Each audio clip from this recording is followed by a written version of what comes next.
This is the Bloomfield Christmas Tournament Championship Trophy. It was first won in 1957 by the Puxico Indians.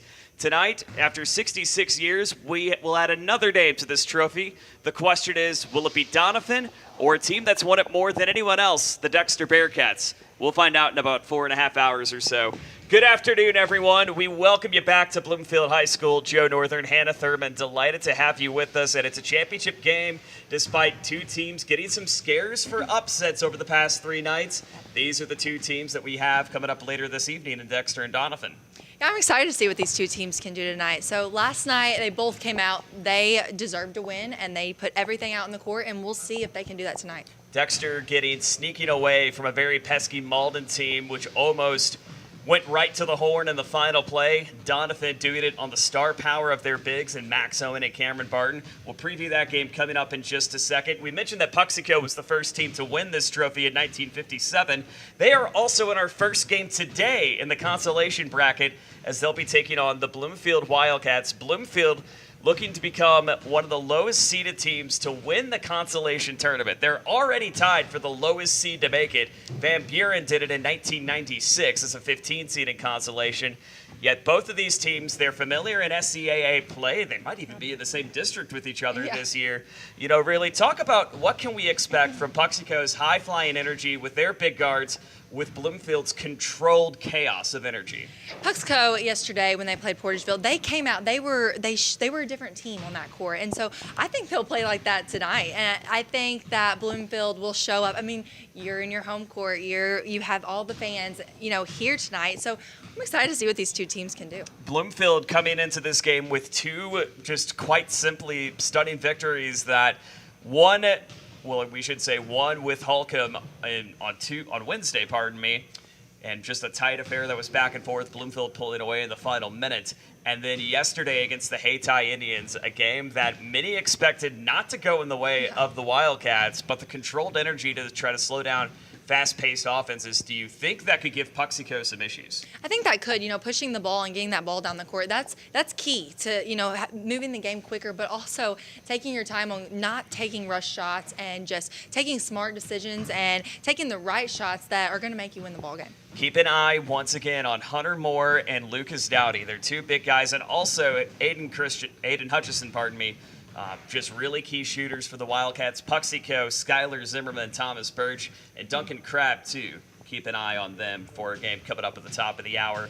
Coming up at 5:30, it's our 5th place matchup between the 9th-ranked East Prairie Eagles and the 2nd-ranked Bernie Mules. We know that this is going to be a very fast-paced game on paper between the 2 and the 9 seed. Yes. But there is one big number that is really standing out to us, and that is the number 33.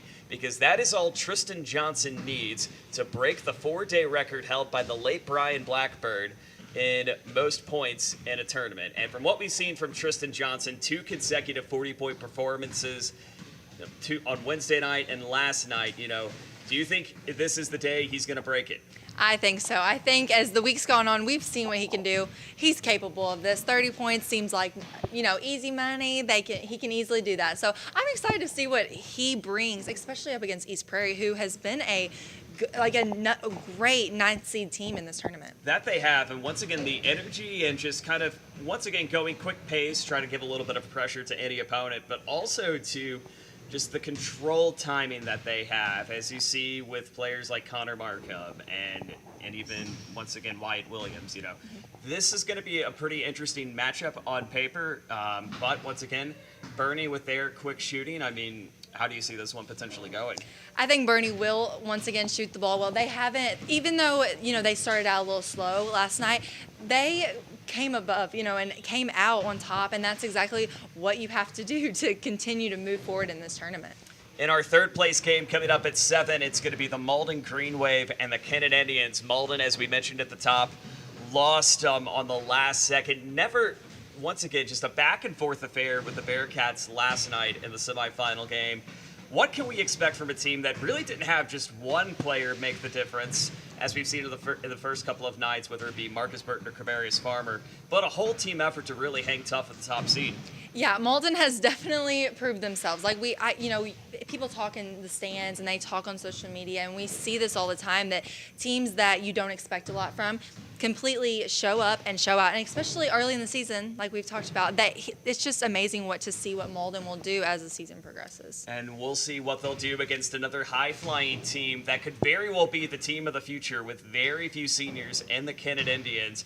Going to be a very interesting matchup. I think this one's going to be potentially a track meet, a lot of back and forth, back and forth. Your thoughts? Yes, that's what we saw last night against Doniphan. Kennett definitely pushes the ball, but maybe getting out of control sometimes is not their is definitely a weakness to them right now. But I think tonight they will come out and definitely play their game that they know how to play.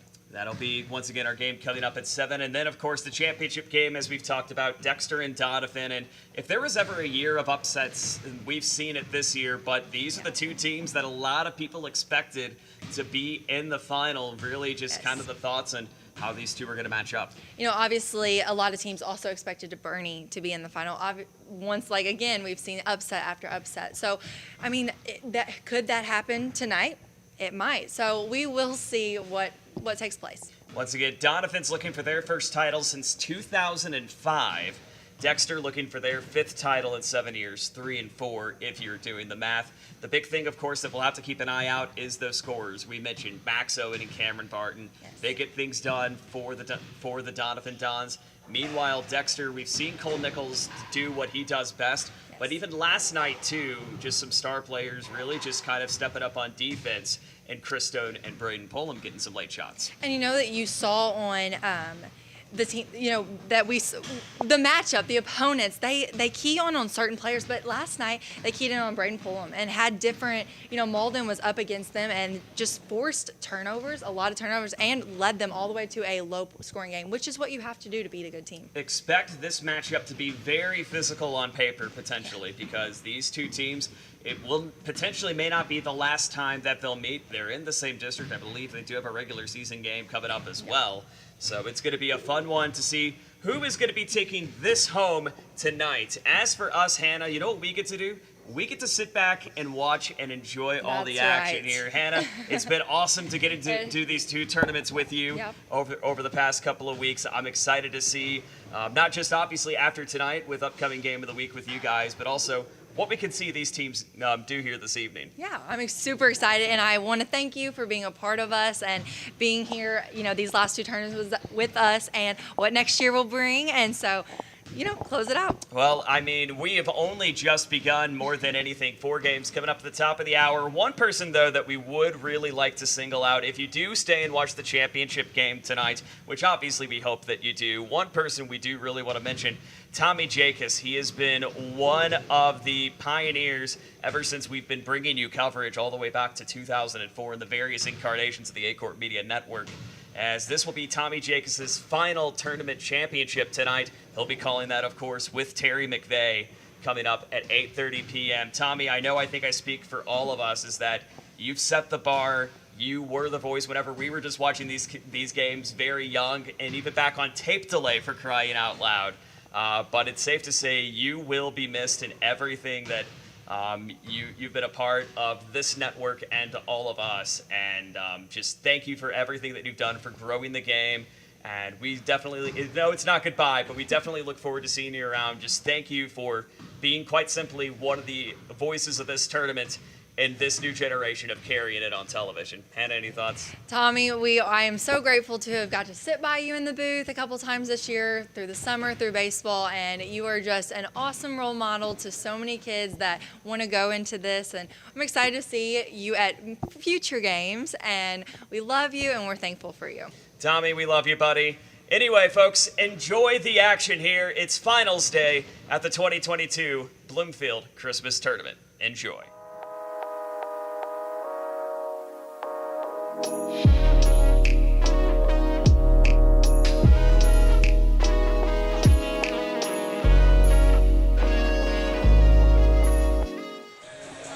Good afternoon, everybody, and welcome to the 66th Annual Bloomfield Christmas Tournament. We're live here on the Aycorp Media Networks. It is finals day here at Bloomfield. Our game one is sponsored by Stoddard County Title and Escrow. In need of title insurance or legal representation?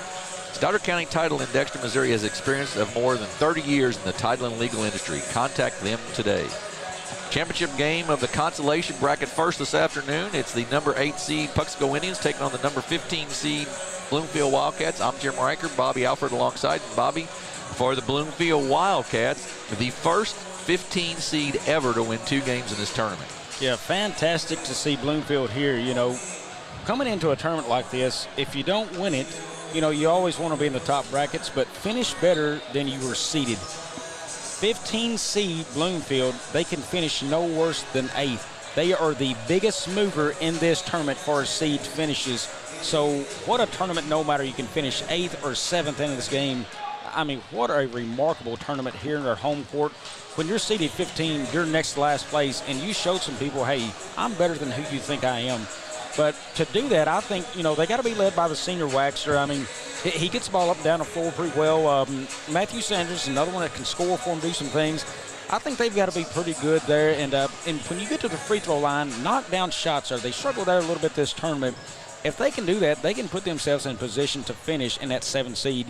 And for Puxico, your seniors, Cole Barnfield, I think Duncan Crabb, they will be a major part of what gets done in this game for Puxico. My pick tonight, though, I'm going to go with Puxico, a little bit bigger, stronger team. Home team, Bloomfield Wildcats will give them a run, though. Yeah, I think absolutely it'll be a good one here this afternoon. We're certainly looking forward to it. We are getting ready to start with the national anthem, I believe, from the way it looks over there. And the Puxico team lined up on the line for it. Bloomfield's coming out to do that. So we're going to take a break during the national anthem, and then we'll be back with the play-by-play of this Consolation Championship game. You're watching the Bloomfield Christmas Tournament on the Aycorp Media Networks. Growing cotton in the Mid-South is hard work. As a farmer, you make tough decisions every day. Choosing a cotton variety shouldn't be one of them. Next-gen brand varieties from Americot are bred specifically for cotton growers like you. We're 100% independent and farmer-owned. Plant cotton that works as hard as you do. Americot. All we do is cotton, all the time. Experience the magic of Christmas in the Hollow. An all-new Christmas tradition awaits, where your family can find and take home the perfect tree, ride the train through the Wonderland Christmas lights, and even meet the big man himself. Don't forget to visit the shops for decorations, tasty goodies, or that perfect holiday gift. There's so much to do and see. It's like a Christmas movie come to life. Christmas in the Hollow at Pumpkin Hollow. For more information, visit pumpkinhollow.com.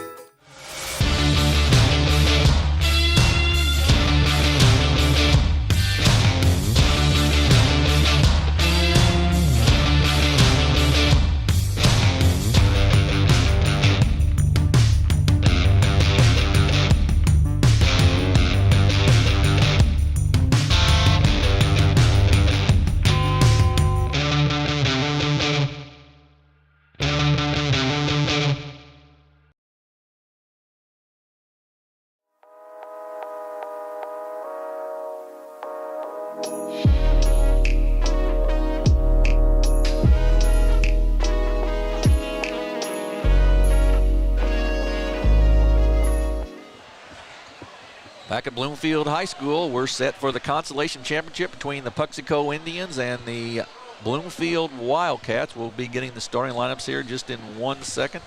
And I'm excited for this day. It's been a long week, but good basketball, and I anticipate all 4 of these games today to be just really terrific games. Well, Jim, what's more exciting than championship day of a tournament? And number one, I'm glad to see Bloomfield here today, because it makes it so much more of an environment in this gym. Game 1 today already has Bloomfield in it, and look how full this place is. I mean, and it's only going to get better throughout the night. You know, I think Bernie's going to travel well for the next game. After that, I think Malden will be here. The Dexter fans will probably be here to watch the Bernie game as well, so they'll be here for 3. You talking about a good crowd that we'll have on hand tonight. Yeah, it'll be a very, very nice crowd and a great setup for today. So we are getting set with our starting lineups. And we'll start out the Bloomfield Wildcats, who will be the visitors in their dark uniforms. Number 1, 5'8" sophomore Matthew Sanders. At guard, a 5'7" senior. Number 2, Blake Wagster. A 5'8" guard junior, number 5, Aiden Hutchison, will start for the Wildcats. He's been a nice shooter in this tournament. A 6'3" sophomore. Caden Kraft will start at one of the forwards. He's number 15. And the final starter will be Lucas Dowdy, a 6'1" junior who plays forward. So 6'1", 6'3" on the size for the Wildcats. They'll also bring Hunter Moore off the bench. For the Puxico Indians, it is number 10, a 5'11" guard, Jaden Mitchell. Cole Barnfield, a 5'11" guard, a senior who will probably be maybe their leading scorer. Duncan Crabb, a 6-foot senior. He's been a player on this varsity for 3 years for the Indians. Thomas Birch, a 6'2" junior, will also start. And the final starter for Puxico in their white trimmed in orange will be Skylar Zimmerman, a 6'4" sophomore. Played a little bit, if I remember exactly, last year, Bobby, maybe as a freshman even for them. Yeah, freshman, he's the one we'll want to see the growth this year. Around the rim, he used to bring the ball down a lot and try to go back up and made that ball very easily be knocked away and defended. We'll see how he does in this game here. We're set these two Stoddard County Activities Association teams. They'll be playing again later in the season. The tip is taken down by the Indians.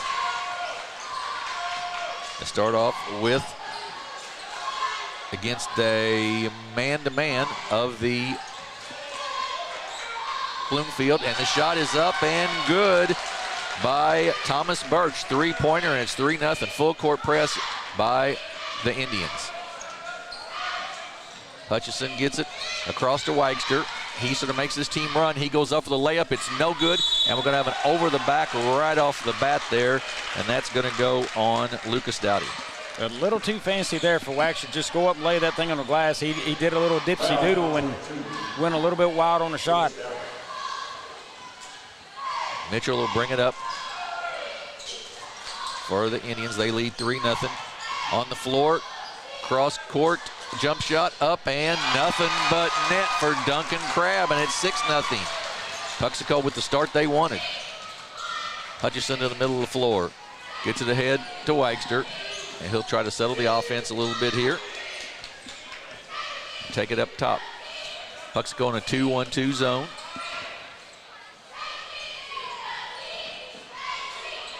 Inside. And kick it left side. Hutchison for three. Good. It's raining 3 points already inside the Bloomfield gym. 6-3. Yeah, a little slower rotation for Puxico right there on their defense. They need to rotate out faster because that left a wide open three. Crabb to the basket, leaves it short, but rebound taken down by Crabb. Now a three-pointer up for Puxico again. No good. Rebound inside. Up and good by Skylar Zimmerman. Yeah, Zimmerman very quick to the basket that time. Not a whole lot of hesitation from him. Hutchison with it in the backcourt to Wagster, and he'll get it across the timeline.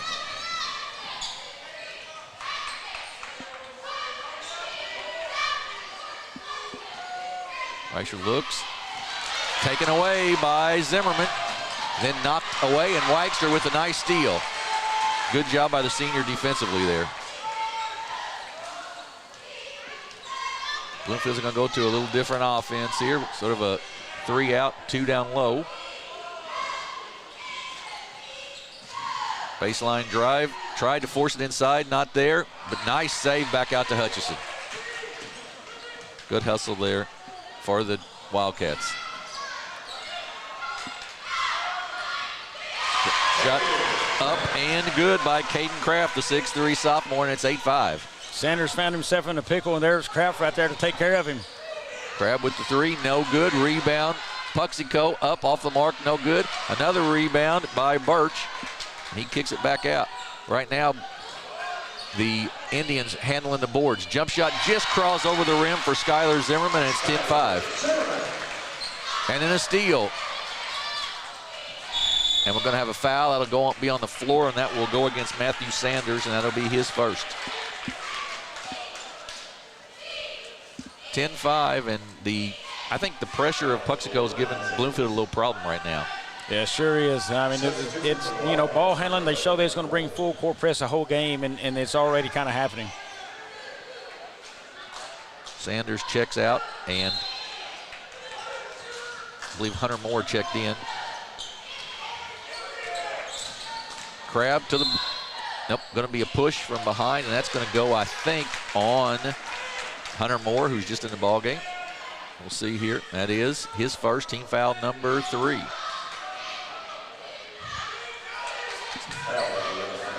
Tough catch made in the corner by Mitchell.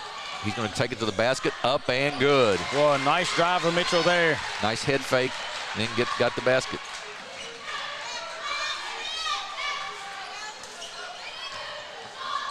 Bloomfield struggled with it, bad pass, stolen by Birch. He gets it, he'll take a 3 from the right side, off the mark, no good. Rebound, Crabb, up short, no good. Rebound, fought far, taken down by Moore. Back to Wagster.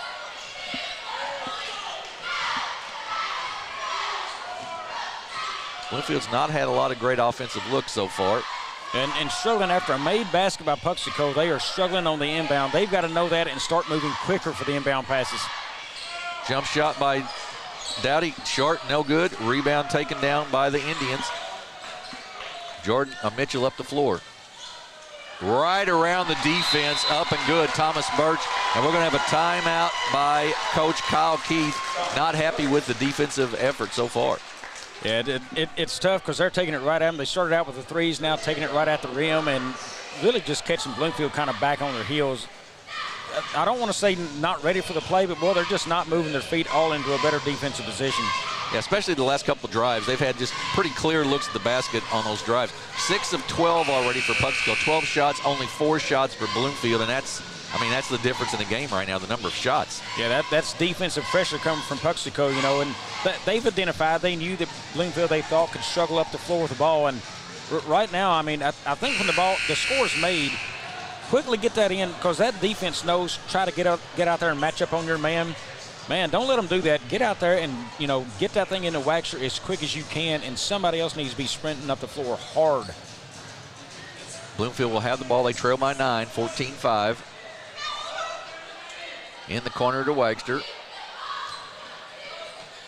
And across to Moore. They get it across the timeline. Hunter Moore with it.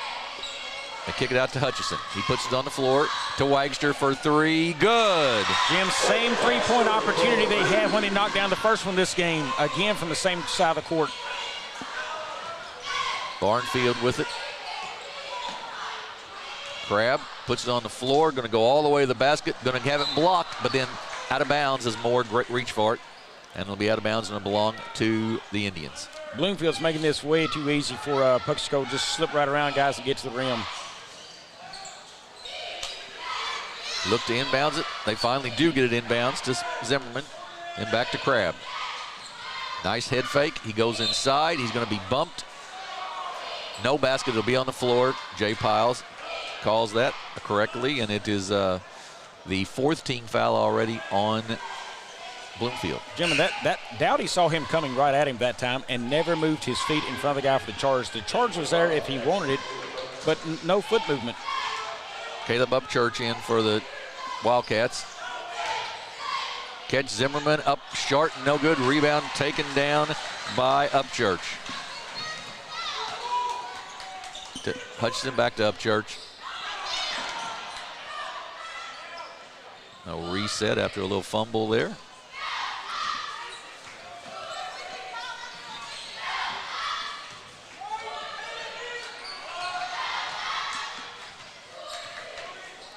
Good movement on defense by the Puxico Indians right here. Upchurch kicks it off.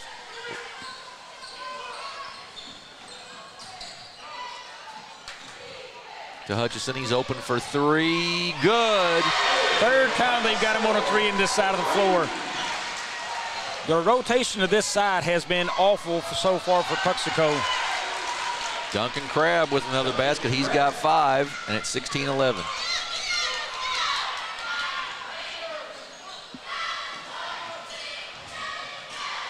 Moore will take the 3, short, no good. He had a really good shooting day yesterday.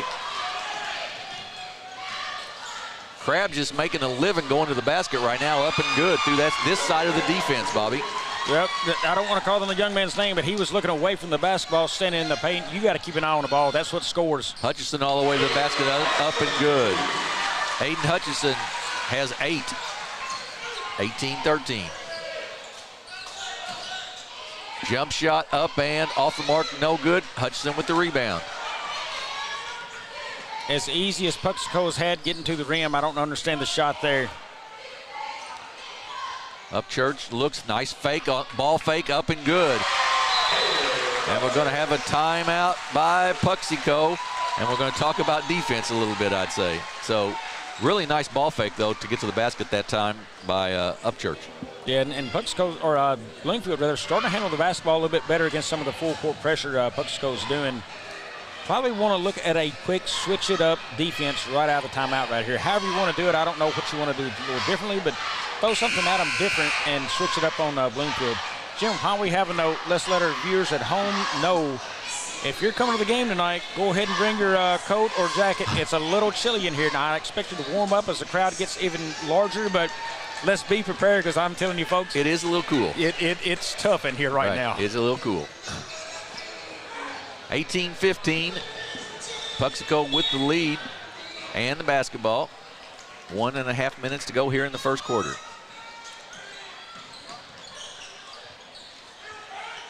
Puxico, that's Mitchell. Right side to Crabb. It's going to be short and taken down by Upchurch. Ahead, nice lead pass. Kraft missed the shot, though. Rebound taken down by Fortner. Baseline runner up and no good. Ball's loose on the floor, tied up and then pulled out. Well, that's by Barnfield. And that's going to be a foul on Hutchison, I believe, on a reach-in. Barnfield almost 1 quarter gone by and has not gotten the scorebooks yet for us. Foul was on Hutchison, his first, team foul number 5. Weixter checks back in, replacing Moore.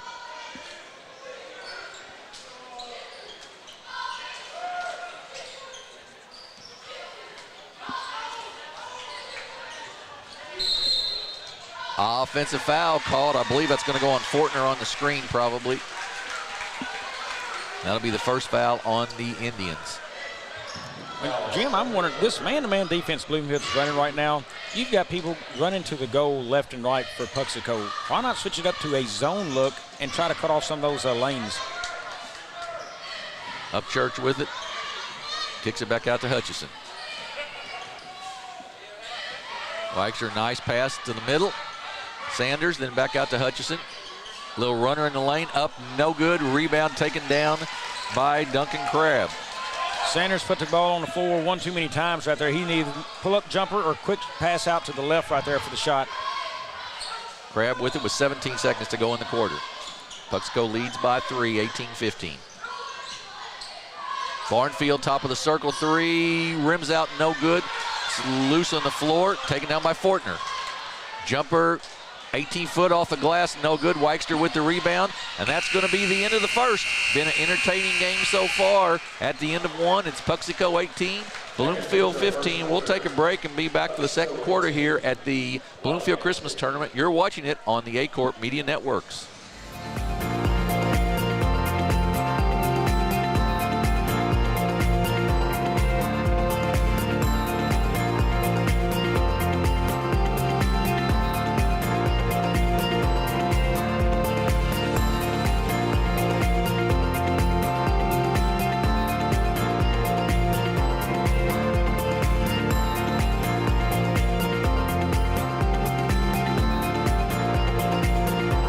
At Focus Bank, we believe in really free checking.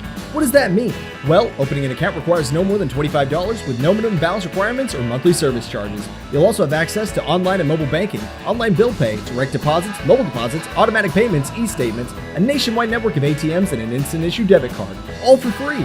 Your first order of checks is on the house, and you'll also receive a complimentary thank you gift. Come visit us in Sikeston, Charleston, Crothersville, or East Prairie.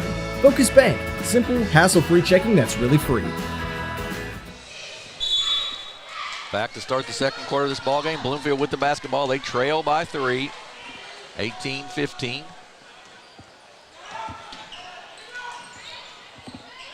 Back out to Wagster. To Upchurch.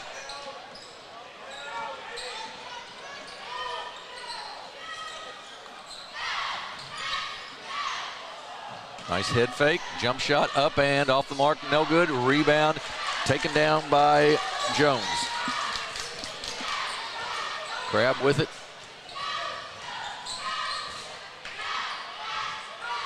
Around the horn and then inside to Fortner.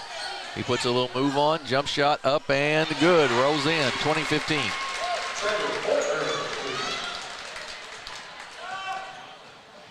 Wagster gets it across timeline, not quite as much pressure there from the Indians that time.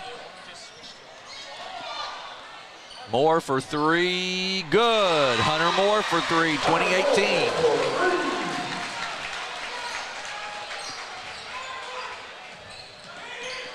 Barnfield jumper up and good. Barnfield finally in the scorebooks for Puxico. Bobby, when you look at the stats there, the rebounds 14-5 for Puxico, and that's really the difference in the game. 10 more shots for Puxico because of the offensive rebounds. A lot bigger bodies. Wagster with it, jumper, short, no good. Rebound, Fortner. Jim, I'm seeing an opportunity defensively for Puxico right now. Jones, a long three is an air ball. Matthew Sanders gets the ball, and he puts his head straight to the floor. His eyes are looking straight down. Let him drive inside that paint into a wall of defense and then collapse and get a steal on him right there. He's dribbled in there a couple times, and then he has to stop because he sees feet, picks up the ball, and he's looking for help. When he picks up that ball, make sure you got a man center in his hip pocket. Sanders with it. Kicks it out. Open look. Doesn't take it. Drives all the way to the basket, though. Just opened up for him. That is Caleb Upchurch for two. Upchurch really nice and patient on that. He's got 4 points. Inside up. Easy basket that time for Birch. Birch continues to have a nice tournament here for Puxico. Kicked out of bound by Skylar Zimmerman. It belonged to the Wildcats. We've got a 4-point game, 24-20. Right at 6 minutes left in the first half. First of 4 games today on the Aycorp Media Networks.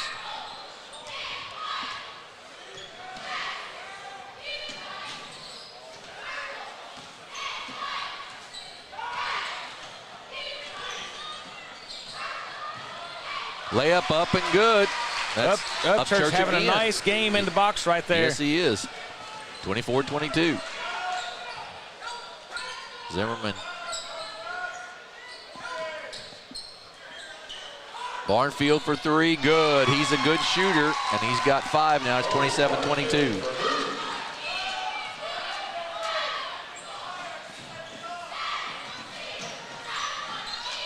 Inside, nice runner blocked there by Jones. Run down by Upchurch. Nice pass inside, good head fake, up, missed the shot, no good. Tip back out though to Moore. He loses control, gets it back.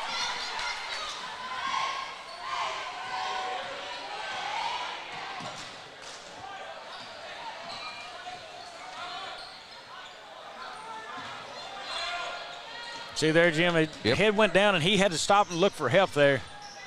Upchurch inside, pass gets through everybody, run down. Moore for three, short, no good. Tip back, still loose, taken down by Hartline, then stolen by the Indians.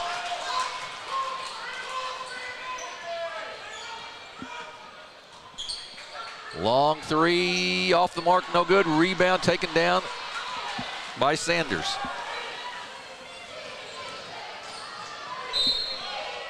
No good. Be a blocking call, though. That'll go against Zimmerman. Jim, I think Puxico is losing a little focus on offense right here. Spread that floor out a little bit more because it's man-to-man, and so far you've been so much better off the dribble than their defensive footwork has been from Bloomfield. Upchurch free throw, short, no good. He's got 6 already today. And, you know, once you do spread that floor out, when the help defense comes from a long ways away, that three-pointer is all of a sudden wide open. Yep. Second one, good. 4-point game, 27-23, 4 minutes to go. Burchard, a freshman for the Indians, has the basketball. Guarded by Hutchison. Inside to Zimmerman. We're going to have a hold down low, and that's going to go, I think, on Sanders. Jim, I see Cason Long in the game. He has played quality minutes off the bench this tournament for Puxico. Really nice on the defensive side. Puxico with the ball. Crabber at a good first quarter, stolen by Wagster. Good hands. Jump shot from 18 off the mark, no good. Gets his own rebound. Tied up jump ball will belong to the Indians. Maybe rush that shot just a little bit, Bobby. Yeah, rushed it, come out a little bit flat on his hands, but boy, he has spurts. You don't call his name all the time, but when he has spurts, they're usually pretty good. Yeah, and that was really quick hands on the steal as well. Crab with it. Good. They cut him off this time pretty nicely.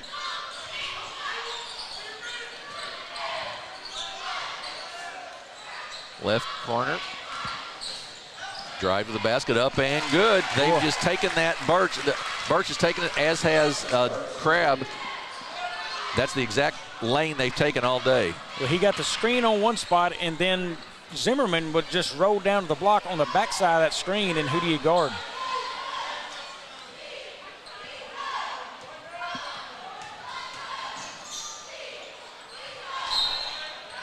Wagster caught a break there. He got up in the air, no place to go with it, and it was knocked out of bounds by Birch. Yeah, Wagster was met by a lot taller kid than he was right there. Exactly right.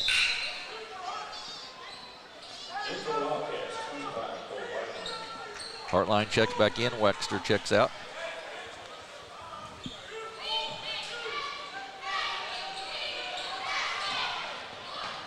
Nice move. Shot's no good. Rebound by Zimmerman. His fourth.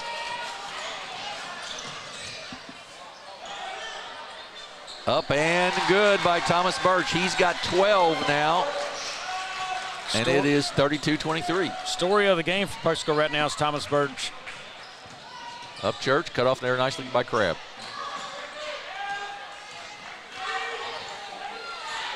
Bloomfield having to work really hard to get their offense going here. To Hutchison. Up Church, nice head fake, drives down the baseline, goes up. Rebound taken down. Long three up and good. That is Hunter Moore for three.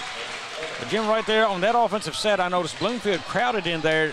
They've got to do a better job setting up their high-low offense. It's not very well spaced at all. The guy on the baseline or the block, he's coming way up too high. Stay down there on that block. That way you catch, crap step, go up and score. Or if it goes to the high post, he can dump to that guy on the baseline. Just a reminder that this game is sponsored by Stoddard County Title and Escrow. In need of title insurance or legal representation, Stoddard County Title in Dexter, Missouri has experience of more than 30 years in the title and legal industry. Contact them today. Also upcoming on the Aycorp Media Networks, we will be at Charleston High School on January 6th for the matchup between the Charleston Blue Jays, who just finished third at the Southeast Missourian Christmas Tournament, and the Sykeston Bulldogs, who finished third up at the St. Dominic Christmas Tournament for the first regular season game of the new year. So we hope you'll join us then. But stay with us today because we've got three really good ones. And the shot numbers have evened out a little bit, Bobby. Puxico with 29 shots now, Bloomfield with 24. 17-10, though, still on the rebounds. The number I'm really interested in, Bloomfield right now 5 of 8 from downtown. I mean, that is tremendous shooting from outside. Now, you worry that's above 50% for a game, and teams generally don't do that from three, so they've got to find additional ways to score. Bloomfield tries to put a little pressure on, get it back to Crab. He dribbles into some traffic, then the long. He'll take a three from the right side. It's off the mark, no good.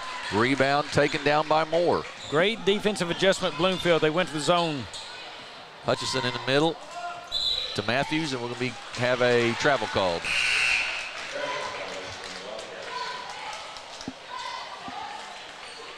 I believe that was Hartline in there, not Sanders. Either way, it's going to be Puxico's ball with a 6-point lead.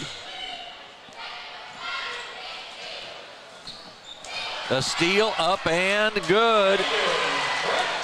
Well, Jim, I was just wondering how many steals was Bloomfield getting out of this press. Maybe back it off, and they got one. Crab in the corner, back, gets it back. Three up, off the mark, no good. Loose, taken down by Zimmerman, and there's going to be a foul called, I believe, and Zimmerman will go to the line to shoot a 1-and-1. It's going to go on Caleb Upchurch, and I believe that's his second. Nope, first. Well, no doubt, I think this is going to favor Puxico in this zone. It's going to help even out the rebounding more, and right now Puxico only 4 of 13 shooting three. Not a terrible number, but, you know, that's a longer shot. They're 10 of 18 inside the arc, so I think rebounding will help getting shooters away from that rim from Puxico. Zimmerman misses the second, got the first one. Bloomfield with the ball, trailing by 5. Moore with it, dribbled into a bad spot, and then knocks it away, but it's taken down by Birch. He goes up, it's no good, he'll go to the line to shoot 2. So he was bumped as he went up. I think they don't want, maybe, I don't think they would prefer to have the ball in Hunter Moore's hands. And he was motioning for a guard to come help him, and nobody came. Yeah, that's just a guy that's not a ball handler that wound up with the ball in his hands coming up the floor. Birch's free throw, a little long, no good. Sanders checks back in. Hutchison takes a seat. That was, by the way, the second foul on Upchurch. Free throw good. Birch has 13 now for Puxico. And it's 34-28. Ooh, may have got by with the double dribble right there. And that was Moore again, I believe. Yes, it was. Yes, it was.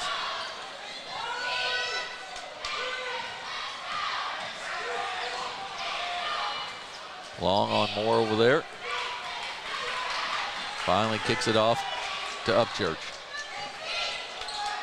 Look how far out the offense is having to start for Bloomfield right here. Yeah, that is a problem. Somebody needs to find a high post if it happens again. And there's going to be a foul on Zimmerman, I believe. That'll be his second, if that's the case. Yeah, so if the two guys on defense are having to come out that high, so quickly shoot to that high post and get a pass into it. That was actually on Duncan Crabb, his first. Church. Sanders with it. Goes in the lane. A little jumper up and good over the big guys. Is Matthew Sanders, the 5'8 guard, and it's 34-30. Trapped there, but they get out of it. Crabb also trapped a little bit.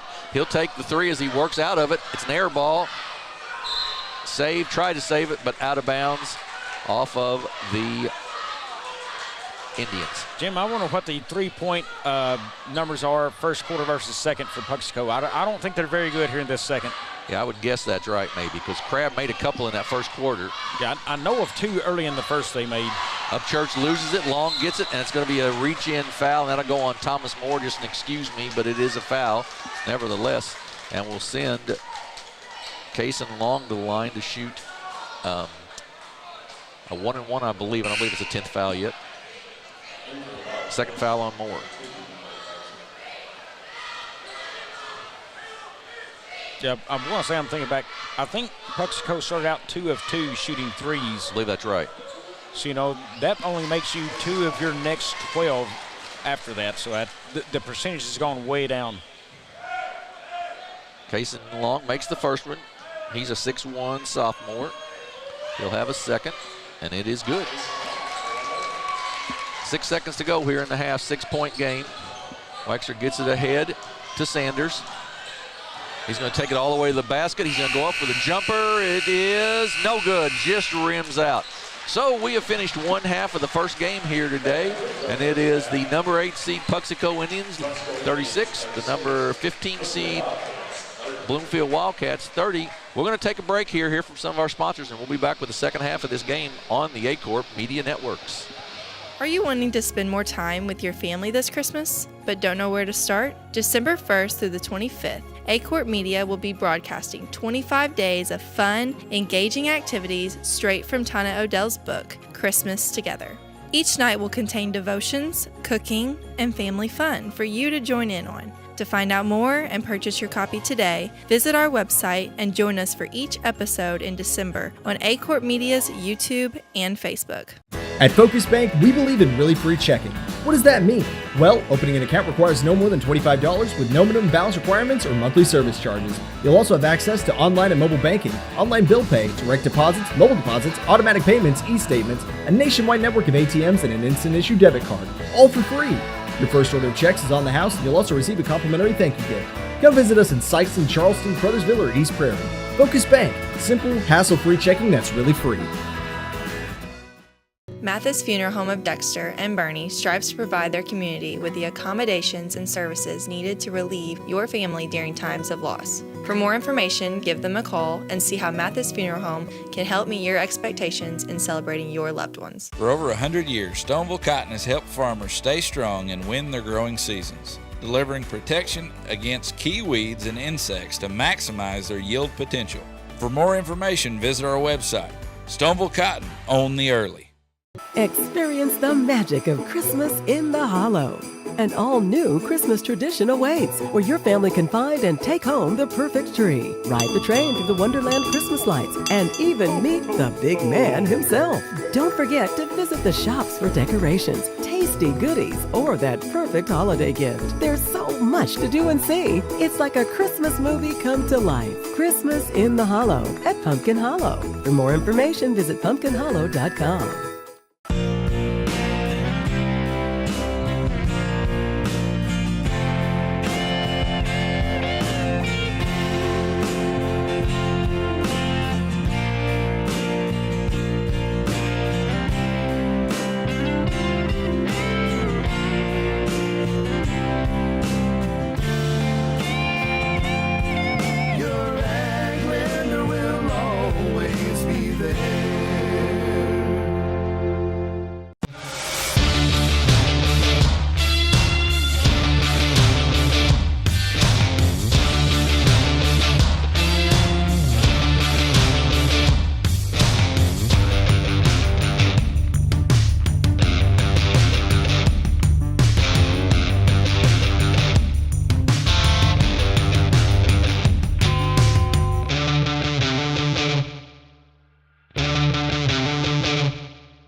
If you feel like you never get the time you need with your insurance agent to find the right coverage, it might be time to make a change. Tyler Miller of Flatland Ag Insurance in Clarkton works to make sure, each and every day, that his clients feel they are taken care of.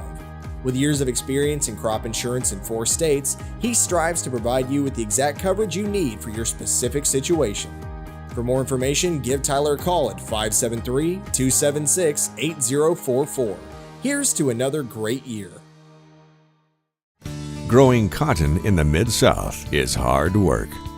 As a farmer, you make tough decisions every day. Choosing a cotton variety shouldn't be one of them. Next-gen brand varieties from Americot are bred specifically for cotton growers like you.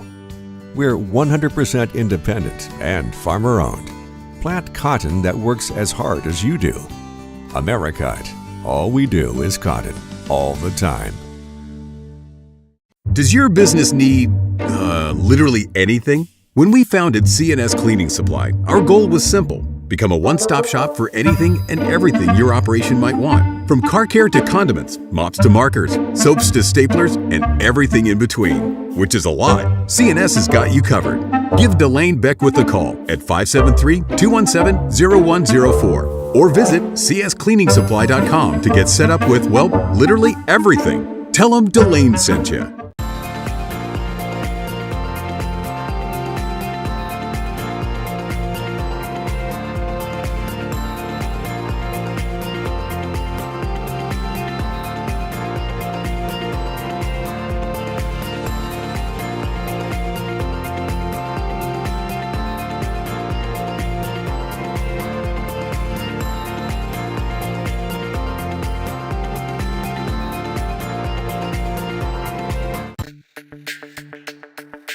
We're for agriculture, for growers, doers, whatever it takers.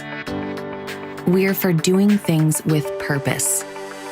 We're for the little guy with big guy dreams. We're for agriculture. We're for you. Nutrien Ag Solutions, leading the field.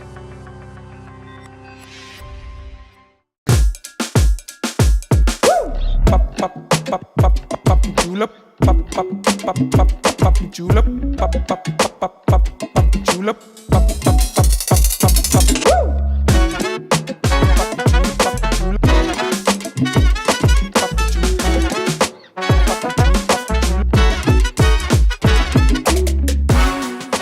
If more than not on the back of your vehicle, you paid too much. At Young Real Estate, we're Southeast Missouri, just like you. We are parents. We are teachers. We are grandparents. We are active in our community. We are patriots. Serving all of Southeast Missouri, and we are here for you. We are young.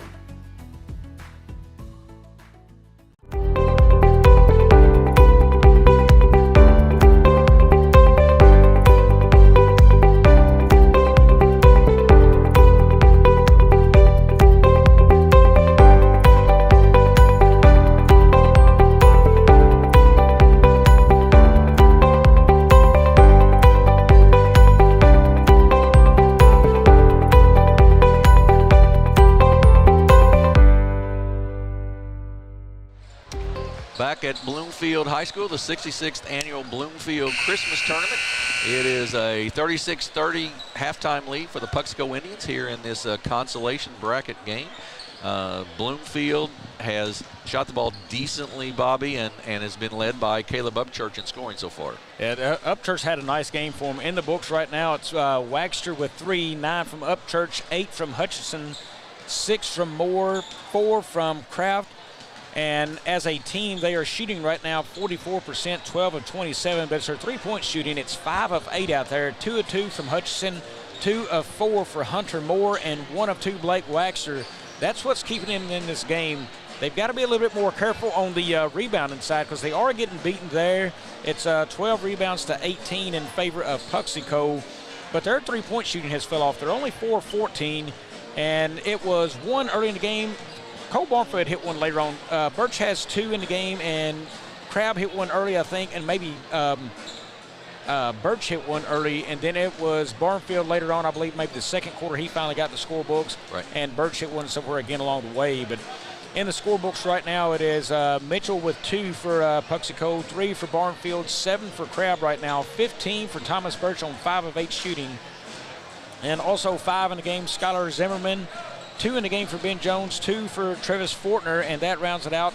14 of 33 for 42%, and they will look to uptick that. Big number right now I'm looking at, 9 offensive boards in this game. 9 of her 18 rebounds are offensive rebounds. Bloomfield's got to do something there. I think switching to that zone will help that situation, but they got to keep them off from the offensive board. You can't give them those second chance opportunities near the rim. And I think that you're right, that zone made a difference because they had 8 early in the ball game. They had 8 offensive rebounds, so changing that zone did make a difference, I believe, for the Wildcats. They just have to find a way to offensively, I think, to be a little more steady. They've had to, it seems like they've had to work a lot harder for their points than Puxico has. And you know, talk about it the first half there, fixing that high-low offense, you know, it is not working for them. The guys got to give space for them working that. Drag that corner guy up. Right now, shoot a guy up. Look how high your defenders are. Shoot that guy up or just split the middle. Oh, man, there's his guy.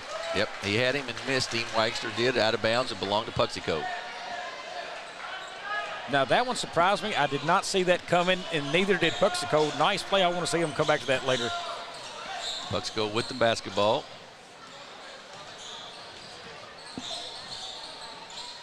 Into Birch, up, short, no good. Rebound, Wagster. Look at that. 3 guys right there in front of Birch. No rebounders around for Puxico.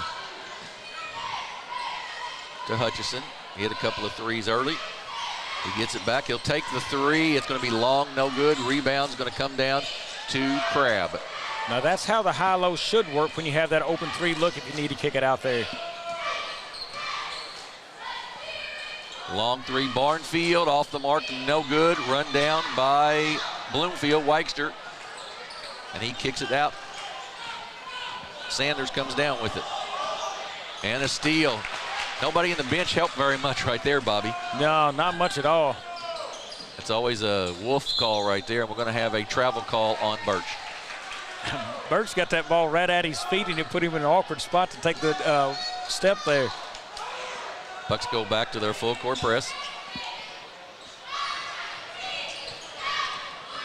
Hutchinson gets it ahead to Wagster. He'll pull it back out, and they'll reset some offense here. 2-3 zone still for Puxico. They've been pretty exclusively in that all day.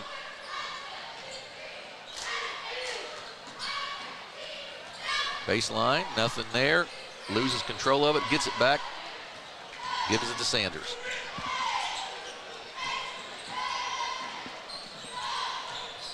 Good defensive effort by Puxico. Jump shot by Dowdy, no good. Tip taken down by Duncan Crabb. Jim, every time the man coming from the baseline moving to the high post in that offense is late getting there. And that's both players.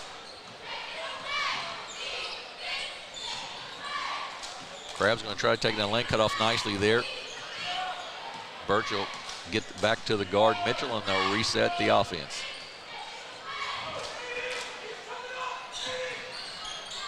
Barnfield, nice look, top of the circle, nothing but net. Good look for Barnfield. He's got 6 now. Wagster in the lane. Ball's loose on the floor. Dowdy comes away with it.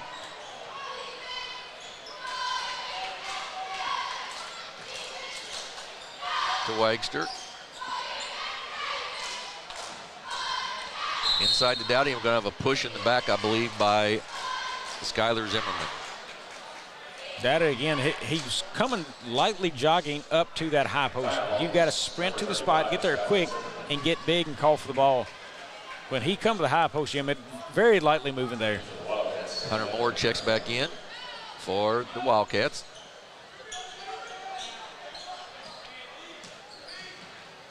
To Dowdy.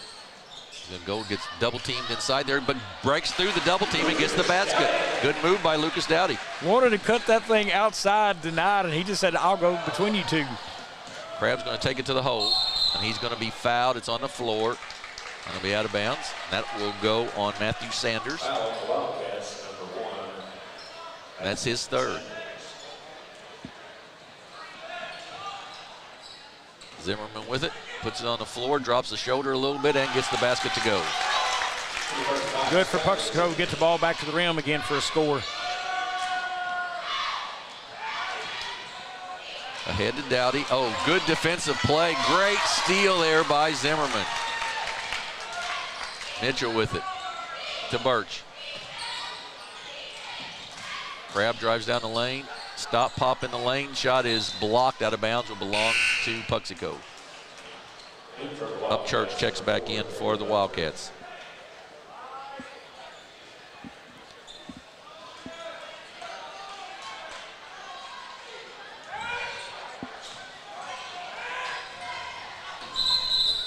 I believe that'll be an offensive foul on Thomas Birch.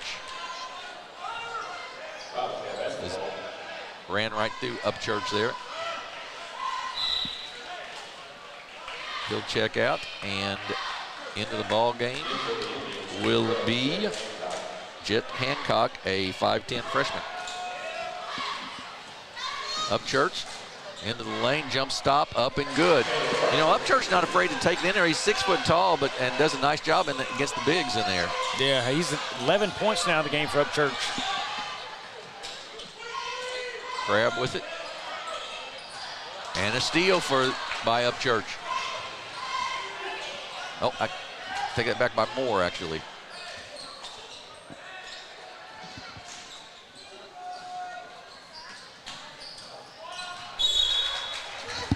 Right side, there was a pass knocked away there. That was Kraft trying to make a baseline pass. It was knocked away out of bounds and it belonged to Bloomfield.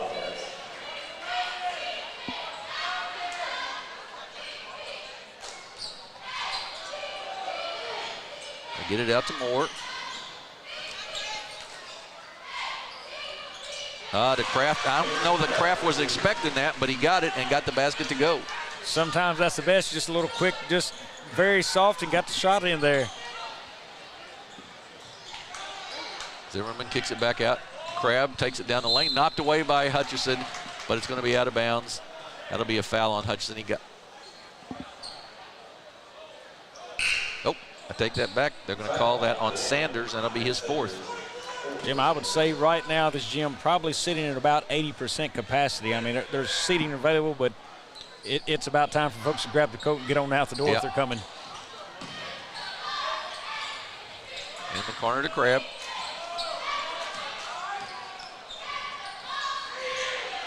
Jones back in the game. He's got it. 3 up and off the mark, no good. Rebound taken down by Hunter Moore. How about the rebound difference? It's now only a 6 rebound difference, and this thing was a lot more spread out than that earlier. Bloomfield really doing a good job. Weixer loses it but gets it back and then kicks it to Moore. But once again, Bobby, 35 foot from the basket, trying to start the offense. Right corner to Kraft, to Weixter. He'll take the 3 straight on, no good. Rebound, going to be a foul on Hunter Moore. Just trying to be aggressive there on the rebound and picked up the foul. It'll be his 3rd and team foul number 3 on Bloomfield. Burchard checks back in for Puxico. Dowdy checks back in for Bloomfield. Down the lane, up and good. Nice drive, Duncan Crabb. Cross court to Hutchison. He beats the press. Nice head fake. Oh, a great pass, but we're going to have an offensive foul, I believe, in the process. Yep, that's going to go on Hutchison. That's his 2nd, team foul number 4. Hartline back in for Dowdy. 7-point game, 2:21 to go here in the 3rd quarter. Right side 3 up and off the mark, no good. Nice rebound there for the Wildcats. We're going to have a foul inside. It'll be the ball out of bounds to the Wildcats, I believe. Shooting woes Puxico continue at 17 of 40. I mean, they've just rushed some shots right there, I think, coming down the floor. You're so much more effective with the size down low. Try to work this defense a little bit more. Look for cleaner looks right now, I think, for Puxico going down the next possession. Number of substitutes in for Puxico here. And now they go short, Jim. Yes, they did, and it's up Church, up and in. He's got 13 now. Had a nice afternoon. And a tie up and a jump ball, and that will belong still to Puxico.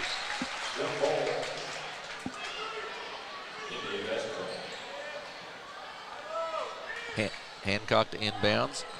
Freshman to freshman there to Burchard.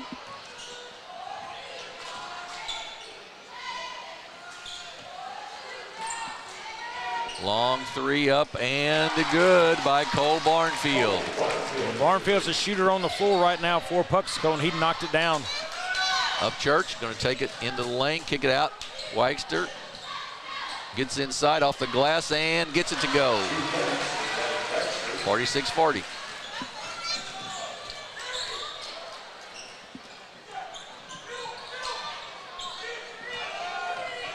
Burchard will run the offense here from the top, so it directs a little traffic.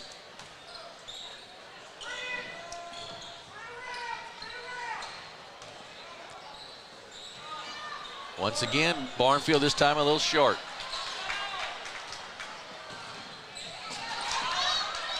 Up Church with it, kicks it back to Moore, and they get it to Webster. He'll bring it up. Good ball movement. Webster for the 3, long, no good. Rebound taken down by Moore. Loose on the floor, still loose, and Puxico comes away with it. Good hustle there by the Indians. Barnfield with it. Burchard, right corner. Hancock, short, no good. Gets his own rebound, goes back up, and no good. And we're going to have a foul. I believe that'll be over the back in there on Thomas Moore, and that'll be his 4th if that's the case.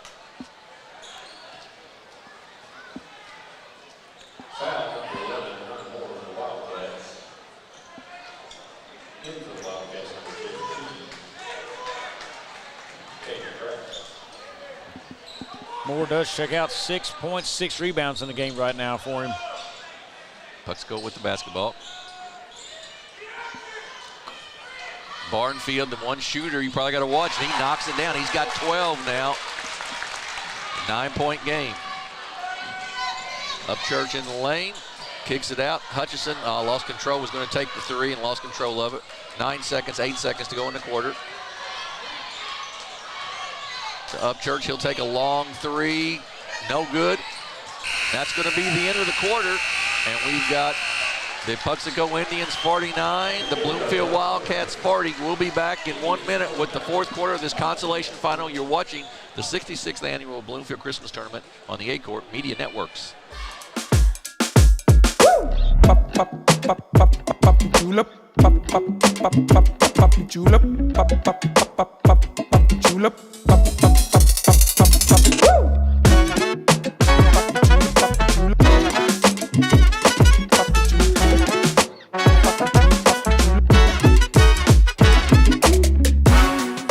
If more than not on the back of your vehicle, you paid too much. If you feel like you never get the time you need with your insurance agent to find the right coverage, it might be time to make a change. Tyler Miller of Flatland Ag Insurance in Clarkton works to make sure, each and every day, that his clients feel they are taken care of. With years of experience in crop insurance in 4 states, he strives to provide you with the exact coverage you need for your specific situation. For more information, give Tyler a call at 573-276-8044. Here's to another great year. We're back at Bloomfield High School. 49-40, Puxico with the lead. This is the Consolation Championship. We've got 3 other games for you tonight. The game after this one will be the Burning Mules and the East Prairie Eagles for 5th place. Then the Malden Green Wave and the Kennett Indians for 3rd. And then the big one, the championship game tonight between the Dexter Bearcats, the number 1 seed, and the Doniphan Dons, the number 3 seed. Should be a good one. Big crowd already on hand here in Bloomfield. Well, Jim, the one step for Bloomfield, we read at halftime, 5 of 8 from 3. They are 5 of 12 now. They went cold there, and you knew the percentage would go down, but they need one to fall. 9-point game. Upchurch with it. There's Hutchison. Dowdy in the lane. Kicks it back. Wagster. Upchurch goes up off the glass. No good, but he'll be fouled to go in the line to shoot 2. Tough shot attempt for Upchurch. He couldn't get his shoulders squared, and that's one thing you want to do toward the basket when you're shooting. But yet he finds himself at the line. Foul went on Barfield, his first team foul, number 4. And the free throw is good. Caleb Upchurch, 6-foot sophomore. Only the 3rd free throw shot this game by Bloomfield. And that was the 4th. Number of sophomores for this Bloomfield squad getting some play time, so the future looks fairly bright for them. Inside and a steal by Dowdy. Wagster up, good move to Hutchison. Tip taken down by Jones. To Burchard. 4 new set to come in for the Indians. The next ball stoppage. Barnfield for 3, boom. Somebody better get out there on that kid. They're just not rotating on him very well right now. You're exactly right. 52-41. Inside, nice pass, up shot is short, no good. But we're going to have, I believe, a foul there, and it should, undercut there, and it'll be 2 shots for Caden Kraft, another one of the sophomores.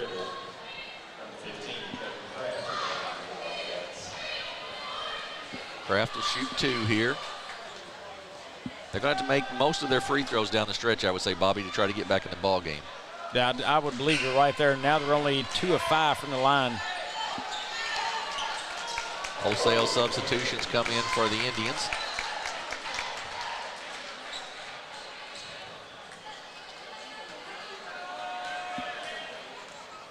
Second free throw, rims out, no good. Crabb with the rebound. And Mitchell will bring it up for the Indians. Have it knocked out by Wagster, and it'll belong still to Puxico.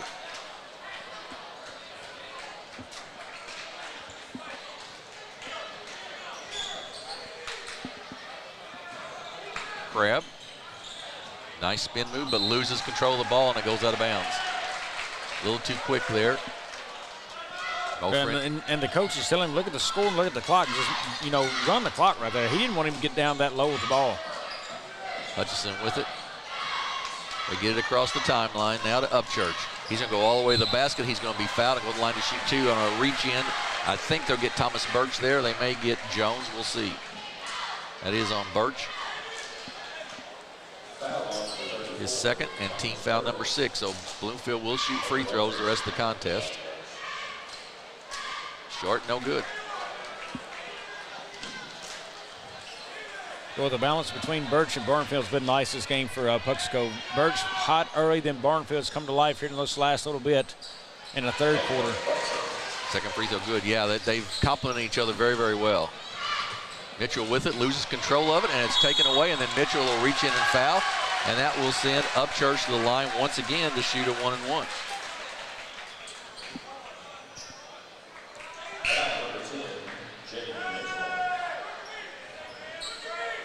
His first. Upchurch, who has 15 on the afternoon, leading scorer for the Wildcats. Free throw is short, no good. Been short a number of times there, and a rebound by Crabb.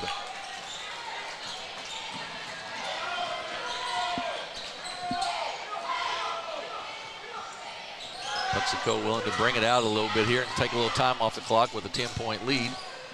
Mitchell with it, kicks it back out to Crabb.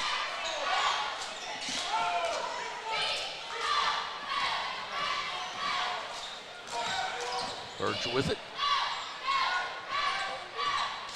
He's trying to cut that corner or find the three-point shot just like that, and it's off the mark, no good. Rebound taken down by Dowdy.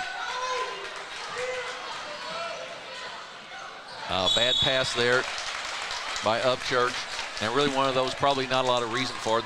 Wagster was not in a place to make a catch or do much with it. No, not at all. No, right here at Puxico, I'm wondering on that last possession, why take that three right now? You're up 10 and a moving clock is your friend. Just keep it passed around until you get something just like this. And then a miss, but a rebound by Zimmerman. And he goes up, he'll be fouled and go to the line to shoot two. Yeah, you're right. You want it pretty much to be a chippy or a layup if you're going to take a shot. Well, and if anybody's going to shoot a three, I'd say Barnfield would be my guy right now for Puxico. I mean, everybody else may be off limits because he was hot earlier. Zimmerman with the miss. That foul was on Kraft, Caden Kraft, his first, team foul number 6 on the Wildcats. Up, and this time it's good. And a timeout by Puxico, and they're going to take a full timeout. I'm sure they're going to discuss their strategy of trying to run this clock out and get a win here. They lead 53-42. They lead by 11. We'll be back in 1 minute here on the Aycorp Media Networks. We're for agriculture. For growers, doers, whatever it takers. We're for doing things with purpose. We're for the little guy with big guy dreams. We're for agriculture. We're for you. Nutrien Ag Solutions, leading the field. Back at Bloomfield High School, 5:25 to go in this ball game. Puxico leads 53-42 in this Consolation Championship. Bobby, you were pointing out to me there in the break, that rebounding stat has changed again a little bit. Yeah, 27-18 in favor of Puxico. Notably what happened in that game, Hunter Moore picked up his 4th foul. He is the leading rebounder for Bloomfield, and he had 6. When he come out, that's a lot of rebounds left the floor for him and a lot more opportunity for Puxico with the size down low to take advantage of him. So both teams shooting free throws the rest of the way as well. Possession arrow belongs to Puxico, I believe. And we are back in action. Puxico with a 2-2-1 full court press. Just try to slow it down a little bit. Moore is back in the game for the Wildcats. Upchurch with it, kicks it back out to Hutchison.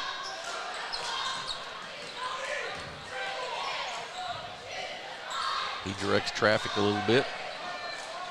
In the corner, Moore for 3, long, no good. Rebound by Kraft. Back to Moore. He's going to drive in the lane. He's going to go up. It's going to be short, no good, and then a rebound by Jones. Out to Birch. Crabb with it inside, post up on Hutchison, up and good, but he's going to be called for an offensive foul.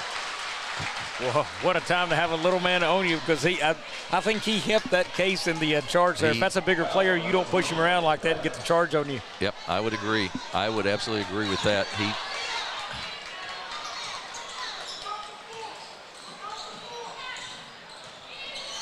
Bloomfield still trying to get it across the line. They do. Hutchison gets it and then wisely gets to the middle of the court. Bloomfield still without a made three-pointer this half.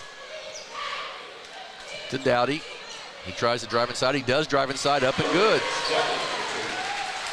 But if they can do that, Jim, they don't need him. Well, that's right. That's right. Dowdy with a nice move inside, split the defense, gets the basket. He's got 4 inside, and that's going to be on Hutchison. And that's just a tough matchup for Hutchison. Crabb at 6 foot, Hutchison at 5'8", and Crabb a pretty, stocky kid as well. So it's a tough matchup. Yeah, and I like the smarts of Puxico to go after that matchup right there. Put Crabb down low and try to get him a little spin around and go up to the glass. Third player in double figures now for Bloomfield as Crabb has 10, or for Puxico as Crabb has 10. 10 points, 9 rebounds for Duncan Crabb. And it's good.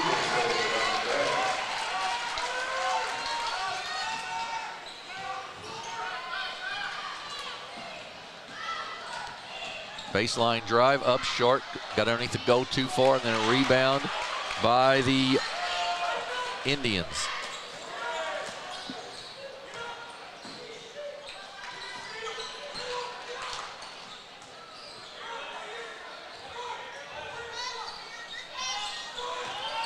Puxico now, you would think, would just be looking for something inside, completely inside, or before they take a shot. We're going to have a double foul, possibly. Yep, double. Oh.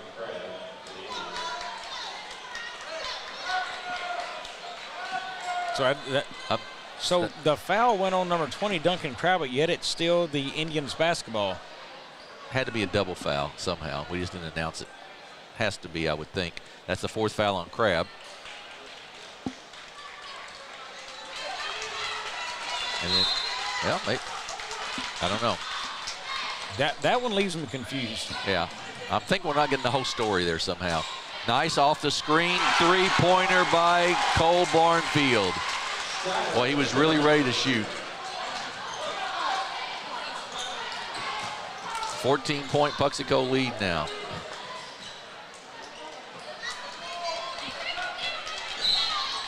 Timeout by Coach Kraft of the Wildcats with 3:07 to go, 58-44. Bobby will, I think, keep it here maybe right now. It's the rebounding stats have sort of gone back to Puxico, and the three-point shooting, Puxico certainly at 9 of 25, which is over 33%, a good average. Yeah, but Bloomfield's one who needs the average to go their favor right now, and Hutchison's the kid. He knocked down 2 threes early in this game. He's got 2 of your 5 made. Waxer won, and I believe Moore won. I think I'm looking more to Hutchison to try to get me back in this game. I mean, I don't think at this point 2-pointers are going to bring you back from 14 down. Somebody's going to have to catch fire out there, and then the defense is going to have to, put a little pressure on them, find something different. But once it goes down on the side of the box, you're outsized, Jim. The other issue, 3 of 9 from the free throw line for Bloomfield this afternoon, so that comes into play as well, certainly. 3 other games, as we mentioned, this afternoon, or this evening. The 5th place game, the Consolation, and then the championship game, all here on the Aycorp Media Network, so you want to hang with us the rest of the day. This crowd will definitely want to stick with us. The opportunity, I don't want to tell too much about it, but an opportunity for a record-setting night coming up next game. If you haven't read about it today, there will be more on that in that pregame, but could be a fun night here. Hutchison with the ball for the Wildcats. There's the 3 from the corner. It's up, it's off the mark, no good. Tipped, taken down by Barnfield.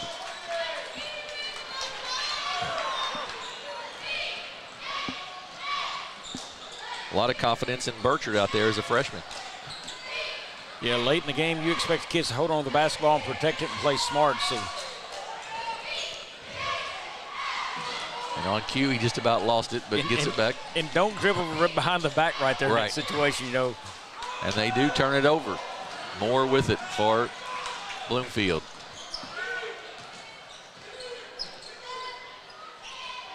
Inside to Dowdy. Spin move inside, up off the glass. Good, and it'll go to the line to shoot one. That foul will go on Skylar Zimmerman. Well, you know what? Time and time again, kids prove you wrong. You can go inside off the glass when you get fouled. It's a chance for the three-point play here. Yep. Dowdy's done a nice job in this second half of them getting the ball into him and him finishing.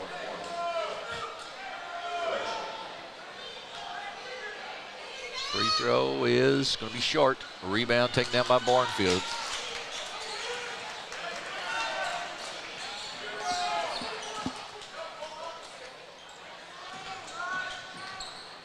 Birch with the basketball. He's got 15 points for this Puxico team.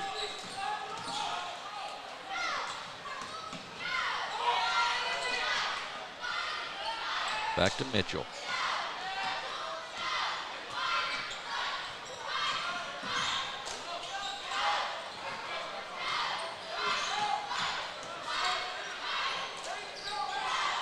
Good job by the freshman there of not taking that shot. Yes, backing that out. 12-point ball game, a minute and a half to go. And there's the foul, and that'll go on Caden Kraft, and we'll send Thomas Birch to the line to shoot 1 and 1. You know, Jim, what a time for a freshman to grow right here in a largest venue he's been in front of probably all year long, and learning how to manage a game and performing well in front of people and pressure. I mean, look, it's a 12-point game, but you still got to be smart with the basketball and not, you know, go in there and shoot a shot. I like that move by Coach. Yeah, yep, he did, and he did a nice job of it. Birch to shoot the 1 and 1. Free throw up and good. Notice Moore checked back in the game for Bloomfield, so give another 3-point shooter.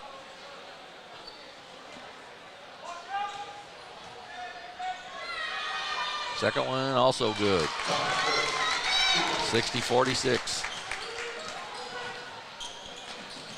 Moore with it, back out to Hutchison.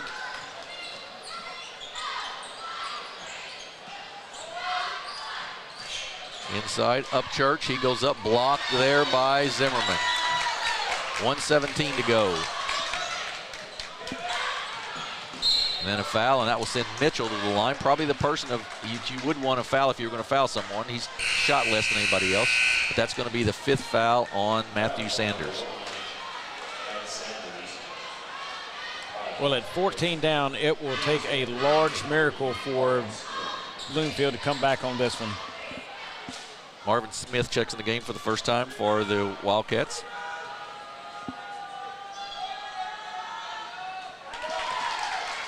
Mitchell, the 5'11 junior, makes it. And this Puxico squad, while they've got two really good players there, Barnfield and Crabb as seniors, they've got a lot of juniors, bunch of juniors and sophomores still in that group. So I think Puxico will come into this tournament next year ranked a little higher than they are now. I believe they come in as the 8 seed. Okay, yep. You spread us a 9.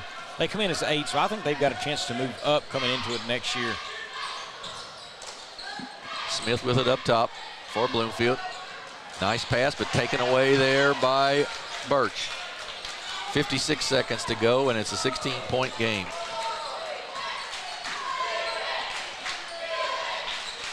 Puxico will be the consolation champs. 3-1 in this tournament. Bloomfield, though, is the 15 seed. Nothing to hang their head about. Went 2-2 in this tournament. They only had 1 win coming in, so that's a nice job by the Wildcats. Foul went on Hutchison. And that's his 5th.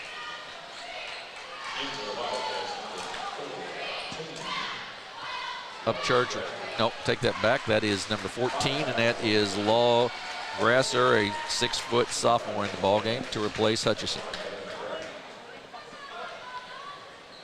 Free throw good.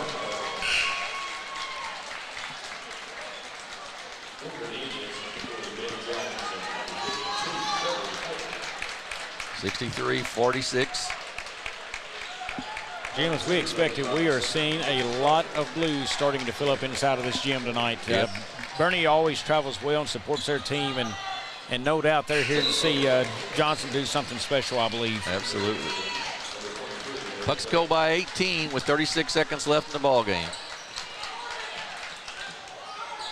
Wagster, the senior, with the basketball up top.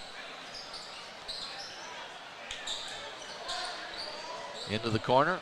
Long three. Moore, long, no good. Kraft with the rebound. Gets it blocked. Goes off to Smith. Smith to Wagster with 13 seconds to go. Cross court, up, blocked. Goes back up off the glass and no good. Rebound by Jones. And that's going to run it out.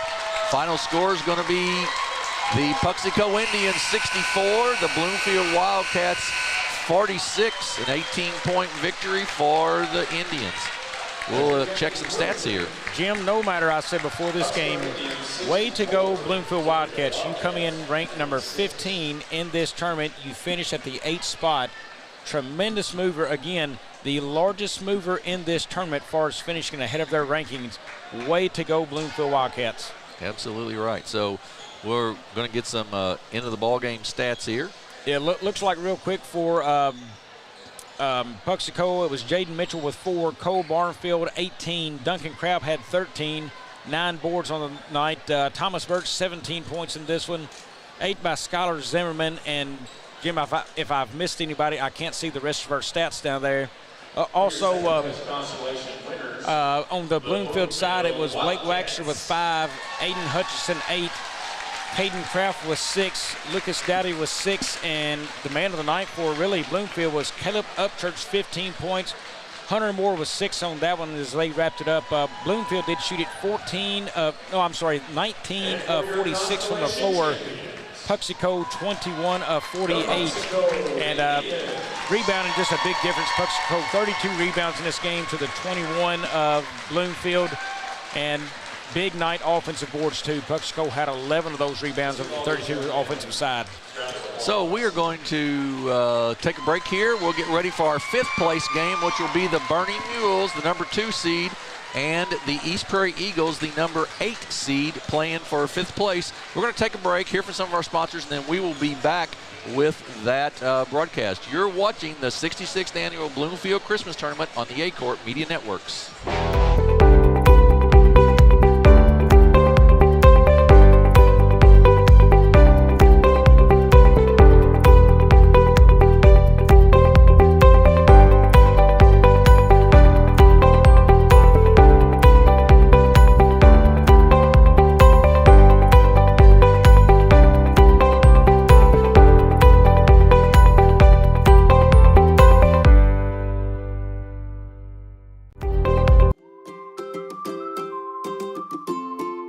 First State Bank and Trust is more than just products and services. We're there for you for your first paycheck, buying a home, opening a small business, starting a family, or planning to retire, and everything in between.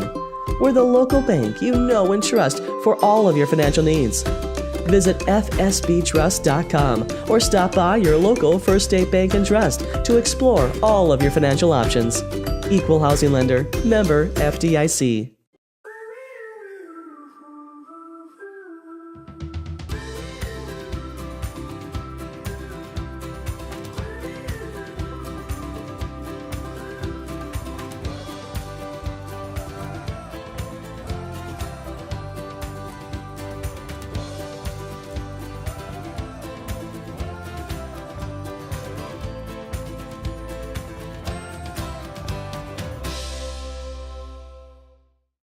Juju Promotions in New Madrid is your one-stop shop for all your personalized merchandise. Whether it's screen printing, embroidery, promotional products, heat presses, or decals, we've got something that will suit your needs. So you, your school, or your business will always be looking its best. There's tons to see, from apparel to accessories. So what are you waiting for? Stop into Juju Promotions today in New Madrid, Missouri. And don't forget to like us on Facebook.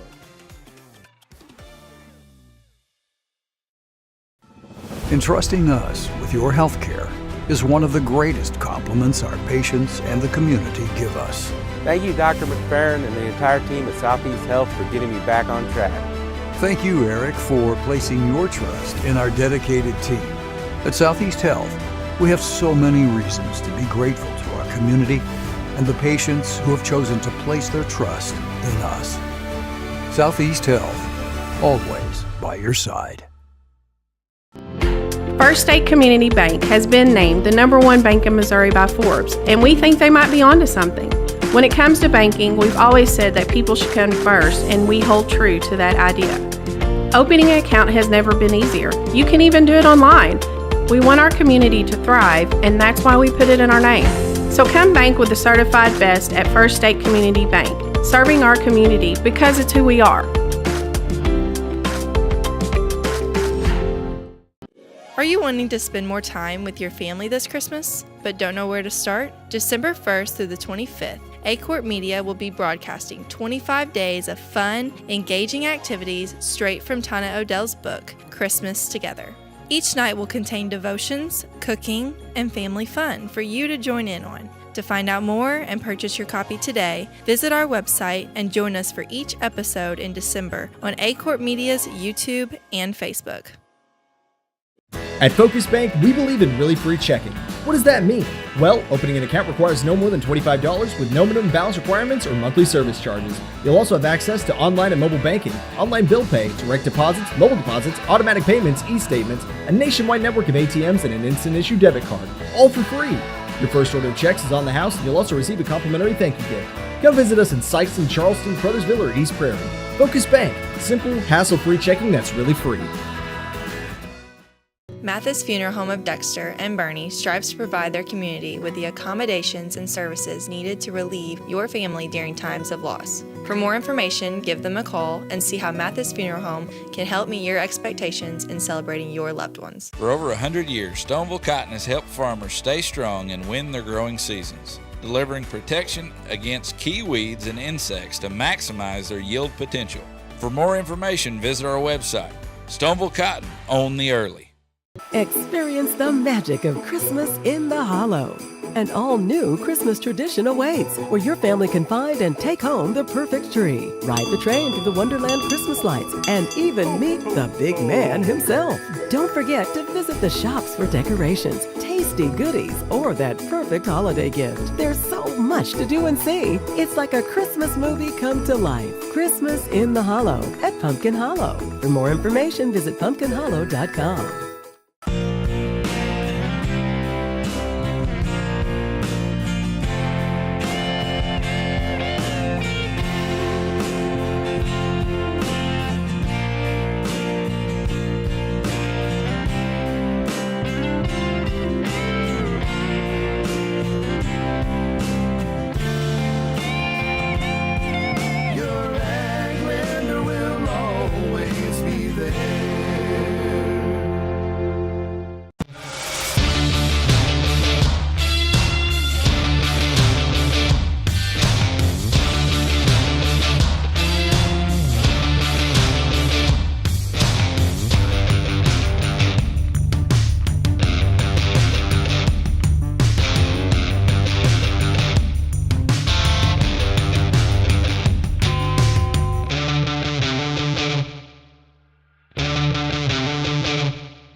If you feel like you never get the time you need with your insurance agent to find the right coverage, it might be time to make a change. Tyler Miller of Flatland Ag Insurance in Clarkton works to make sure, each and every day, that his clients feel they are taken care of. With years of experience in crop insurance in 4 states, he strives to provide you with the exact coverage you need for your specific situation. For more information, give Tyler a call at 573-276-8044. Here's to another great year. Growing cotton in the Mid-South is hard work. As a farmer, you make tough decisions every day. Choosing a cotton variety shouldn't be one of them. Next-gen brand varieties from Americot are bred specifically for cotton growers like you. We're 100% independent and farmer-owned. Plant cotton that works as hard as you do. Americot. All we do is cotton, all the time. Does your business need, literally anything? When we founded CNS Cleaning Supply, our goal was simple. Become a one-stop shop for anything and everything your operation might want. From car care to condiments, mops to markers, soaps to staplers, and everything in between. which is a lot, CNS has got you covered. Give Delane Beckwith a call at 573-217-0104 or visit cscleaningsupply.com to get set up with, well, literally everything. Tell them Delane sent you.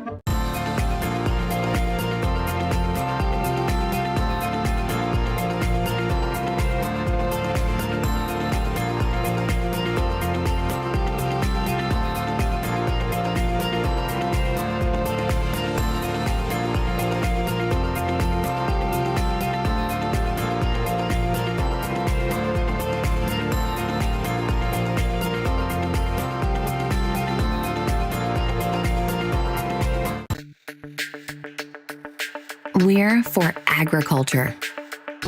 For growers, doers, whatever it takers. We're for doing things with purpose. We're for the little guy with big guy dreams. We're for agriculture. We're for you. Nutrien Ag Solutions, leading the field.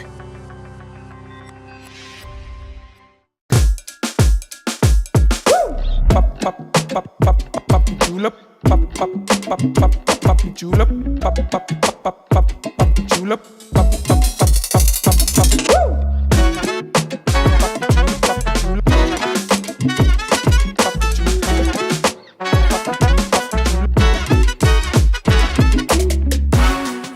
If more than not on the back of your vehicle, you paid too much. At Young Real Estate, we're Southeast Missouri, just like you. We are parents. We are teachers. We are grandparents. We are active in our community. We are patriots. Serving all of Southeast Missouri, and we are here for you. We are young.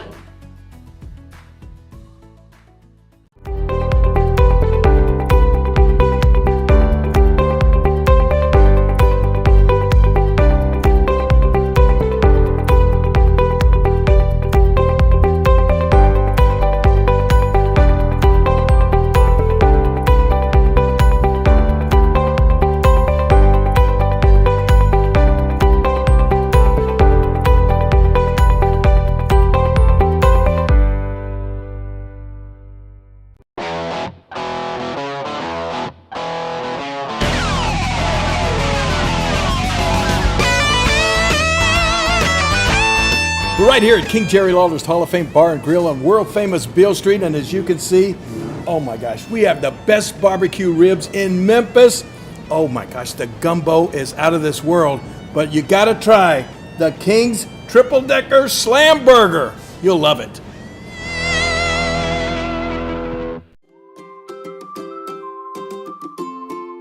First State Bank and Trust is more than just products and services. We're there for you for your first paycheck, buying a home, opening a small business, starting a family, or planning to retire, and everything in between.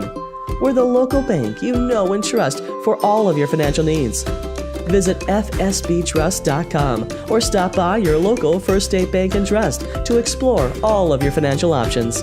Equal housing lender, member FDIC.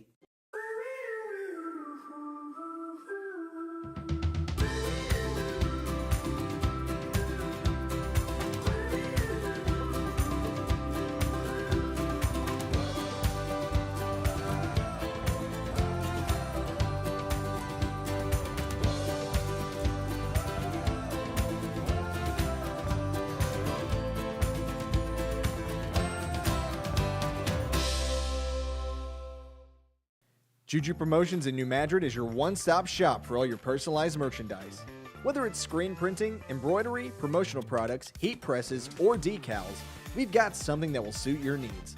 So you, your school, or your business will always be looking its best. There's tons to see, from apparel to accessories. So what are you waiting for? Stop into Juju Promotions today in New Madrid, Missouri. And don't forget to like us on Facebook.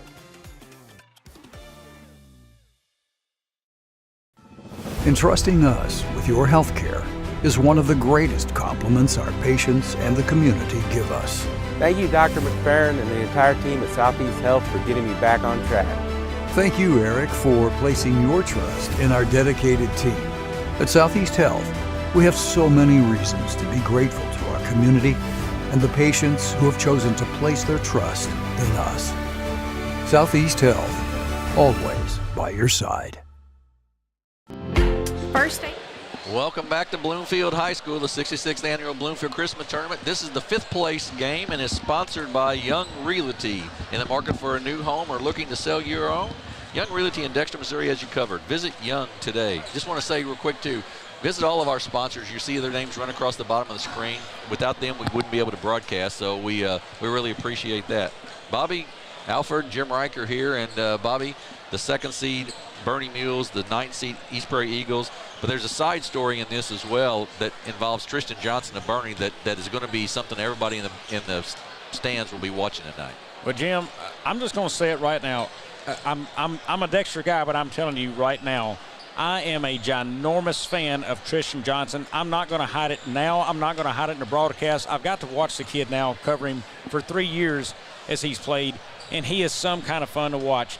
He needs 32 points to tie the all-time single tournament record of 142 points scored in this game. That was held by, I believe, Brian Blackburn of Puxico, yep. Of 1989. Right. If he gets 33, he will set the record for a single-season tournament record. Jim, I'm telling you right now, I'm rooting for him to get there. Now, we've still got a basketball game to call, and we'll be as unbiased as possible there, but I'm telling you, I've got a huge admiration for the kids' game, and I'm from a competing town, so it tells you how much of a fan and how good he is. But let's talk about East Prairie for a minute. They got here playing good basketball. They're still going to finish above their seed. Again, another team playing up. They've had a couple of kids that really shine for them. I think Noah Johnson's coming. He's played a really good tournament. Yes, he runs the floor well. He's a big man. You're going to see him get fast break points just because he runs the floor very well. And I think Wyatt Williams is another kid who's played it well and getting him this game. Connor Markham is one. I think he can score a little bit more too for him this game. They've got 3 really good players up there. The trouble I see for Bernie in this game is the rebounding department. They have not rebounded well the whole tournament. That's what put them in the loss column, I think, and put them in this game. But they've got to find a way to rebound against East Prairie. That is an area I really do think East Prairie can exploit Bernie on and possibly sneak up on them and make this a closer game. But, Jim, I'm telling you, Micah Schooley's been on fire. 23 points by Johnson his first game, 44 the next night, 41 last night. Give me the Bernie Mules on this one to take the 5th place trophy home with them. Yeah, I don't know exactly how you defend Schooley and Johnson. If you play man-to-man, Tristan can get to the basket, it seems like. If you play zone, Schooley's going to wear you out. So we're going to have, I believe, the national anthem again before this 5th place game. We'll see. That's what it looks like. So we're going to take a break, and then we'll be back with the start of this 5th place ball game between the Bernie Mules and the East Prairie Eagles here just in a couple of minutes. You're watching basketball on the Aycorp Media Networks.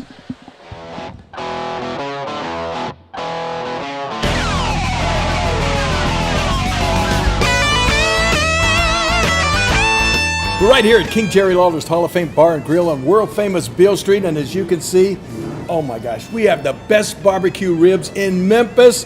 Oh my gosh, the gumbo is out of this world, but you gotta try the King's Triple Decker Slam Burger. You'll love it.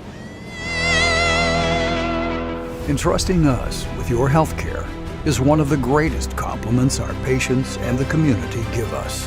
Thank you, Dr. McFerrin and the entire team at Southeast Health for getting me back on track. Thank you, Eric, for placing your trust in our dedicated team. At Southeast Health, we have so many reasons to be grateful to our community and the patients who have chosen to place their trust in us. Southeast Health, always by your side.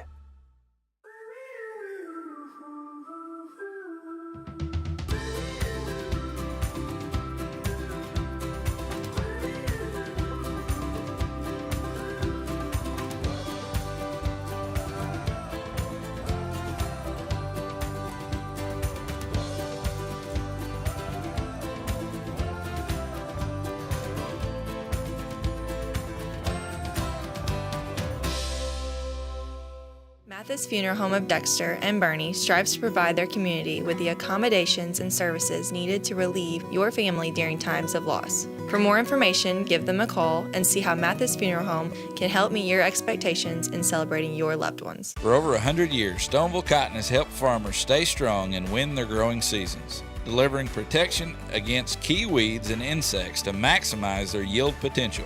For more information, visit our website. Stoneville Cotton, own the early.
Back at Bloomfield High School, we are just about set for the starting lineups tonight. The Bernie Mules will be the visitors on the scoreboard, and they'll be in their blue road uniforms trimmed in white with mules across the front. And as I said, this is a 5th place game that we are looking forward to. Should be a good one, and you pointed out a couple of kids. I watched East Prairie yesterday. Noah Johnson, you were right. That kid really runs the floor well. He's a sophomore. He's a good one. I'm excited about his abilities. So here we go. The starting lineups, of course, Tristan Johnson, 5'9" senior. His last game here in the Christmas tournament. Number 10, Micah Schooley, the microwave. He had a big night last night, 28, I believe, for him last night. Tucker Anthony also at 5'6", a senior guard. And then number 14, 5'8", Landon Ellsworth. And the final starter will be a 5'10" sophomore, number 23, and that's Taven Owens. So that'll be their starting lineup. They're coached by Jason Long, and their loss the other night was their first one this season. For the East Prairie Eagles, a 5'9" senior, Rafe Bayasi, a 5'9" senior guard. Played a nice job yesterday in that game. Sophomore 5'9", Connor Markham will play one of the other guards. He's a good shooter. 6'4", sophomore number 11, we were talking about Noah Johnson. He's had a really nice tournament so far. Wyatt Williams will play the guard. He's a 6-foot senior. And then the 6'5" junior, number 33, Evan Kennedy. So a lot of experience for the Bernie Mules, a lot of size for the East Prairie Eagles. Yeah, and size has given Bernie fits in this tournament again. You know, anything underneath they can do, any kind of offensive boards they can get, that is going to be a huge advantage in East Prairie favor right there. Tristan Johnson still with that left hand taped up. He got that injured the second night of the tournament. And East Prairie will start the ball game with the basketball. Connor Markham will bring it across the timeline. Bernie in their 2-3 zone. Inside, tipped out of bounds, and will still belong to Bernie. Quick hands by one of the Bernie defenders. I mean, will belong to East Prairie. You can tell right away East Prairie knows where they want to go with the basketball, and that's down low. They're going to want to see it inside a lot. There's a three-pointer from the outside, though. No good. Taken down by Johnson, up and good. We talked about the big kid, and he's a good one. Offensive board. Tristan Johnson inside with it. Kicks it back out. They get it to in the corner and kick it back out now to Ellsworth. And Johnson will take it again to start the offense.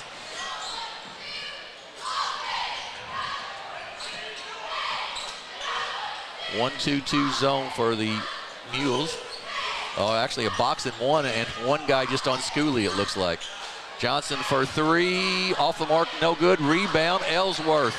Great rebound by the little guy. Connor Markham is he can tell you what kind of chewing gum Schooley's chewing right now. Yeah, he's trying to shut down that three-point opportunity. And Schooley's just standing, basically, not even making a move. Well, Jim, we've seen this before happen to Schooley, and what happens? Well, Johnson goes for 40-something points both games, I believe. Right. In the corner, three-pointer up, and Anthony no good. Rebound taken down by Evan Kennedy. And I believe in most of those games we covered Bernie, too. Schooley's also gone above 20 in both of those situations. Yep. Markham left side to Johnson.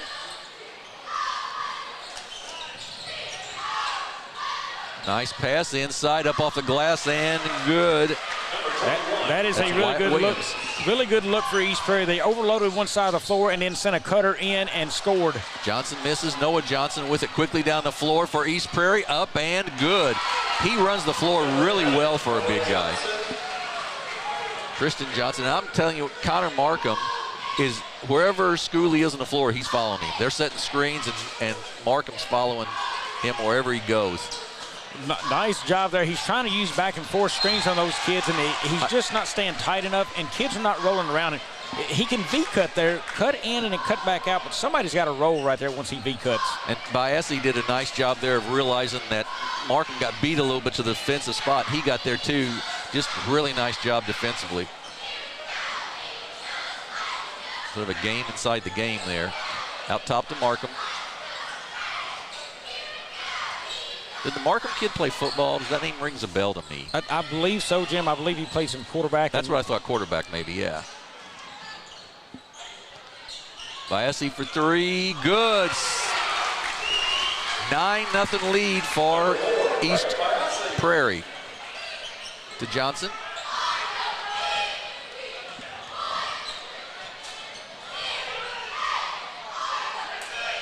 Ellsworth for three, rims out, no good. Rebound by Evan Kennedy. Biasi quickly down the floor. He's going to take it all the way to the basket. He's going to go up, miss it, but follow up. Kennedy, no good, gets his own rebound, and he's going to be fouled and go to the line to shoot 2 free throws. This is sort of similar to the way the game started with Kennett last night or the other night with the Bernie Mules. Yeah, I mean, Bernie just finding rhythm to get in the game and find a comfort level, you know. It's just struggling, and really with Schooley covered up like that, they just can't run their normal offense they'd like. They're having to adjust on the fly. First free throw, no good. That foul was on Owens, his first, team foul number 1 on the Mules. Free throw, this one is rims around and falls in. Double-digit lead for East Prairie here early. Something that's gotten Bernie in trouble too this tournament has been foul trouble, being undersized and trying to find ways to defend underneath has been a struggle. Ellsworth to Johnson. He'll take a long three off the mark. No good. Rebound, Noah Johnson. And Markham will bring it up, walk it up for East Prairie.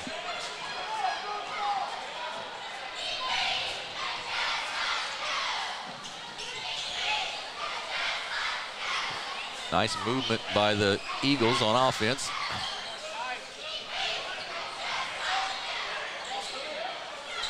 A reset now to Johnson. Noah Johnson. Biasi for three more, and it's 13-0. And Coach Jason Long's got to take a quick timeout to try to adjust. 30-second timeout, and it's just been a situation of Bernie not being able to get anything to go so far, Bobby. Nothing happening on the offensive side. Right now, East Prairie is shooting 5 of 8 from the field, 3 of 5 inside the arc, 2 of 3 beyond, and 1 of 2 from the line. So they're hitting in all cylinders right now, and boy, they don't look like a team at all who's going to lose this game. They are on fire early. Of course, we said that same thing about Twin Rivers last night, I think, and then Bernie came back, you know, with a 60-plus point second half. They got the pace they wanted, but they're going to have to figure out a way to get Micah Schooley open at some point. Yeah. One thing I have learned about watching the Bernie Mules, especially the last 2 years, they are a tough, gritty team. They never give up, and they got a lot of fire, and they know how to come back from deficits. 4 of their 5 shots, 3-pointers so far. Inside to Anthony, kicks it back out. And then Johnson gets it. He goes in the lane, pulls up, gives it back inside to Anthony. It's short, no good. Rebound by Noah Johnson. Quickly down the floor. Gives it off to Connor Markham, up and good. Markham with 2, 15-0. And then Markham gets back on defense quickly. Johnson, a little pull-up, short, no good. Well, I tell you, Bernie better hurry up and do something because I don't know how much of a hole they can dig out of if they keep going like this. Markham misses the layup, this push from behind, the foul, and he'll go to the line to shoot 2 free throws. That's on Ellsworth, his first, team foul number 2. 4.5 minutes off the clock, and Bernie's still without a score. I would not have placed a wager on that by any matter of means. Free throw by Markham, good. Cameron Farmer sets a check in for Markham. And they're absolutely getting whipped on rebounds, 10-1. Make it 11. No good, and Noah Johnson puts back the free throw, and it's 16-0 East Prairie. 18-0, excuse me. Johnson, long 3, short, no good. Rebound taken down, out of bounds, off of East Prairie, belonged to Bernie. Farmer checks in, Markham checks out for East Prairie. You wonder if the 2 nights of just having to play so hard has gotten to Tristan Johnson a little bit with his legs. Everything's been sort of short tonight. Well, a little bit of that happened last night, you know. As and finally there you go, 3-pointer for Tristan Johnson. I was wondering if he needs to try to get closer to the rim to get his first basket going and get a little rhythm, maybe a first 2, but he answered that question really quickly. Cross court to Noah Johnson. East Prairie right now doing a really good job of overloading one side of the floor and then finding an open guy the other. Biasi for 3, it's going to be long, no good. Rebound taken down by Landon Ellsworth. They get it to Schooley in the corner. He's open for 3, good. You said he'll get his looks at some point. He'll get his looks. There was a hand so close to his face, he felt the wind from it and still knocked down that 3. Yeah, he'll get his look. Connor Markham sets a check back in as he had done a nice job on him defensively. Kennedy turnaround jumper, good. The big guy, 6'5", gets the left-handed jumper to go. East Prairie, 8 of 14 right now shooting the basketball. Anthony inside off the glass, long, no good. Kennedy with the rebound. Size of the Eagles really affecting the offense of the Bernie Mules. Williams with it, goes baseline, up and good. 22-6.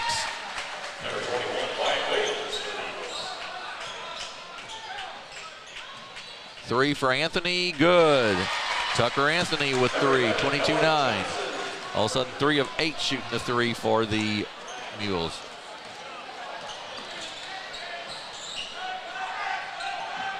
I'm really surprised Johnson didn't go to the rim right there. A couple of steps and he's there.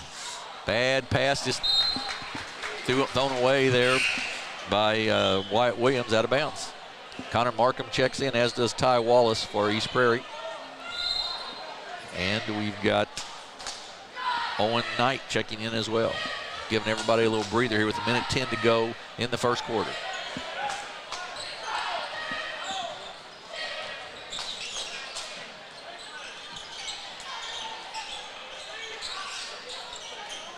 Owen back out to Tristan Johnson for 3, off the mark, no good. Rebound by Wyatt Williams. Wow. Great move by Williams. He sort of stumbled coming down the floor, but kept his composure and gets the basket. He backed Johnson all the way down, and he just put a nice spin move on him. Great head fake by Tristan Johnson, up and good. He's got 5, and it's 24-11. 4 of 14 for Bernie, 10 of 14 for East Prairie.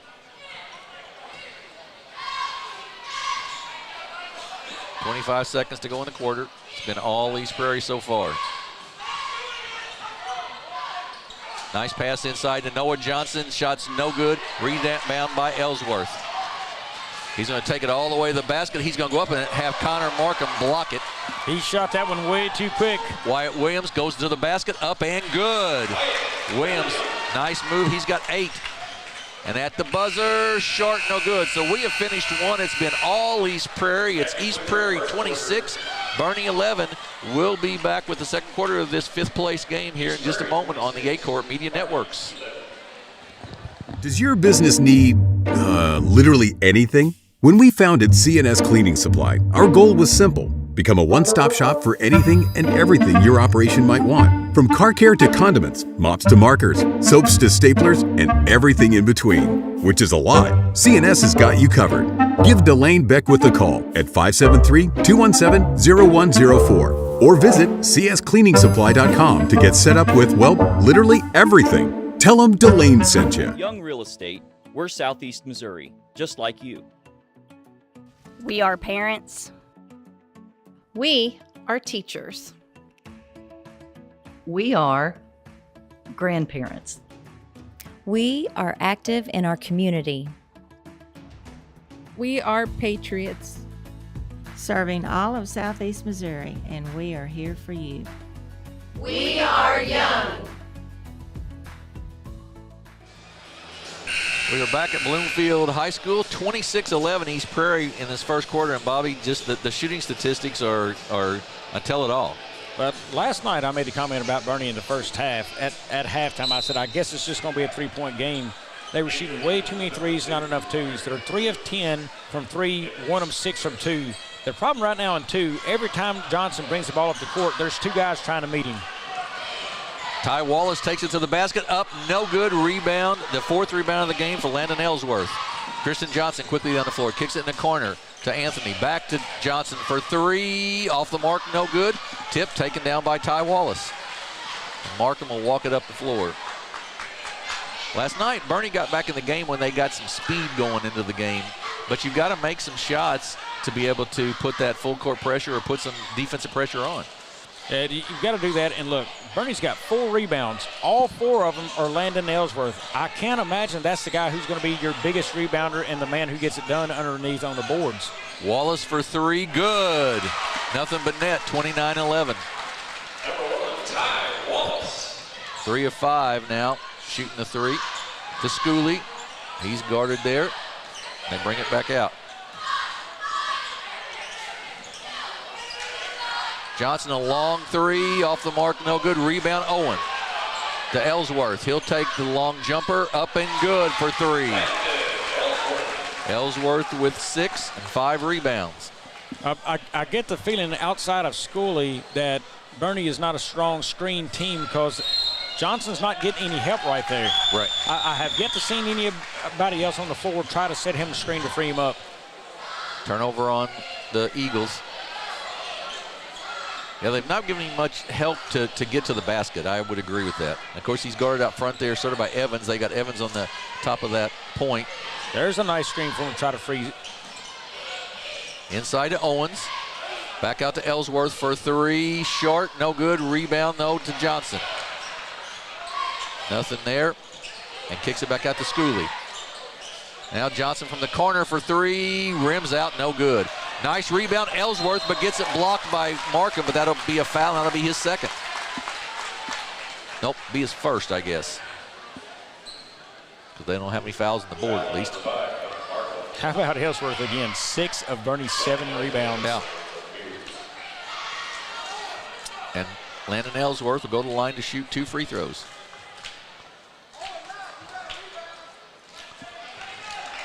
Ellsworth is 5'8" and has got 6 rebounds.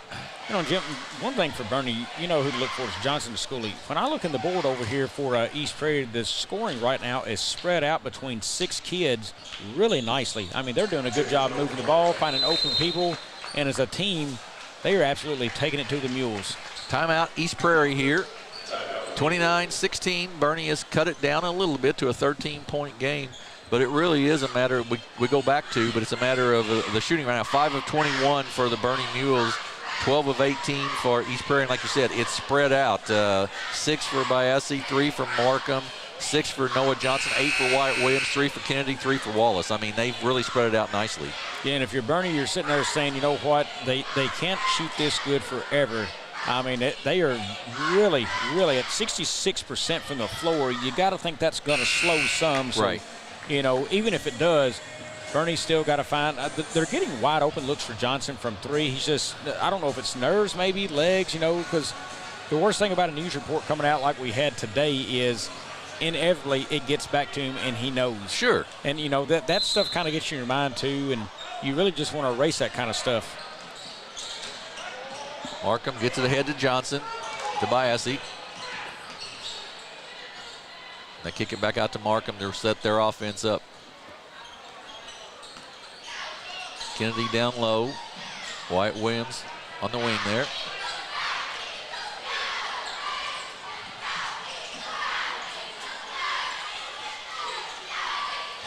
Biasi's running the baselines. Markham with the catch. He's going to take it inside. A little runner up off the glass. No good. Rebound Johnson. That'll be the second foul on Connor Markham. And that becomes a big deal because he's been the kid who's been hounding Micah Schooley so hard. And I think there too, when you have this going on, Bernie needs to find ways to get inside too and draw fouls. It's 2 fouls in this game. It's been very clean, but you got to get to the free throw line if you want to make up points with a stop clock. Ellsworth with it. Goes left side to Anthony. He's going to drive inside. He's going to kick it back out to Ellsworth. Gets it blocked by Noah Johnson. Johnson all the way down the floor, up for the layup, up and good. He is playing a whale of a game tonight. Noah Johnson.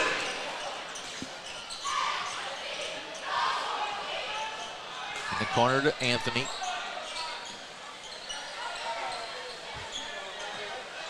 They're really stuck to one side of the floor, too, because Schooley is just being hounded inside and then a bad pass over the hands and out of bounds.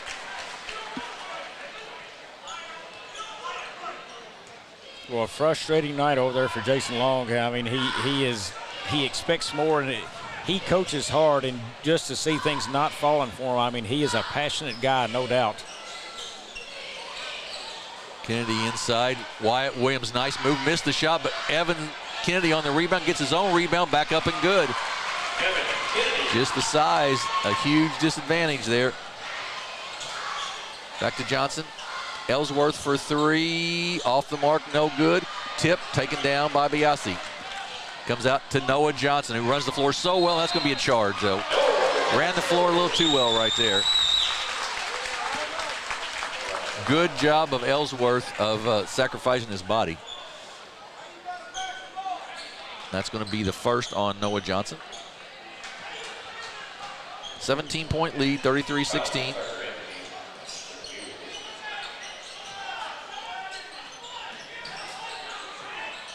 Tried to get it inside, but Wyatt Williams reads it, gets the steal. Everything's to that right corner over there, Bobby. They're taking everything. Of course, Schooley's on the left side, so that's what's keeping them from going that way. Yeah, and that's a tough deal. Almost maybe just. Well, Evan Kennedy, nice rebound up and good. The big guy has got 7 points and 9 rebounds. So maybe pull Schooley out to half court right here and just let him stand. His man is now out of the game. That clears up space is what it does. Now you're a hat for a hat. If you're going to double team Johnson, guess what? Somebody's open. Evan Kennedy with 11 rebounds already for the Eagles. Biasi for three, off the mark, no good. Rebound, Tristan Johnson.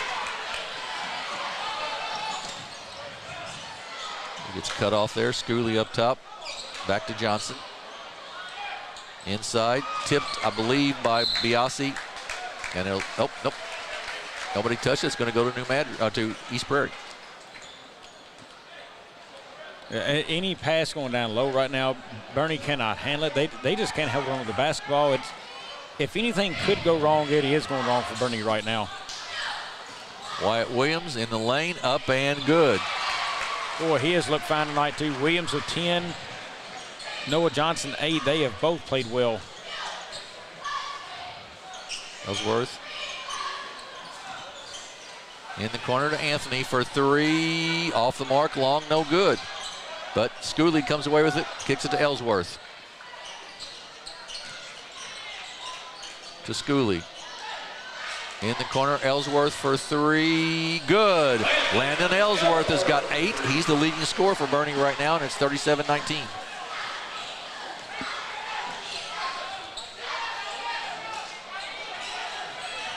trying to trap a little bit here, and it works for him. Schooley with the steal. He's going to stop, kick it to Ellsworth.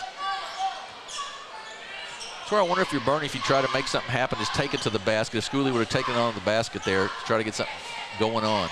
Owens inside, left side to Ellsworth for three. Rims out, no good. Rebound by Wyatt Williams. I'm still just befuddled at the thought that Bernie is not setting screens to try to do anything to free Noah Johnson up. Or not Noah Johnson, but Tristan Johnson up. Cross court. He has had trouble finding the paint, matter of fact. I mean, East Prairie has done very well there tonight. Noah Johnson, shot no good. Tipped out by Johnson. Will belong to Bernie.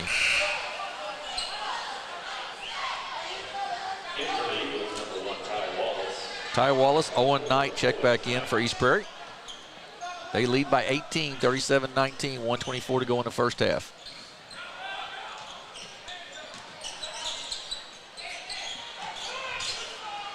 Johnson inside to Owen. Good move. Misses the shot.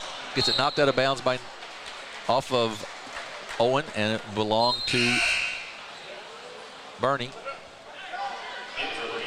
Cody Massey checks in. I believe that's the first sub we've seen all night for the Bernie Mules. Yeah, it sure is. I mean, and that right there is Coach Long just said, you know, I've got to try something a little different down low.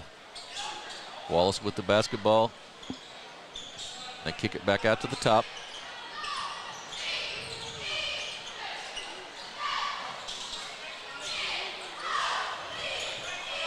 To Williams. He'll take the three. It's good.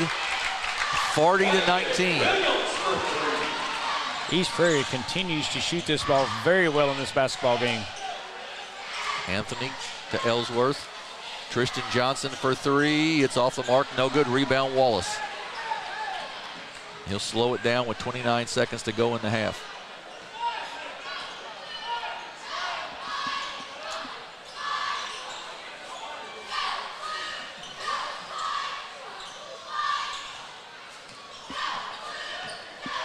Knight with it up top, 12 seconds to go. Kick it off to Williams. That's probably where they'd like to see it. Wallace.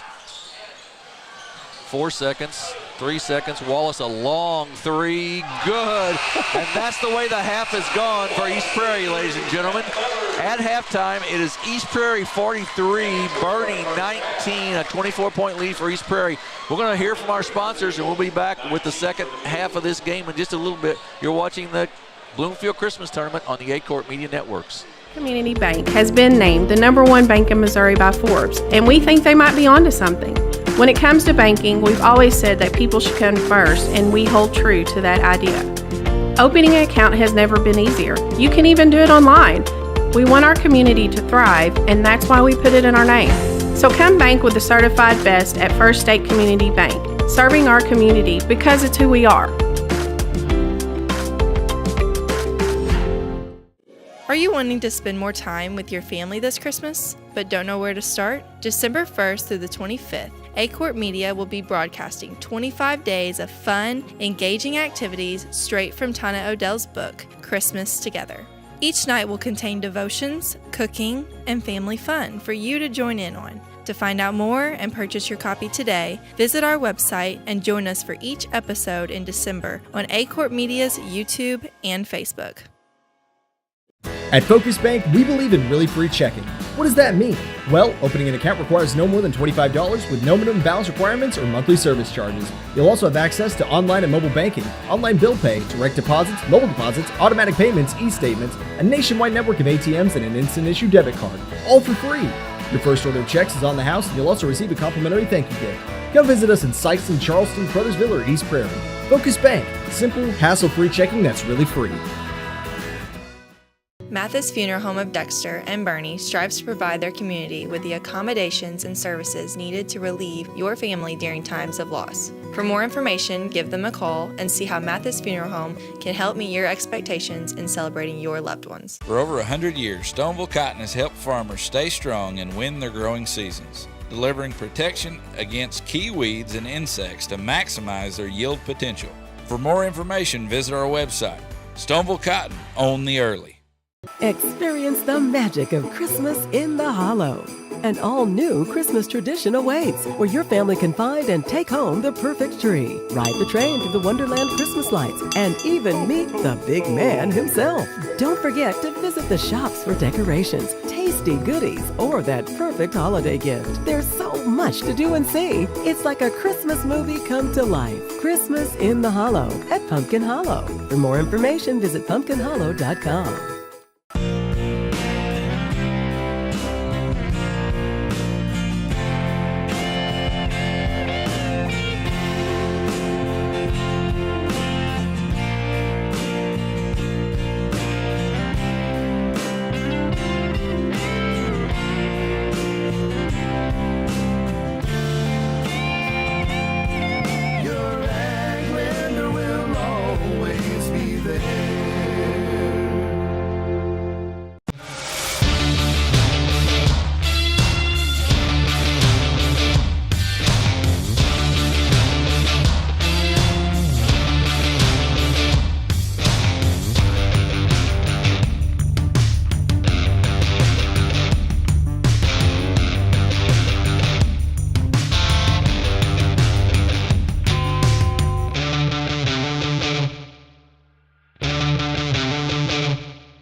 If you feel like you never get the time you need with your insurance agent to find the right coverage, it might be time to make a change. Tyler Miller of Flatland Ag Insurance in Clarkton works to make sure, each and every day, that his clients feel they are taken care of.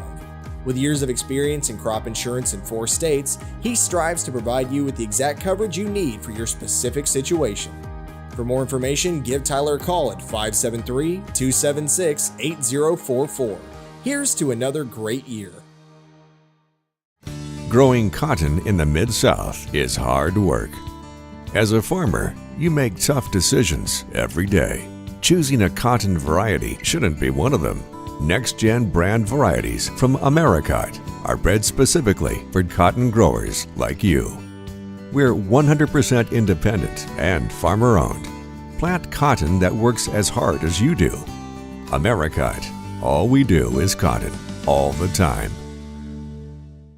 Does your business need, literally anything? When we founded CNS Cleaning Supply, our goal was simple. Become a one-stop shop for anything and everything your operation might want. From car care to condiments, mops to markers, soaps to staplers, and everything in between. Which is a lot. CNS has got you covered.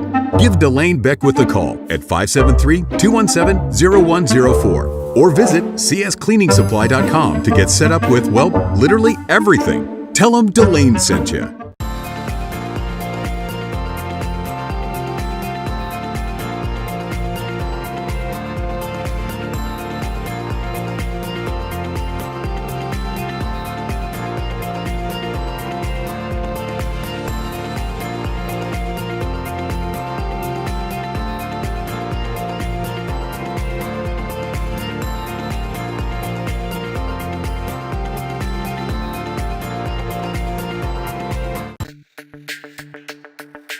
We're for agriculture.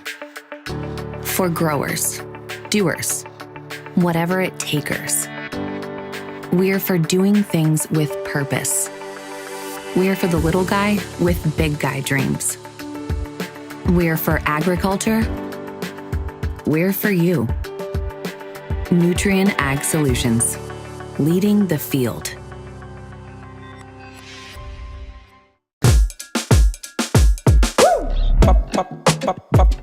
Julep, julep, julep,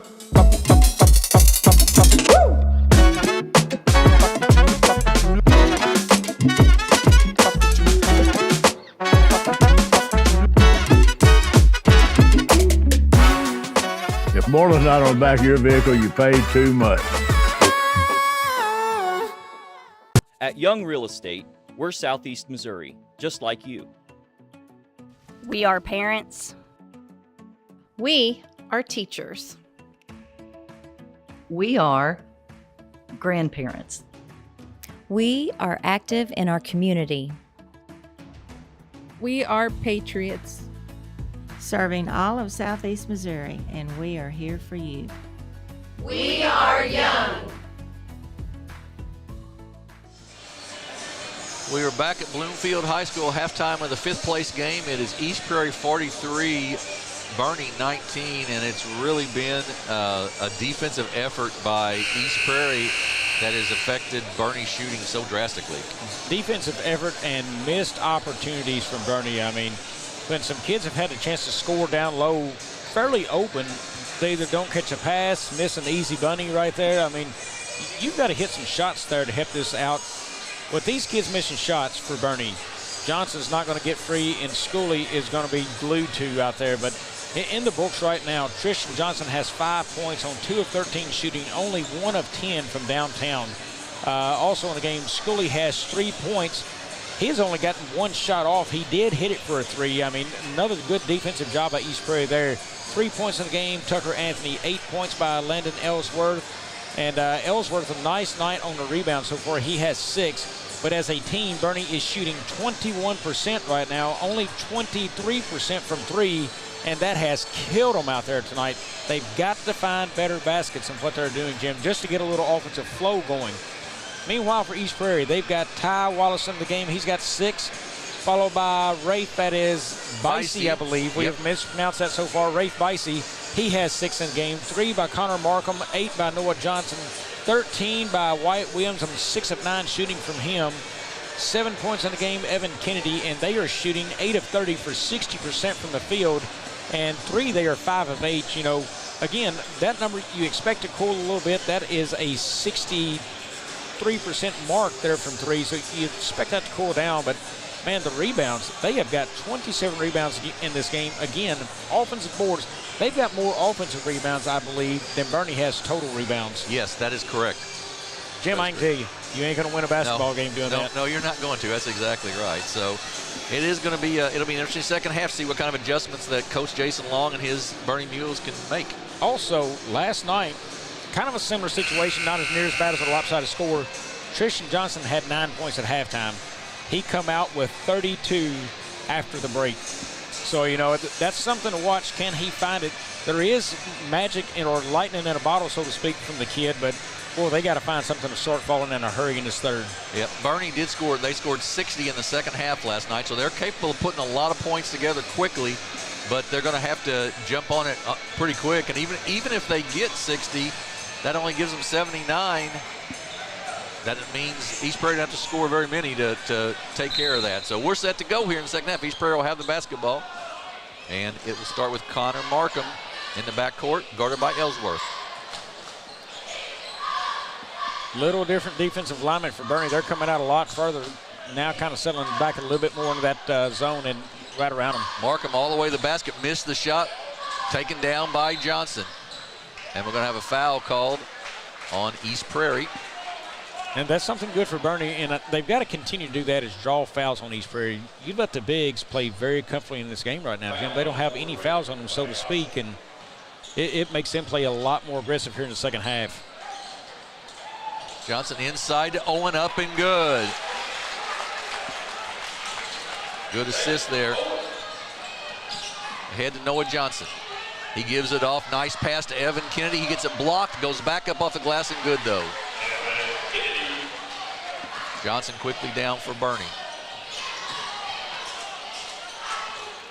Johnson's going to take it inside, nothing there. Ellsworth for 3, off the mark, no good. Rebound by Anthony. He kicks it back to Ellsworth. They're really running Schooley, trying to get some screens on him. Owens inside, not there. Ellsworth, jumper, off the mark, no good. Tipped off of Owen and out of bounds, will belong to East Prairie. Jim, I can't believe you don't run up there, even at the top of the key where Johnson was just at. Run up there and give him that ball screen. Let him move right off the screen for an open look again.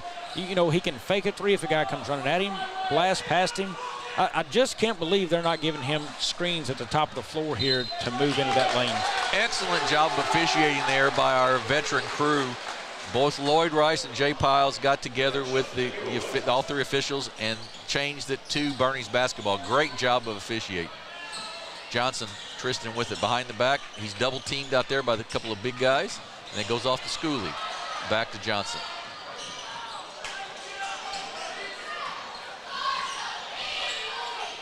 They have really done a nice job on Johnson defensively. 15-foot jumper from the baseline, no good. Rebound by Noah Johnson. Bicey with the basketball in the backcourt, splits the pressure, and we're going to call it a double dribble and a turnover. Well, good job by Bernie turning up a little pressure here, and they're going to need a lot more of that to climb back into this one.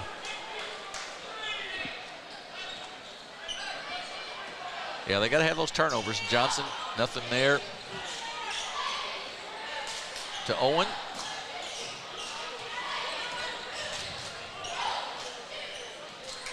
Screen set. They give it off to Owen. He gathers himself and gets it blocked by Kennedy from behind. Again, Bernie just not able to do anything with the basketball right around the rim. I mean, every opportunity, the size has killed them tonight. Yeah, size has really affected them. No, absolutely no question. Johnson, a long three. Good. Tristan Johnson for three, and that's 8 for him, 24 for the Mules.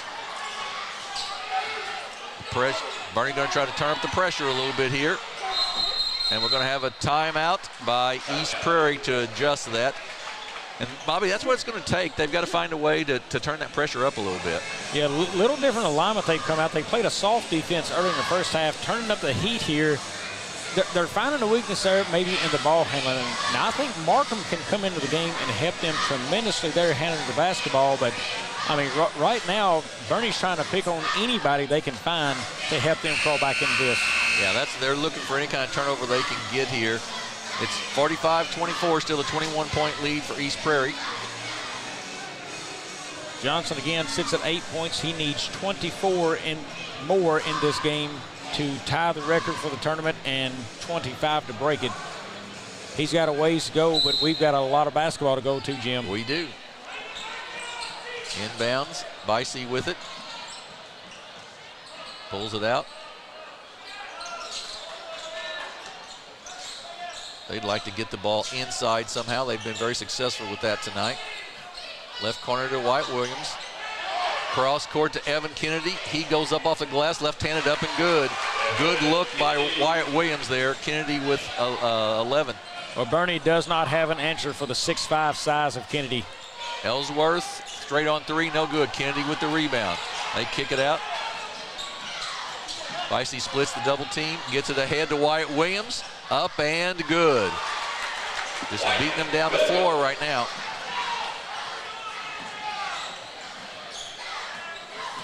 Johnson with it. Drives into the lane. He's going to be fouled. To be on the floor. That's going to be a foul on. Let's see who it's called on for sure. That's on Evan Kennedy, his first. Team foul number 2. Tough catch by Johnson. He takes it all the way to the basket and gets it blocked by Wyatt Williams, but he'll be fouled and go to the line to shoot 2. Well, Jim, he was woefully bad the first game I believe we had him, or the game 2. He was solid last night from the line, so let's see his first trip tonight, what he can do there. And that's surprising too. It's his first trip to the line. That's a statement on how he has not been able to get to the basket tonight. Free throw is good. Really a statement of, East Prairie all night long has met him probably outside of the free throw line, near the three-point line, with 2 defenders waiting on him.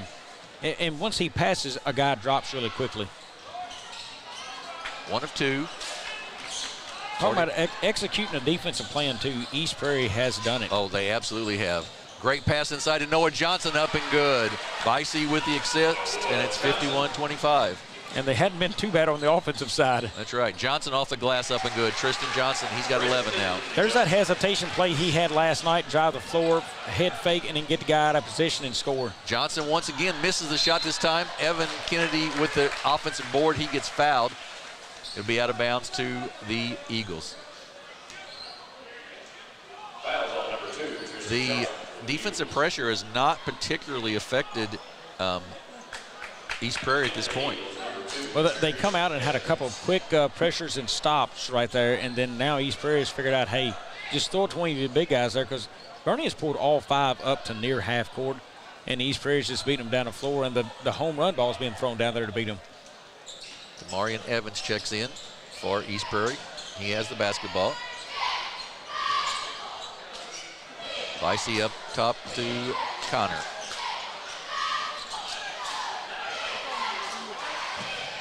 Bernie going to sort of a 1-2-2 versus a 2-3. Inside to Connor, up, no good, tipped, taken down by Ellsworth. Gets the head to Tristan Johnson. He'll take a long jumper, off the mark, no good. Noah Johnson with the rebound. Really strong rebound by Noah Johnson there. Vicey breaks through, loses it though. It's loose on the floor. He gets it off to Noah Johnson. He goes up off the glass and good. Man, he's just having a night, isn't he? He is. Timeout by Coach Jason Long of the Mules. 53-27, still a 24-point game here for the East Prairie Eagles. And you said it earlier, Bobby, and it's exactly what it is. East Prairie has done exactly what they were drawn up to do defensively. Yeah, and they haven't altered all night. It's been the same defensive plan. You know, we're going to stick a guy on Schooley, and we're going to meet Johnson before he can really get a clean shot off. We're going to meet him, and we don't think the other three guys can beat us. And you know what? They're right. Right, now. That's right. That's what's happened right now. You're exactly right. And I only wonder, you know, you don't want to take Schooley out of the game at all, but removing him to maybe half court, he's still a threat as soon as he walks in the gym, but putting him way out there removes one more player. So now you've got 4-on-4, but they're going to meet Johnson with 2 up there. So now you've got basically a 4-on-3. Somebody's got to be able to get open for Bernie and hopefully drive in and put one off the glass there. Because it would be Johnson and Schooley way out top. Right. And then 3 guys down low to defend. Bernie with the basketball. Like I said, trailed by 24. Ellsworth gives it back to Johnson. Spin move in the lane, up and great move, missed the shot. Noah Johnson's going to be fouled, I believe, as he comes out of there with it. And that foul was on Ellsworth, I believe, or Ant Tucker, I believe. Well, I can tell you, no doubt, if you're rooting for Bernie, you feel their pain right here. But if you're East Prairie, you're really happy with the way this game has gone. Oh, yeah. Wallace right side to Wyatt Williams. Off the glass, no good. That's going to be over the back, I believe, on Noah Johnson. Defensively, just went over the back. Good block out there. Nope, Micah Schooley has come out of the game. A little break. And Cody Massey in.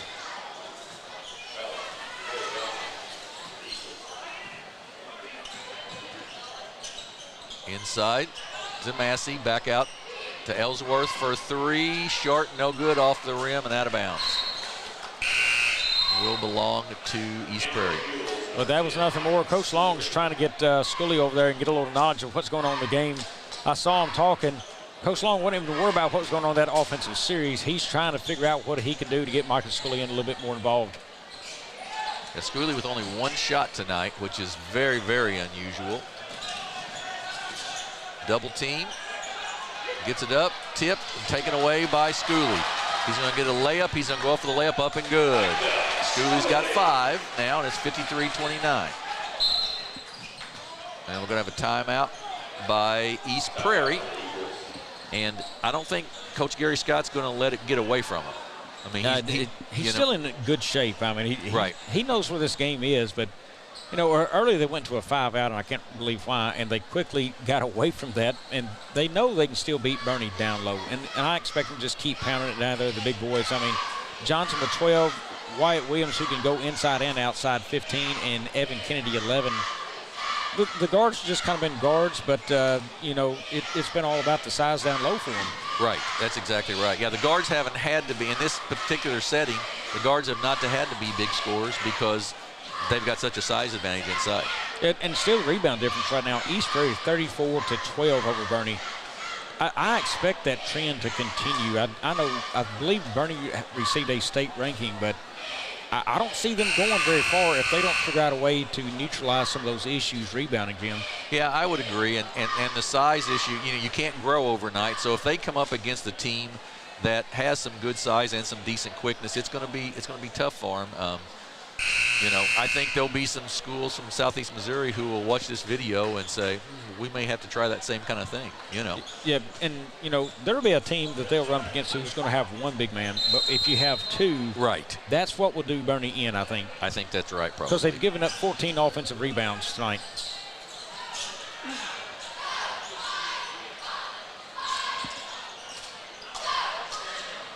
Williams with the basketball in the corner, goes cross court to Markham. Looks inside, not there.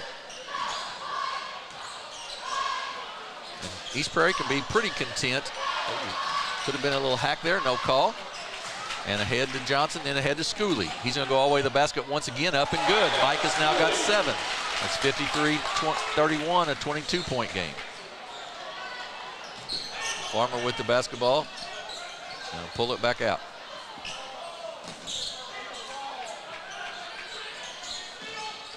Wallace for 3, good. Ty Wallace, that's 3 threes for him tonight. He's got 9.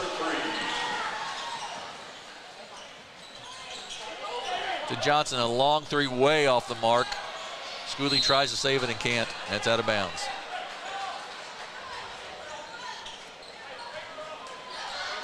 (56-31). East Prairie with the lead and the basketball. Ooh, wow. Wyatt Williams all the way to the basket, up and no good, but he'll be fouled and shoot 2.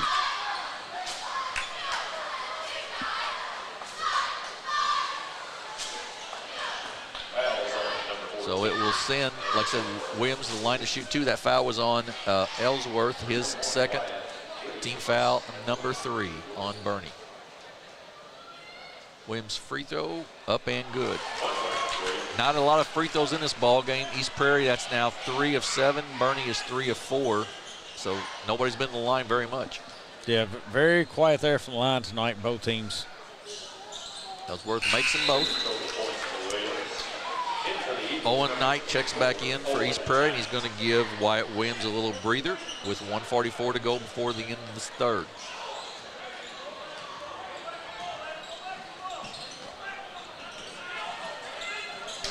Tristan down the lane, up and off the mark, no good. Rebound, Ty Wallace. He'll pull it back out, slow it down a little bit. Now get it ahead to Markham. Markham a little too quick with it, gives it off to Johnson on the turnover. Inside and taken right back by Ty Wallace. Once again down the floor, up and no good, but, well, Noah Johnson right there is going to get fouled and will go to the line to shoot 2 free throws. Both teams trying to get some snowbird baskets there. And the night of shooting woes continue for Bernie now. On the night, 11 of 45 shooting, 6 of 29 from 3. They have increased their 2-point shooting again inside attempts. Not getting them to fall necessarily, but East Prairie again, 24 of 44 from the field. They have had a magnificent night shooting the basketball. They've shot it very well. 6 of 9 from deep. I will take those numbers. Yep, good night all the way around. They've shot it extremely well. Second free throw by Noah Johnson is long. First one was short, second one long. Tristan Johnson with the rebound. Right side to Schooley. And he stepped out of bounds, a turnover on Bernie. In for the Eagles, number 33, Evan Kennedy. Evan Kennedy checks back in. And Noah Johnson will check out.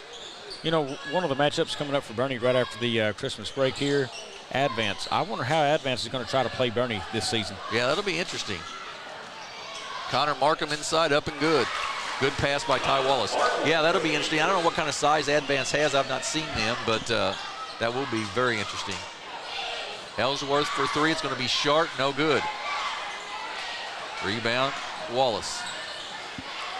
Well, if they're smart, they're going to make a phone call, I would say, to East Prairie and talk to them a little bit more about what they did, yes, their size, their speed, and how they aligned. Knight with it, puts it down. We'll have a jump ball, and it'll belong to Bernie. Yeah, this has been a clinic on how to defend Bernie, I think, tonight. I mean, Micah Schooley he's got 7 points, 4 of them on layups. He's had no looks. Right corner, up off the mark, no good. Rebound by Ellsworth to Johnson. He'll take a straight on 3, good. Tristan Johnson for 3. He's got 14, and it's 60-34. Bad pass by East Prairie, out of bounds. 26-point difference here, 19.5 to go in the third. Johnson walks it across. Well, I think if you're Bernie, I think you go for the score there. You got to make up a ton of points. And I don't even know that I'm worried about one shot at that point. They get Schooley the three. It's short, no good. Ellsworth can't get it up at the buzzer. So we go to the fourth in this fifth place game. It is East Prairie 60, Bernie 34. We'll be back in 1 minute with the final quarter. You're watching the 66th annual Bloomfield Christmas Tournament on the Aycorp Media Networks. First State Community Bank has been named the #1 bank in Missouri by Forbes, and we think they might be onto something. When it comes to banking, we've always said that people should come first, and we hold true to that idea. Opening an account has never been easier. You can even do it online. We want our community to thrive, and that's why we put it in our name. So come bank with the certified best at First State Community Bank, serving our community because it's who we are. Growing cotton in the Mid-South is hard work. As a farmer, you make tough decisions every day. Choosing a cotton variety shouldn't be one of them. Next-gen brand varieties from Americot are bred specifically for cotton growers like you. We're 100% independent and farmer-owned. Plant cotton that works as hard as you do. Americot. All we do is cotton, all the time. We're back at Bloomfield High School, 60 for East Prairie, 34 for Bernie as we head to the fourth period of this fifth place game. It has been all East Prairie tonight. Bernie 12 of 50 shooting the basketball tonight. So they've got a lot of shots off. More shots than East Prairie, actually. They just haven't been able to make very much. Well, a lot of them's been contested, or the ones underneath the basket are kids who's just not used to trying to go for shots against bigger kids against them there. East Prairie's going to spread it out a little bit with this 26-point lead. They can run as much clock as they want. Bicey with it. To Markham. Markham's going to go to the basket, going to get knocked away. Goes ahead to Tucker. And then Bicey with the steal. Dribbles through everybody, takes it down, gives it up to Markham. Way up off the glass, no good, but he'll be fouled and go to the line to shoot two.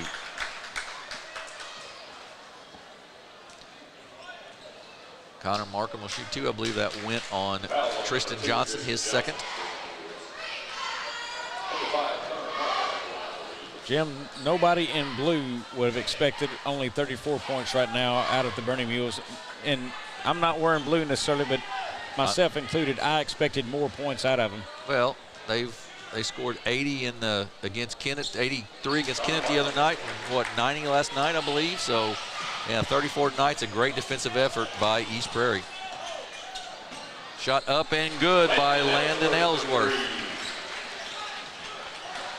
And then knocked out of bounds. Will still belong to East Prairie. 61-37. 8 of 34 from the three-point line for East Prairie tonight, for Bernie tonight. You look at some of these teams who have struggled against some things like a Bernie and a Kennett. When they face bigger teams than them, they have struggled in this tournament. And, you know, when you're just not having a big man presence down there, it sure does change the game. Right. I thought Kennett would have been a lot tougher against Donovan, and the size just really hurt Kennett last night. I mean, you know, it alters the game when you're a guard heavy. Well, and it shows the benefit that John Nemo gave to Bernie last year. That size inside was huge. In the corner, Williams to the basket, misses the shot, no good. Tristan Johnson with the rebound. Puts it behind his back, gonna go to the basket, gonna go up off the glass and good. Johnson for two, 61-39, 6:37 to go in the ball game. Chance to cut it to at least 20 here. Now, Sub, yeah, I watched Kennedy come out of that game. He's not a great passer, and he's the one having to take that ball out, pass it in, and come in because, you know, he looked a little uncomfortable with that, but he's a good big man under the board, but I don't think that's the guy you want having to make those passes under pressure.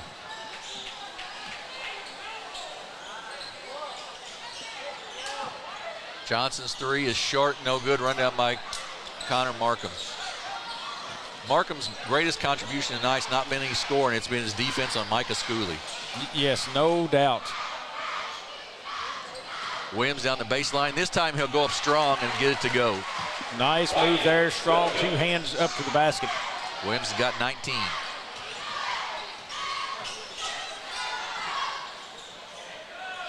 Once again, 2 guys. They're up on every time that Tristan Johnson has the basketball.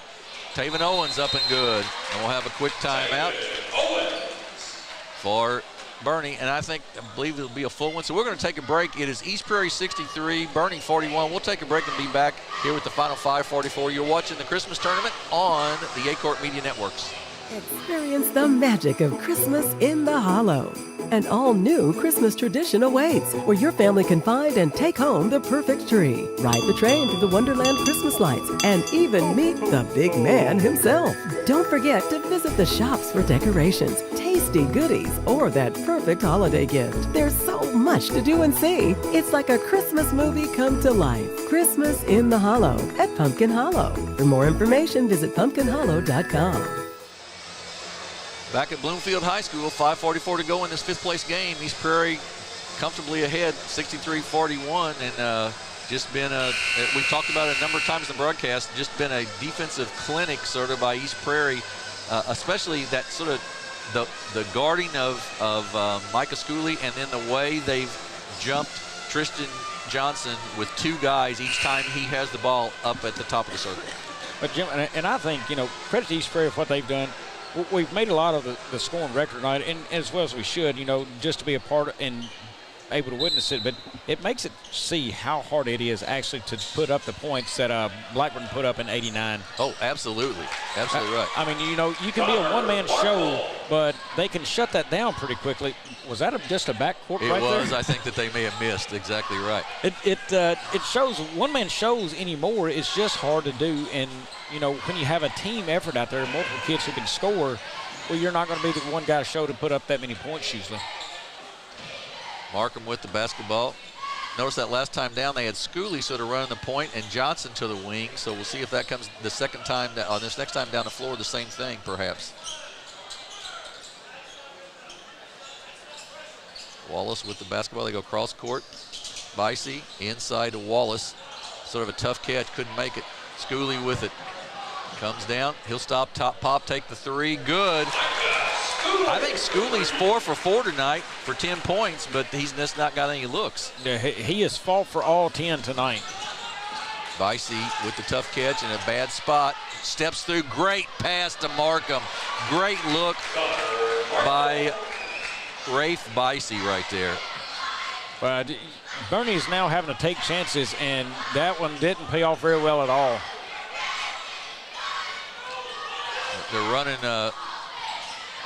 They're running Tristan Johnson where the way they would have been running Schooley now down the baseline. Well, they missed an opportunity for Johnson with a very weak, slow pass to him.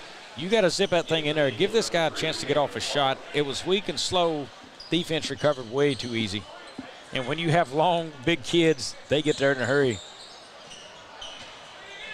Johnson with the basketball. He's going to go to the basket. He's going to go up. It is good, and he'll go to the line to shoot 1. That's a tough shot for Johnson to get off, and he made it. Foul by Wyatt Williams, his first, the team's 7th or 6th.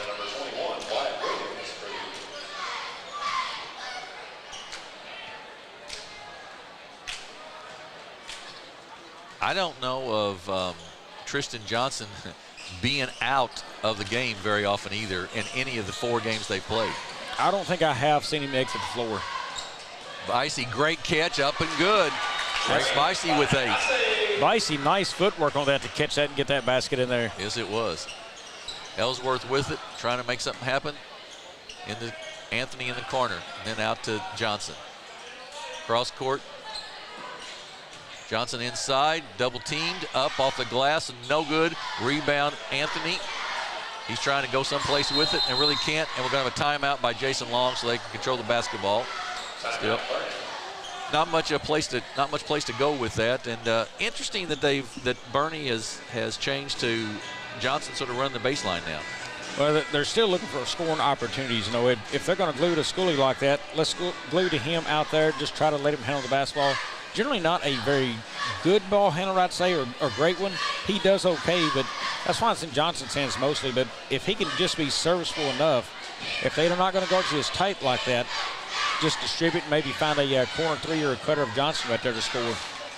3:44 to go, 69-46, East Prairie with the lead. The next game will be the Malden Green Wave and the Kennett Indians in the third place game.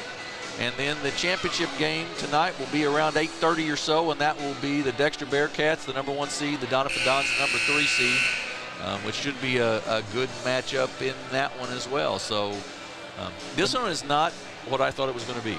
It's not, but look at East Prairie. Another team is going to make a move from their standings. They was a 9 seed coming in, I believe, and they've got a great chance right now, starting to look like they're going to finish as the 5 seed. So another mover in this deal.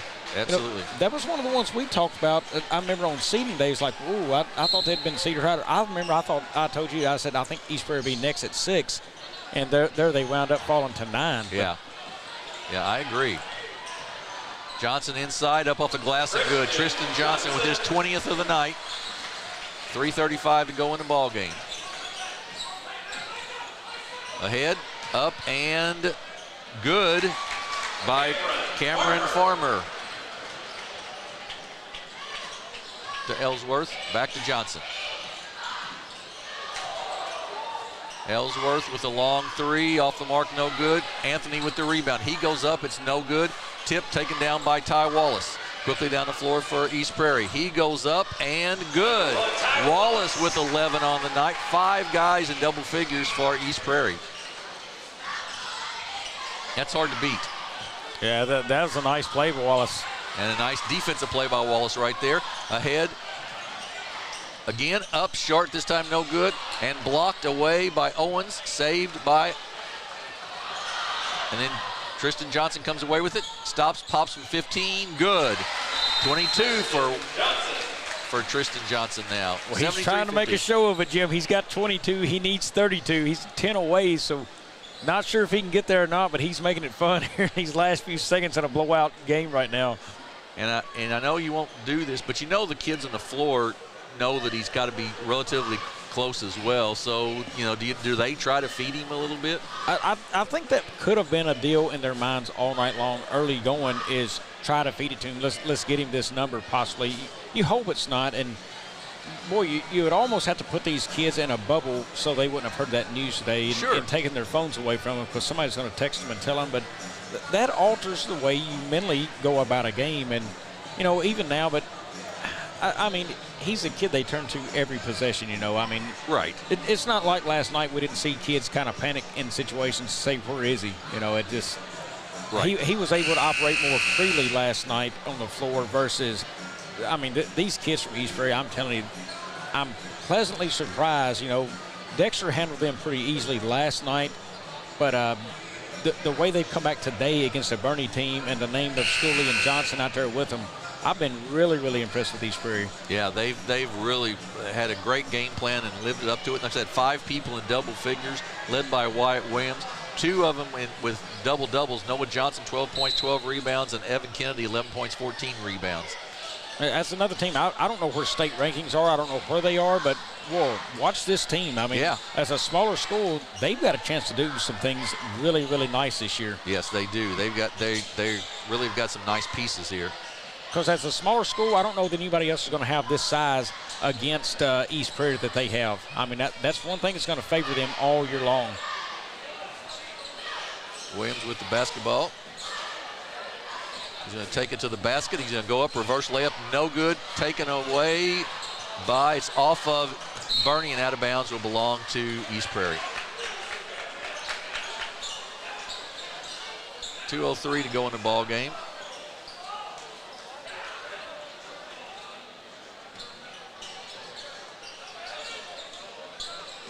They get it in to Kennedy and right back to Williams. He's going to take it to the basket. He's going to go up and make it. Jim, real quick, if anybody out there knows the state rankings and they got Jim Riker or myself, Bobby Alford's phone number, please text that to us. We'd love to update our viewers on where East Prairie actually stands if they're in a top 10 spot. I looked at them today, actually. They're not in the top 10. I do know that. Bernie was number 4, I believe, in Class 2.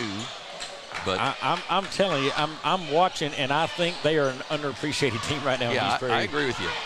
A good pass, but a steal by Vicey, and he gets it ahead to Wyatt Williams, up and good. Williams with 23.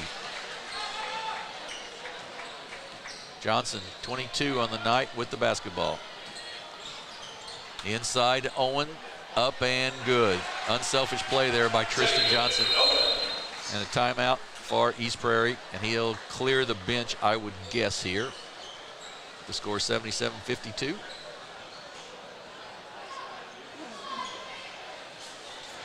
So we're going to keep it here, and 77-52, the first game of the night. The Puxico Indians finished up with the Consolation Bracket Championship with a 64-46 win over the Bloomfield Wildcats. And here, 77-52. Then we've got the Malden Greenway and the Kennett Indians. Malden was seeded 5, Kennett was seeded 7, so another place, Bobby, where somebody will play above their seed.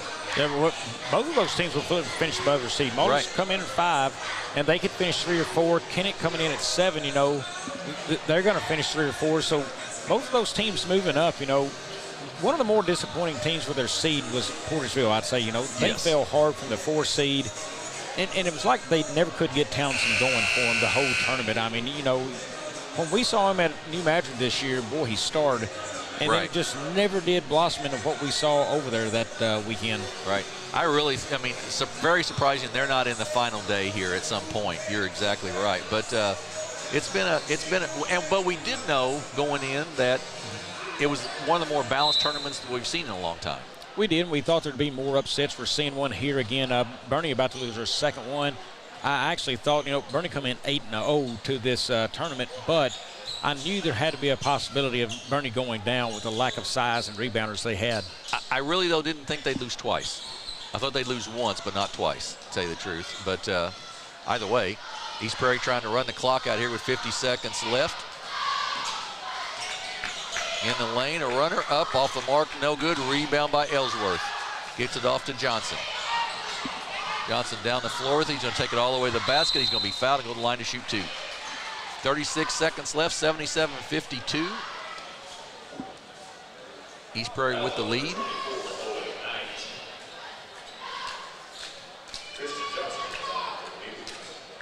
Johnson's got 22 on the evening. Maybe the bigger news out of this is Schooley only with 10. I mean, really. Well, and combined, you know, Johnson struggled to get open looks. He's had to work hard for what he's gotten. Schooley with 10. I mean, that's just really shut down this Bernie offense. Schooley's 4 of 4 shooting the ball, but only 4 shots. Second free throw, also good. Sub in for East Prairie. Well, Jim, I know regular season coming up, and I want to note some of this, just how fine of a basketball player he is. I know we've got the Bernie-Dexter matchup later this year we'll broadcast. I don't know how many more times we're going to get a look at Tristan Johnson. Folks, appreciate what you've seen out of him this tournament. Yeah, he's a dandy. And it seems like a really good kid as well, so you like to see both of those. Down in the last 20 seconds of the ball game here. We have a 5-second call, so Bernie will get it back one more time. 77-54. Johnson top of the circle, 3 off the mark, no good. Schooley with it. Nothing there. Ellsworth back to Johnson. He's going to take one more 3, up and off the mark, no good. And that's going to be the ball game. Final score is going to be East Prairie 77, Bernie 54. We'll look at some stats here and see what those look like. Well, Jim, real quick, 1989, Brian Blackburn, I believe it is. Yes. Record still stands 142 points in this tournament. Right. Remarkable for that guy to do that. What I've watched this weekend, I mean, just absolutely remarkable that he can do that. Absolutely. In the scorebooks for the Bernie Mules, it was Tristan Johnson, 24 points tonight on 9 of 31 shooting. Just couldn't get it going anywhere. 3 of 17 from 3. 10 points in the game for Michael Schooley. He did shoot it 4 of 6, 2 of 3 from deep. Also, it was Tucker Anthony with 3, 11 points from Landon Ellsworth on 3 of 16, shooting his 3 of 14 from deep. Also, 6 points in the game, Taven Owens, and that rounded it up 20 of 67 for 30% for Bernie from the floor. only 23 from deep, 23% from deep, that is. Really just a tough night for shooting for Bernie. Would point out Ellsworth had 12 rebounds for the Mules. Yeah, for an undersized kid, that's right. Nice numbers. And in the books for the 5th place winners, East Prairie Eagles, it was 23 points by Wyatt Williams, 10 of 17 shooting. He had a magnificent night shooting the basketball. Also, Noah Johnson, 12 points on 6 of 10 shootings, 12 rebounds in the game for him. 11 points by Evan Kennedy on 14 rebounds. He led all players in that category in this game as Evan Kennedy. 10 points by Connor Markham, 2 by Cameron Farmer, 11 points Ty Wallace. He was 3 of 3 from deep tonight. 8 points in the game by Rafe Bicey, and that rounded up their scoring 33 of 57. They shot at 58% of the field. That gets it done on most nights against most teams, Jim. Absolutely. Also from deep, they were also 67% there. They had 44 total rebounds in this game, 17 of them offensive boards. Congratulations to the East Prairie Eagles. Started out a 9 seed, finished as a 5.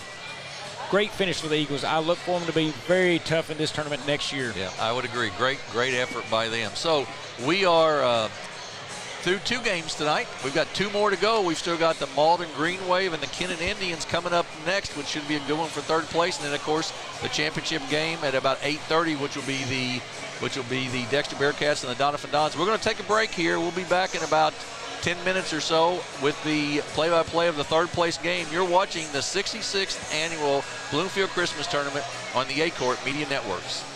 Real estate. We're Southeast Missouri, just like you. We are parents. We are teachers. We are grandparents. We are active in our community. We are patriots. Serving all of Southeast Missouri, and we are here for you. We are young.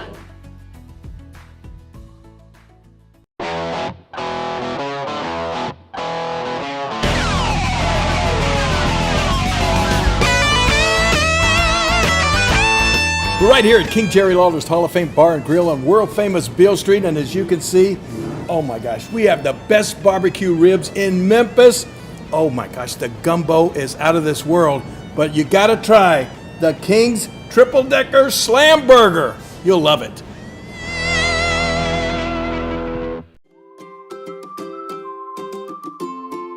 First State Bank and Trust is more than just products and services. We're there for you for your first paycheck, buying a home, opening a small business, starting a family, or planning to retire, and everything in between.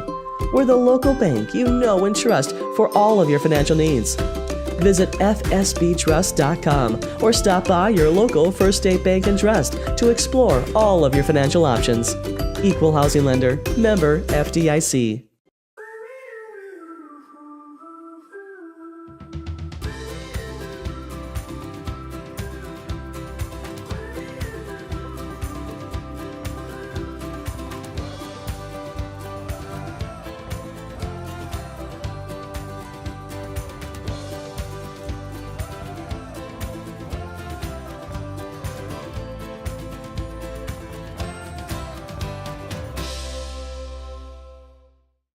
Juju Promotions in New Madrid is your one-stop shop for all your personalized merchandise. Whether it's screen printing, embroidery, promotional products, heat presses, or decals, we've got something that will suit your needs.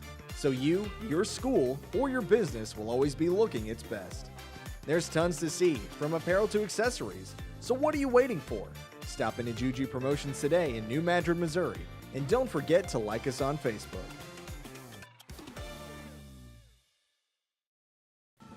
Entrusting us with your health care is one of the greatest compliments our patients and the community give us. Thank you, Dr. McFerrin and the entire team at Southeast Health for getting me back on track. Thank you, Eric, for placing your trust in our dedicated team. At Southeast Health, we have so many reasons to be grateful to our community and the patients who have chosen to place their trust in us. Southeast Health, always by your side. First State Community Bank has been named the #1 bank in Missouri by Forbes, and we think they might be onto something.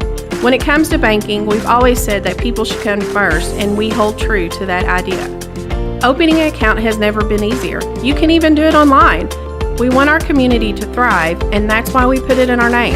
So come bank with the certified best at First State Community Bank, serving our community because it's who we are. Are you wanting to spend more time with your family this Christmas, but don't know where to start? December 1st through the 25th, Aycorp Media will be broadcasting 25 days of fun, engaging activities straight from Tana Odell's book, Christmas Together. Each night will contain devotions, cooking, and family fun for you to join in on. To find out more and purchase your copy today, visit our website and join us for each episode in December on Aycorp Media's YouTube and Facebook. At Focus Bank, we believe in really free checking. What does that mean? Well, opening an account requires no more than $25 with no minimum balance requirements or monthly service charges. You'll also have access to online and mobile banking, online bill pay, direct deposits, mobile deposits, automatic payments, e-statements, a nationwide network of ATMs, and an instant issue debit card, all for free. Your first order of checks is on the house, and you'll also receive a complimentary thank you gift. Come visit us in Sykeston, Charleston, Crothersville, or East Prairie. Focus Bank, simple, hassle-free checking that's really free. Mathis Funeral Home of Dexter and Bernie strives to provide their community with the accommodations and services needed to relieve your family during times of loss. For more information, give them a call and see how Mathis Funeral Home can help meet your expectations in celebrating your loved ones. For over 100 years, Stoneville Cotton has helped farmers stay strong and win their growing seasons, delivering protection against key weeds and insects to maximize their yield potential. For more information, visit our website. Stoneville Cotton, own the early. Experience the magic of Christmas in the Hollow. An all-new Christmas tradition awaits, where your family can find and take home the perfect tree, ride the train through the Wonderland Christmas lights, and even meet the big man himself. Don't forget to visit the shops for decorations, tasty goodies, or that perfect holiday gift. There's so much to do and see. It's like a Christmas movie come to life. Christmas in the Hollow at Pumpkin Hollow. For more information, visit pumpkinhollow.com.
If you feel like you never get the time you need with your insurance agent to find the right coverage, it might be time to make a change. Tyler Miller of Flatland Ag Insurance in Clarkton works to make sure, each and every day, that his clients feel they are taken care of.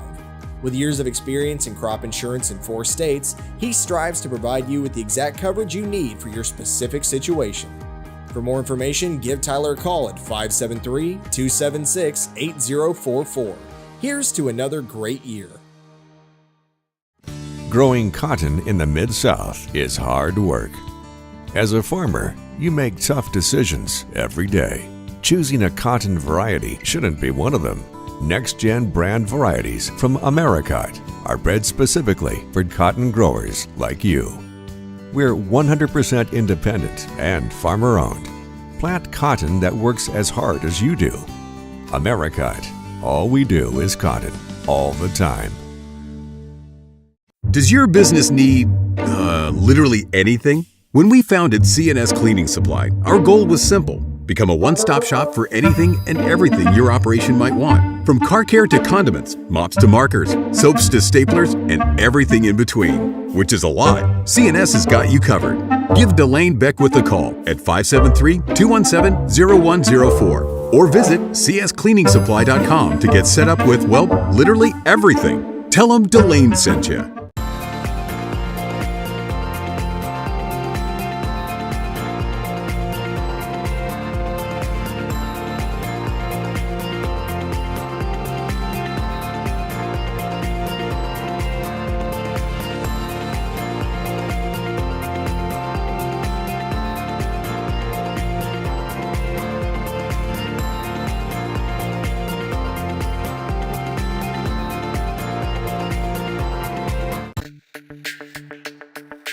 We're for agriculture. For growers, doers, whatever it takers. We're for doing things with purpose. We're for the little guy with big guy dreams. We're for agriculture. We're for you. Nutrien Ag Solutions, leading the field.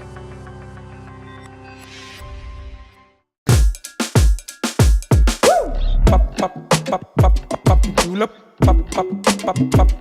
julep, julep.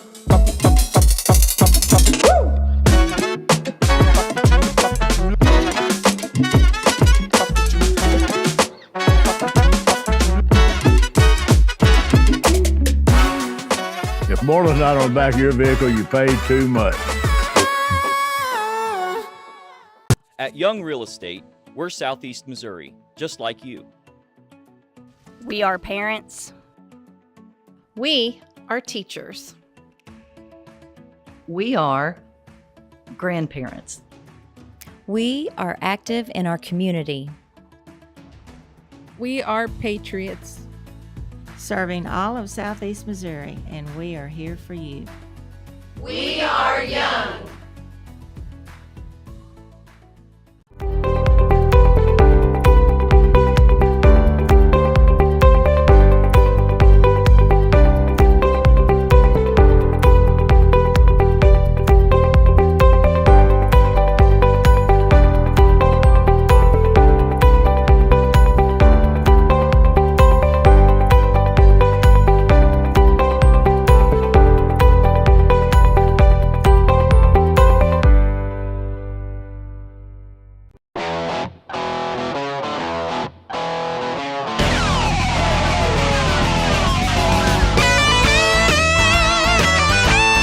We're right here at King Jerry Lawler's Hall of Fame Bar and Grill on world famous Beale Street, and as you can see, oh my gosh, we have the best barbecue ribs in Memphis. Oh my gosh, the gumbo is out of this world, but you gotta try the King's Triple Decker Slam Burger. You'll love it.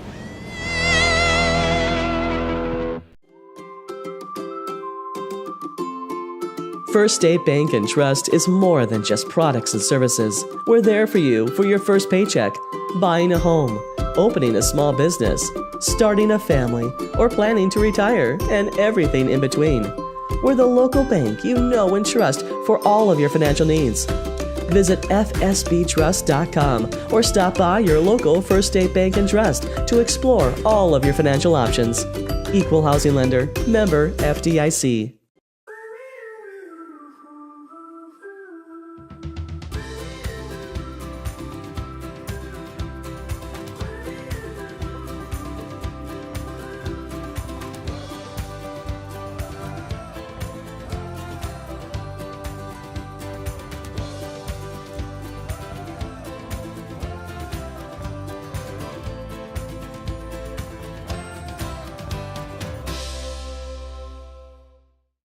Juju Promotions in New Madrid is your one-stop shop for all your personalized merchandise. Whether it's screen printing, embroidery, promotional products, heat presses, or decals, we've got something that will suit your needs. So you, your school, or your business will always be looking its best. Good practice, good practice. That's right. 4SDE77. We are back at Bloomfield High School, a packed Bloomfield High School, as a matter of fact. Our sponsor for this game, third place game tonight, is the Aycorp Media Networks. We strive to bring compelling content to you. We tell our stories, and we tell our stories that will hopefully interest you. If your business is interested in sponsoring games in the future or looking for a new commercial, our team at Aycorp Media has you covered. Come by our office in Malden, Missouri, or contact us by email or on our Facebook page. We would love to make your dreams a reality. Third place game, the number 5 Malden Green Wave, the number 7 seeded Kennett Indians, and Bobby, this will be a good one, and it's a matchup of two sort of different style teams a little bit. Jim, so far this week, 25 basketball games, over 1,800 minutes that I have, and a lot of other people have, spent sitting watching basketball so far this week. That's a lot of minutes spent in front of a TV. I've had it on at work, or I've been at these games personally. Hadn't missed one of them. And I'm telling you, we're getting closer and closer to crowning champions. Right now, third and fourth place, Kennett's got here on the back of a freshman, Ashton Demuse. We didn't recognize him coming out of the CMO Conference title. He showed up game one here, and we said, who is this kid? Well, he quickly etched his name in our memory for a long time, and definitely probably for the next 4 years. He has been amazing. He has been scoring a lot. Kennett, they struggled last night against Donovan and the size. Now let's flip over when I talk about that to Malden. Malden's got a big man down low, and his name is Mr. Burton. He will control the paint tonight, I think, against Kennett. He's going to rebound over him. I think he'll score on him. They've got Q Farmer. I'm interested to see what he does on threes. Woodard has played a very solid tournament as well. I like what he does, distributing the ball, passing the ball, shooting the ball. I'm telling you, everything in this game tells me I'm picking Malden, and I don't think it's even going to be that close, Jim, because of the things I think they can do with the size against Kennett in this game. I was just thinking as you were talking about the number of minutes, the one thing we have not seen in this tournament is an overtime game. Not yet. I mean, it could, but, we've got the possibility. Also, one thing I went back and looked at Malden last night, I'll touch on that here in a little bit as we get through this. Right. We're getting ready to go through the Star Spangled Banner here, so if you would, we'll be back in just a moment with the play-by-play of the third place game here on the Aycorp Media Networks. Tons to see, from apparel to accessories. So what are you waiting for? Stop into Juju Promotions today in New Madrid, Missouri. And don't forget to like us on Facebook. Entrusting us with your health care is one of the greatest compliments our patients and the community give us. Thank you, Dr. McFerrin and the entire team at Southeast Health for getting me back on track. Thank you, Eric, for placing your trust in our dedicated team. At Southeast Health, we have so many reasons to be grateful to our community and the patients who have chosen to place their trust in us. Southeast Health, always by your side. First State Community Bank has been named the #1 bank in Missouri by Forbes, and we think they might be onto something. When it comes to banking, we've always said that people should come first, and we hold true to that idea. Opening an account has never been easier. You can even do it online. We want our community to thrive, and that's why we put it in our name. So come bank with the certified best at First State Community Bank, serving our community because it's who we are. Are you wanting to spend more time with your family this Christmas, but don't know where to start? December 1st through the 25th, Aycorp Media will be broadcasting 25 days of fun, engaging activities straight from Tana Odell's book, Christmas Together. Each night will contain devotions, cooking, and family fun for you to join in on. To find out more and purchase your copy today, visit our website and join us for each episode in December on Aycorp Media's YouTube and Facebook. At Focus Bank, we believe in really free checking. What does that mean? Well, opening an account requires no more than $25 with no minimum balance requirements or monthly service charges. You'll also have access to online and mobile banking, online bill pay, direct deposits, mobile deposits, automatic payments, e-statements, a nationwide network of ATMs, and an instant issue debit card, all for free. Your first order of checks is on the house, and you'll also receive a complimentary thank you gift. Come visit us in sites in Charleston, Crothersville, or East Prairie. Focus Bank, simple, hassle-free checking that's really free. Back at Bloomfield High School, we're set for the starting lineups of this third place game between the Malden Green Wave and the Kennett Indians. Kennett will be the visitors. We'll go with their starting lineups. They'll be in their black trimmed in white with gold numbers. Ashton Desmukes gets a start tonight. He's not started in the first games, Bobby. He gets a start tonight, the 6-foot freshman. Williams Gaines Parker, a 6'3 sophomore, will get the start for the Indians as well. A 6'2 sophomore, number 5. Joseph Tribble, a 6'2 sophomore, will get the start. A 6'1 junior, number 14. Ashton Williams gets a start, who's not had a start that I know of in this tournament. And the final starter, it looks like to me, is going to be Blake Raspberry, number 32, a 6'3 senior in the middle, trying to counter the size of Malden, it looks like, a little bit. A little shake-up in that starting rotation for Kennett. Sure was, sure was. Now for the Malden Green Wave. They'll start Peyton Woodard, a 5'10 junior. A 6'2 junior. Quamarius Farmer, a 6'2 junior, will also start. He's an instrumental part of them getting a win tonight, I think. Amarius White, a 5'10 junior, will start for the Green Wave. A 5'8 junior, number 15. Trey Miller, a 5'8 junior, will start for them. And Marcus Burton, the big man in the middle, is 6'5 junior at number 31, will start as well. And with that, you hear 5 juniors, you have to believe that might be the favored team coming into the tournament next year. Yeah, like I said, they were my pick preseason to win this tournament. Very likely going to be my pick to win it next year. But one thing I watched last night, Jim, on tape, when Malden swung it to the wing, they got better wide open looks for 3. They are very slow moving that ball around to the corner 3, and that makes it a lot tougher for Farmer to get off the shot. Also, he's not in a triple threat position to catch that and release quicker. He's standing up. I wonder if Kennett can get out and guard that the way Dexter did last night. If they don't, Farmer may have a night all around the perimeter because he can shoot it from anywhere outside, but their best looks, I noticed, definitely on the wing. We're set to go here. Tip comes down, and the Indians and Kennett will start with it. Dismukes with it in the lane. Jumper blocked by Burton. Quickly down the floor with it. He loses control, then gets it back to Woodard. Tries to get it back to Burton, and they turn it over. Dismukes with it. Stops, kicks it right side at Raspberry. Move in the lane, off of Farmer, up and no good, out of bounds. Off of Malden, will stay with the Indians. Straight right off the first possession for Kennett. Burton introduces himself to him partially. Absolutely. Inside to Raspberry. He goes up, a little jumper, altered there by, I believe, a little bit by Burton, and Green Wave come down with it. Woodard with the basketball to White. Back to Woodard. Woodard is the transfers from Gideon last year. Favorable matchup, I think, down low. Raspberry and Burton. That's going to be in favor of Malden, I do believe. Farmer up, shot's no good. Rebound Raspberry to Dismukes. Quickly up the floor, behind the back. He's going to take it all the way to the hoop, up and no good. Rebound by Q Farmer. He's quickly up.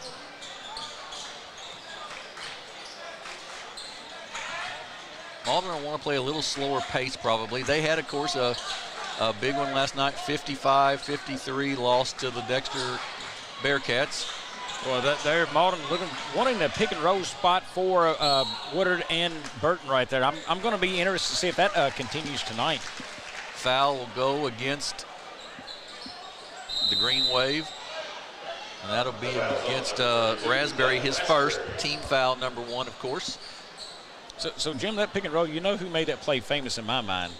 Carl Malone and John Stockton. Yeah, exactly right. Malone and Stockton. We could watch a Malone and Stockton because the way Woodard has played this week, he doesn't mind dishing and passing and being that guy. Right. I've loved his game this week doing that. And Burton's a big old boy down there. He gets it just one step and maybe a slam dunk on him. Yep. And also then you got a shooter in the corner and Farmer you got to worry about. That's exactly right. Exactly right. Well, and in the other corner you got Miller. You got Miller over there who's a shooter. That's exactly right. So. All right, nothing. 6:33 to go here in the first. A quick timeout by Coach Noel Billings of Kennett to adjust something. And we will get back to action. Up top, Farmer for the 3, up and good. Picking up where he left off last night. Exactly right. Had a bad first half and a great second half shooting the ball last night, and he starts off hot tonight.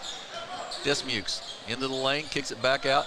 Dribble for 3, good. So we're tied at 3. Jim, I'm wondering right now, Demukes, he likes to finish near the rim. Everything he likes to do is on the drive. Burton's going to stop a lot of that tonight. Let's see what Demukes can do with that size in his face all night long. Kennett in a man-to-man defense.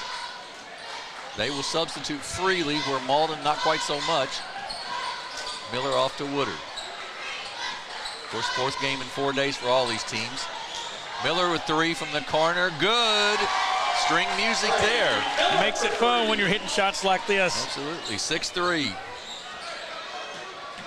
Dismukes runs into his own man. Miller gets the steal and the basket. Dismukes showing a little bit of his youth there. Gaines Parker takes it to the basket, up, missed the shot, no good. Rebound, loose on the floor, still loose. Finally taken down by White. kicks it off to Burton, and they'll slow it a little bit to Farmer. Jim, I missed shot, but I really like the explosiveness of Gaines Parker right there on the drive of the rim. I agree. Farmer for 3 again. Good. Wow. Hugh Farmer's hot. He's got 6. He doesn't waste any time hitting the rim, does he? He goes straight to the bottom of the net. Raspberry in the lane, goes up off the glass, and it falls. 11-5. Raspberry. 3 subs set to come in already for the Indians. Miller with it. Nice jump out there by Gaines Parker. Then inside, blocked by Tribble. Raspberry comes away with it. That is no place for a small guy like Miller. Gaines Parker with the basket and the foul. Good call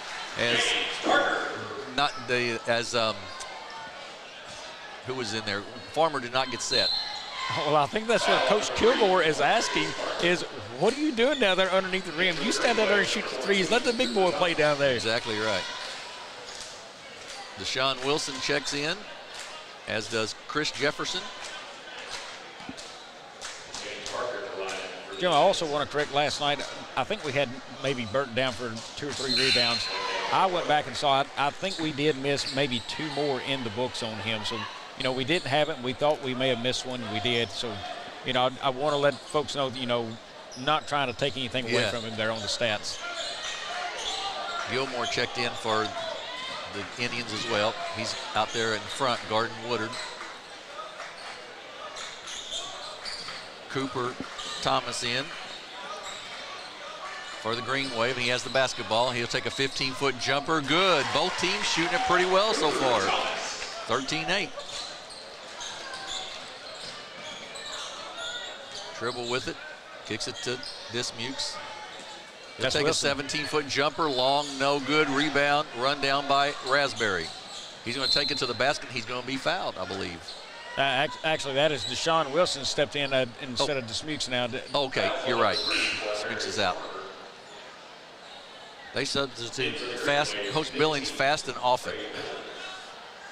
Yeah, a lot of kids running in and out there. Inside to Raspberry, up off the glass and no good. Tipped again, tipped once more, and finally taken down by Burton, and then a bad pass is taken away by Jefferson. He's going to kick it in the corner to Tribble for 3. Short, no good. Rebound by Miller. Ahead to White. Up, reverse, good. Number 5, Marius White. Quickly ahead to Raspberry. He goes up, gets it blocked by Burton. Then it's going to be off of Wilson. Off of Burton, out of bounds, and belong to the Kennett Indians. Burton's checking out, but he is giving Kennett fits around that rim right now. One guy kind of buried on the bench right now for Kennett, surprisingly, is Dyson Watson. He's had a nice tournament. Last night was a struggle for him, but the first 2 nights has been very good for him. I think 17 and 16 or 17 and 10 on the scorebooks, I believe. Right. So, little surprising he's that far down the bench right now, I guess. Taylor going to shoot 2 free throws here. That foul will go on 33. That's Tyrone Lee. By the way, I believe that was the second foul a while ago on Hugh Farmer. That's why he went to the bench. So that hurts their 3-point shooting just a hair. Cooper Thomas can hit him. I believe I watched him hit some here in this gym last year, but I mean, he's not near the threat I think that Farmer is. Miller up front. Good job of defense there by Jefferson, and a kick by Deshaun Wilson. That's what got Kennett here to begin with, is defensive pressure like that, and I think they've got to keep on bringing it against Malden.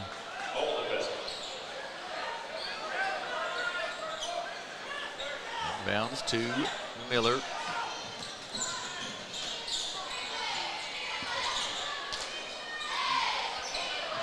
Right side to Woodard. Inside to Lee. He loses control of it, and Parker Gaines steals it and throws it off of Lee out of bounds. Good thinking there by the sophomore. Well, the guy's going to have to start being the captain on the floor for Malden, I think, is Woodard right here. He's got a lot of experience, and he needs to step up and take control of the basketball for him. Jefferson to Taylor, blocked by Lee. Ahead to White. And then taken away by Hubbard. And he's going to be timeout by Coach Billings there. He's used 2 already of his 5. Jim, while we've got a moment, just picked up 2 officials signing up to become referees in the area. A friend of mine, Austin White, and I believe Cody Young was the other young man's name, one of his friends. Folks, they're young guys. They're getting into this. First thing I wanted to ask you to do is be patient with them. The second thing I wanted to ask you to do is congratulate them and thank them out in the community. You see them. We need folks like that getting involved. It's a big, big day for basketball in the Boot Hill area. Getting young people involved doing that, I can't tell you how important it was. Jim, it all started, he's texting me back and forth about the tournament this week. We talked some, and I said, you really ought to consider getting into basketball. You're a fan of it. And he talked with Lloyd Rice, and the rest was history. He's now certified to become an official. Yeah, that's a huge deal because we really need officials in this area, no question. So if you're interested, suggest you do it. Deshaun Wilson inside, jumper no good, tipped taken away by Amarius White. He's down the floor for the Green Wave. So loose on the floor, Taylor, and finally 4 Indians there come away with it. Deshaun Wilson again in the corner to Taylor. He's going to slash to the basket. Or Hubbard up and good. That's Omarion Hubbard with the basket, 15-12. I think Malden needs to slow this game down. Burton inside, up and good. On his back, possibly a missed foul right there. That's going to be a travel as Taylor went to the floor with it, and also when he did, he rolled, and that's a travel. 2:06 to go in the first, 17-12 Malden. Well, a fast-paced game is going to favor Kennett because they're so deep in the bench, they'll run so many more kids in and out. Absolutely right. And not a favorable pass there. Taylor, nice pass off, shot missed. Rebound by Hubbard, he goes back up, misses again, and then it's going to be Jefferson over the back on the Indians. Got to finish those in big games like this. Got to finish them. And now look, they're going to double team down here. Bad spot to be. Bad spot, you're exactly right. And a timeout by Coach Kilgore as he knew that was a bad spot and decided to take a timeout. So we've had 3 timeouts here in the first 6 minutes of the ball game. But Jim, dangerous spot for Malden right here in the game, I think, right now. You look up at that board, and it's a minute 51 left on the clock. They've only drawn 2 fouls against Kennett. Kennett's a highly aggressive team, and you've only drawn 2 fouls. Kennett's now turning up the pressure on defense and trying to do something more to them. Malden's got to figure out who can handle this ball in a safe way and put them in the basketball game. Not necessarily the 5 who can score, who can handle pressure in the basketball. Yep. Trey Miller will bring it in. Yep. Kennett's not going to go away from this pressure. They're seeing something here. They're going to stick with it until they get in trouble. Right. And that's really, they want it to be a fast-paced game and a high-scoring game. Woodard kicks it left side to Miller. He'll take the 3. Good. Trey Miller, he's got 8. Miller said it's that easy from the corner, boys. Let me show you how it's done. Right. Jefferson to the basket. He goes up, no good. Out of control right there for Kennett. Thomas with it in the backcourt, loses it, gets it back, and gives it off to Woodard. They've got to hurry. And then ball's loose, steal by Parker Gaines, and he loses control of it. And we're going to have a foul on the reach-in by Gaines Parker. Swarming pressure by Kennett again. But right now they're not getting much out of it. You're right, a lot of pressure, but they're not getting many baskets out of it right now. They've got to figure that out a little bit.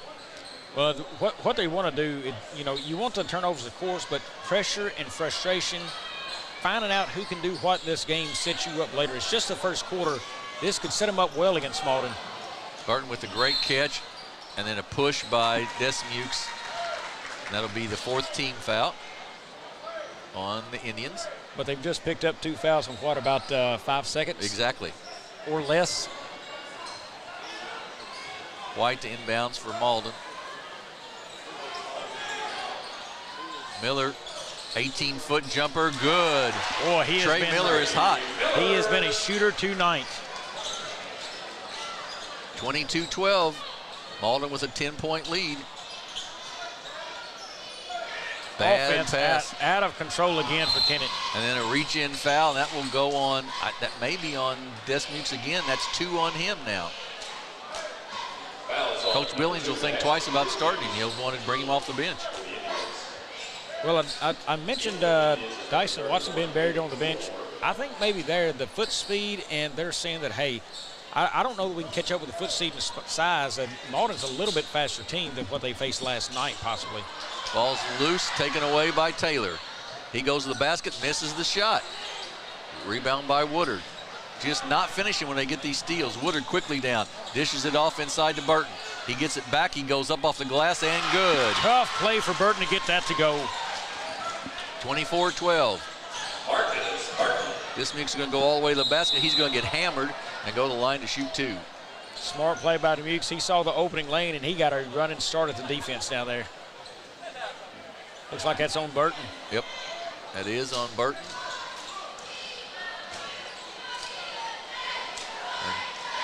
And Ashton Desmukes will shoot 2 free throws.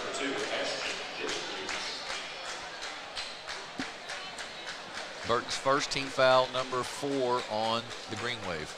Jim, right now, standing room only in this gym. It is packed. Yeah, it is. It's about as full as I've seen it. I remember in the national anthem, I looked up and I told you, I said, look at the door, and there was tons of people at the door trying to get in to find seats. I'm glad ours were reserved. No kidding. But we got to give them up after this game. That's exactly right. That's the problem. Desmukes with the second one. Makes 1 of 2, and a nice rebound by Burton.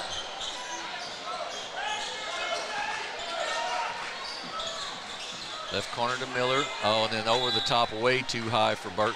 Be a turnover on the Green Wave.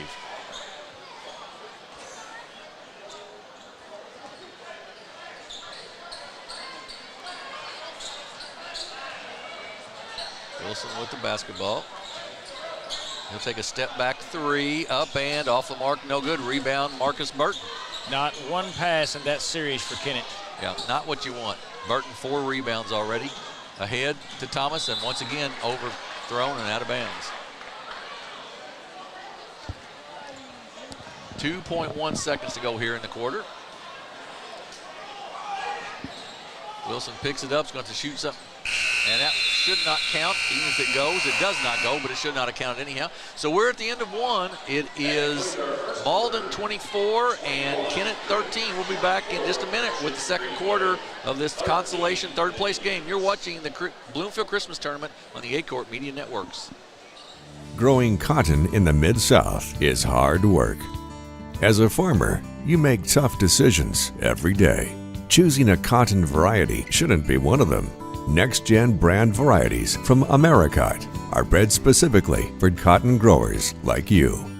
We're 100% independent and farmer-owned. Plant cotton that works as hard as you do.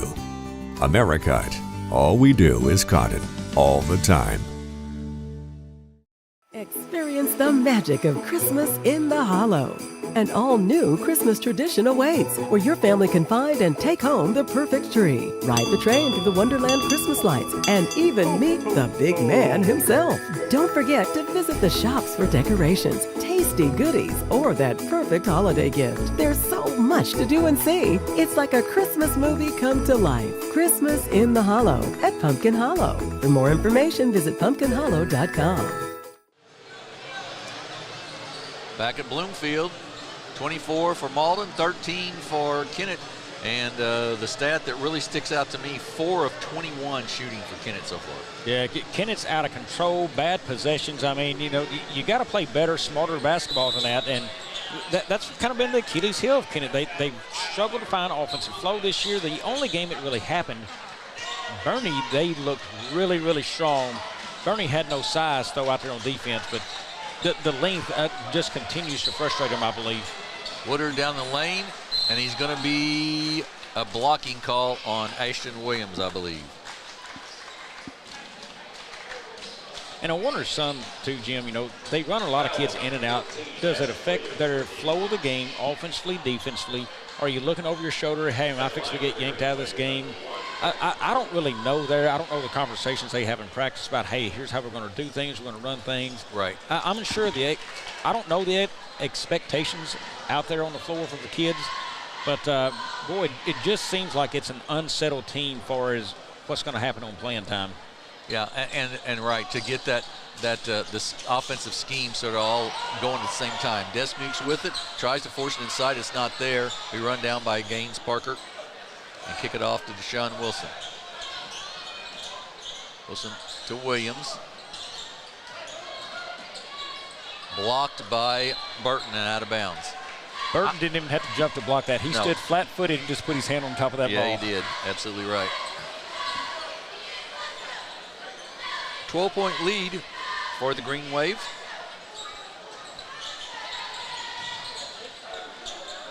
Inside to Gaines Parker. He goes up off the glass, no good. Gets his own rebound, goes back up over the top of the rim and good. Well, finally, Kennett decided to go inside Parker right there up next to the rim. Thomas with it. Started up there. Then left side to Miller. He's going to drive baseline and kick it off to White. Thomas lane up and good. Well, I thought Thomas should have pulled a three, but man, he got in there and got him a basket inside. Cooper Thomas with two. Desmukes going to be called for a travel. And the freshman's had a tough night so far tonight. He's played so good in the rest of the tournament.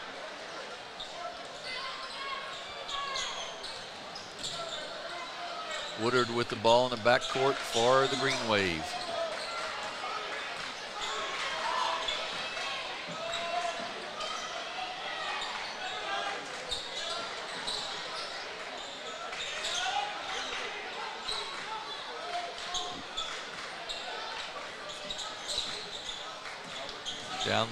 Tried to go down the lane, cut off nicely. He'll step back three. Woodard, no good. Rebound taken down by Kennett.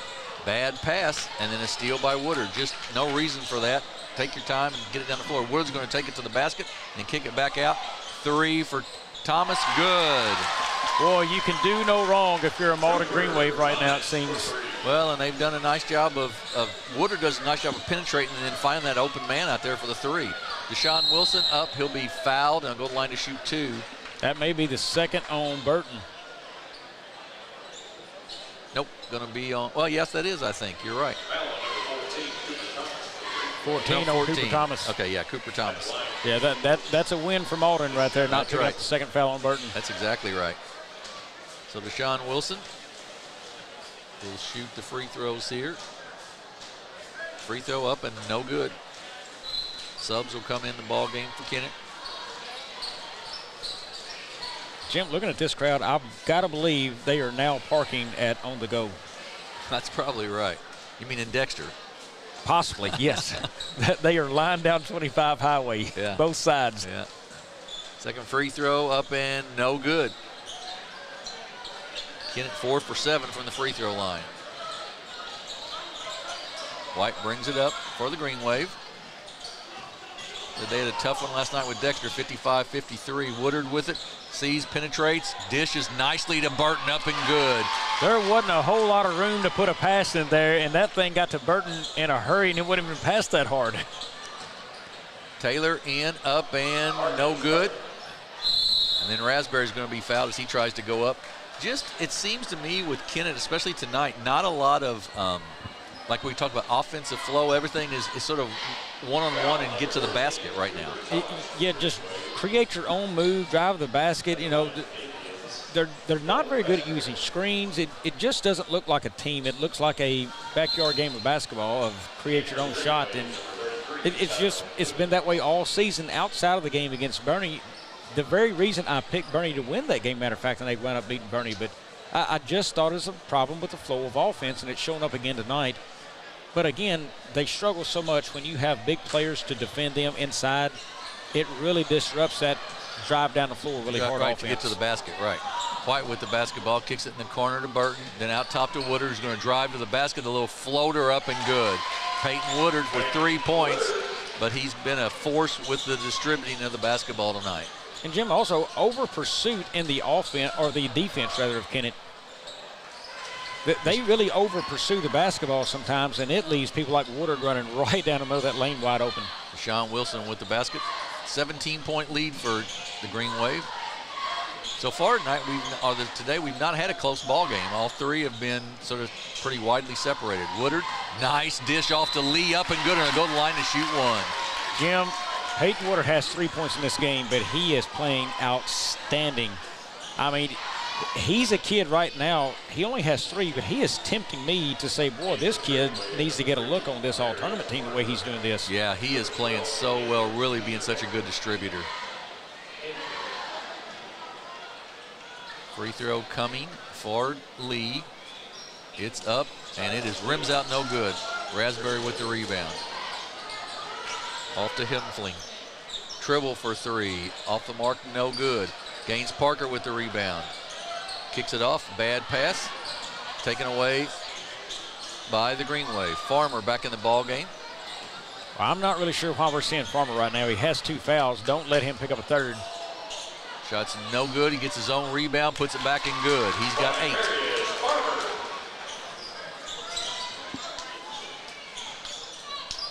Of course, I guess Malden has basically played with 6 kids for a while now with Farmer on the bench like that. And you got to get some breaks at some point. If he picks up the third, you can play a lot of that third quarter probably without him as well, I think.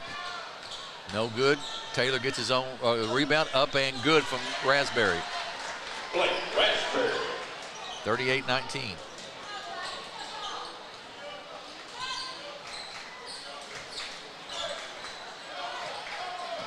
Farmer up top, guarded by Taylor to White. The one Achilles heel I see for Malden too, without Woodard out there, they don't have as good, real great ball handlers. That is correct. Farmer, inside, good pass, man to man, big man to big man, but no finish there by Lee. You know, and another thing what this game is doing to me is showing me how good Dexter was last night on defense, on the interior defense against Malden. They didn't let anything in.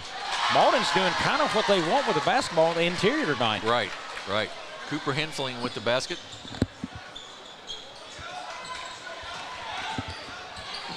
Another loose ball, and Gaines Parker with the steal.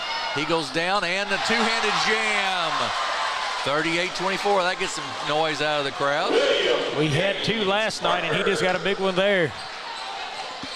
I still am wondering, I would love to know what the story is on Dyson Watson for the Indians. 3 by Miller, off the mark, no good. Burton with a nice big rebound, up and good. Oh, good. Yep.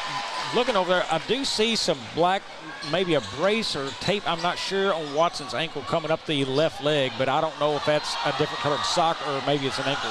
Steal by Burton. He's going to go to the basket. He's up and good, and go to the line to shoot 1. Listen to that crowd on that. They love it from Burton. Marcus Burton with the basket and the foul. He'll shoot the 1 here for the old-fashioned 3. Subs all in the game.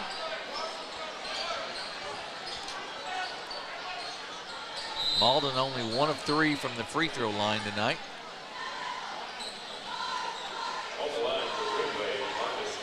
42-24, Malden with the lead.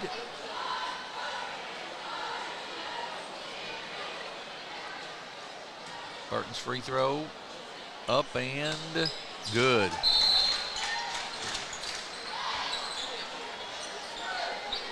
And the big man, Madre Farmer, checks in for the Green Wave.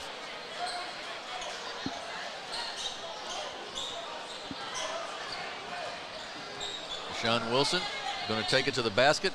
Up and no good. Rebound. Going to be out of bounds. I think it'll go on Farmer, maybe. The foul will.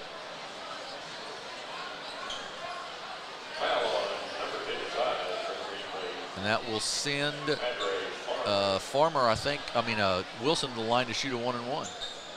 Oh, Jefferson. They got him on the rebound.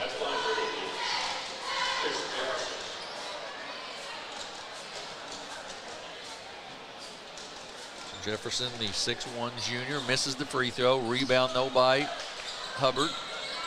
Cross court, Henfling for 3, off the mark, no good. Out of bounds, will belong to the Green Wave. You know, one number's really trickled down, but it hadn't made the difference. Kennett's only shot now 2 of 7 from 3. Not a ton of three-point attempts like they had last night, but they're still just struggling to do anything with Malden. I mean, Malden's got 43 points already on the scoreboard before the half. And a chance to get to 50. And only scored 53 last night. Thomas, good for three. 46-24. Henfling up, no good. Rebound. They kick it in to Desmukes, up and good. He's got three, and it's 46-26. White with it, loses control of it. Tied up, and it'll belong to the Indians. Big turnaround. Desmukes only three. He's been their leading scorer most every night. Right. He's averaged 17 plus in this tournament and only three. You're exactly right. Q Farmer checks back in, and Marius White checks out for the Green Wave.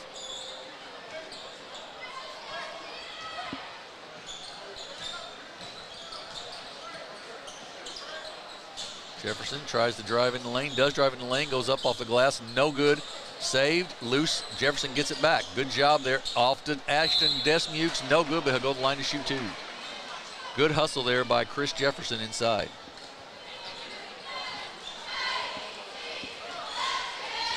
So Desmukes will shoot 2 free throws here.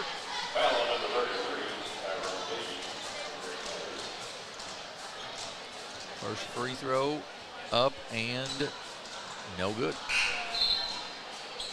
4 of 11 now for Kennett from the free throw line. If I remember, they had an issue with that last night, maybe too. He'll have a second.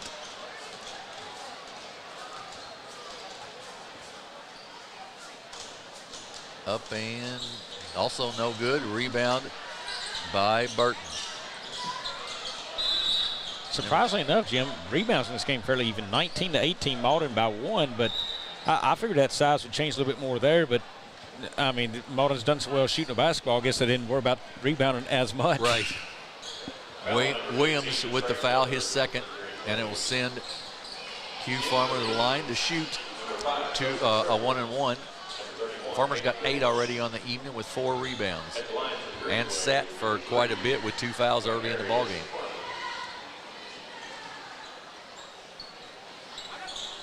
Boy, he's just got a nice rotation off that shot there. Does. Nice, smooth, easy rotation. If he makes this, they'll already have 3 people in double figures for tonight. That's a great place to be before the half. Actually, 4 people in double figures if he makes it. We've got a sub coming in the ballgame. That's White, who will replace Farmer, so he didn't pick up his 3rd foul. Yeah, 1:09 left. Good time to get him out of there. Right. Desmukes brings it down the floor.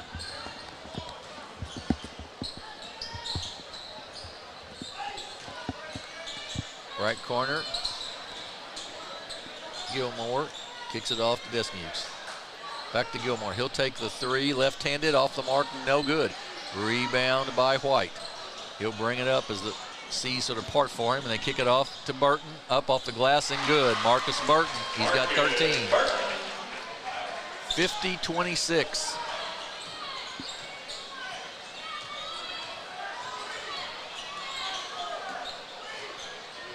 Deshaun Wilson with the basketball up top against the 2-3 zone of Malden. Little weave here. Inside, then up and good to Gaines Parker. We saw that play a little bit earlier this tournament coming out of a half by Kennett. Yep. Woodard with it. He's been out of the game for a while and back in now. Drives the basket. Nice kick off to Burton, up and good. He is just a passing show, isn't he? He is. That's going to be a travel. Won't count as a travel. So we're going to be at halftime, and it is 52 for the Malden Green Wave, 28 for the Kennett Indians. We're going to take a break here, hear from our sponsors, and we'll be back with the second half of this 3rd place game. You're watching the Bloomfield Christmas Tournament on the Aycorp Media Networks. At Focus Bank, we believe in really free checking. What does that mean? Well, opening an account requires no more than $25 with no minimum balance requirements or monthly service charges. You'll also have access to online and mobile banking, online bill pay, direct deposits, mobile deposits, automatic payments, e-statements, a nationwide network of ATMs, and an instant issue debit card, all for free.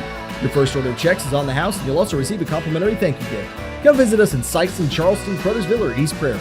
Focus Bank. Simple, hassle-free checking that's really free.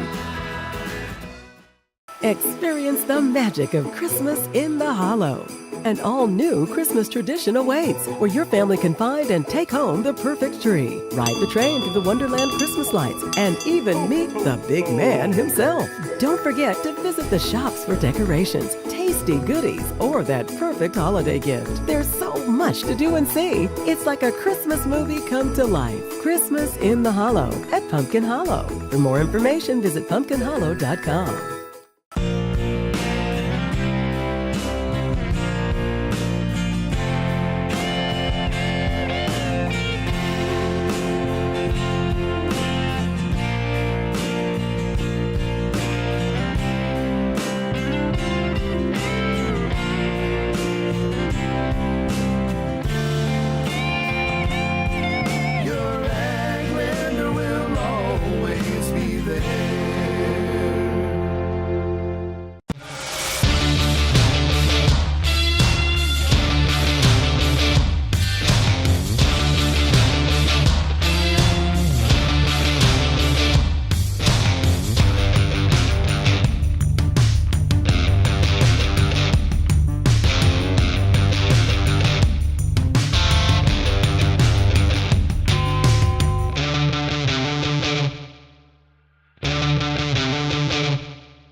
If you feel like you never get the time you need with your insurance agent to find the right coverage, it might be time to make a change.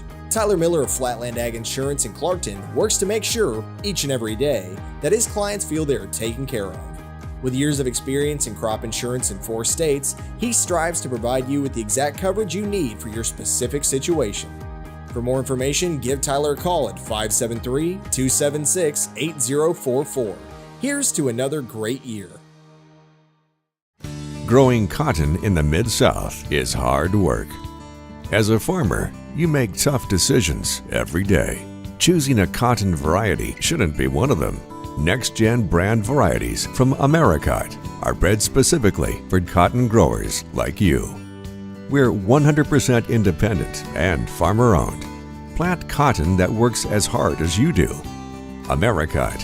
All we do is cotton, all the time. Does your business need, literally anything? When we founded C&S Cleaning Supply, our goal was simple. Become a one-stop shop for anything and everything your operation might want. From car care to condiments, mops to markers, soaps to staplers, and everything in between. Which is a lot. C&S has got you covered. Give Delane Beckwith a call at 573-217-0104 or visit cscleaningsupply.com to get set up with, well, literally everything. Tell them Delane sent you.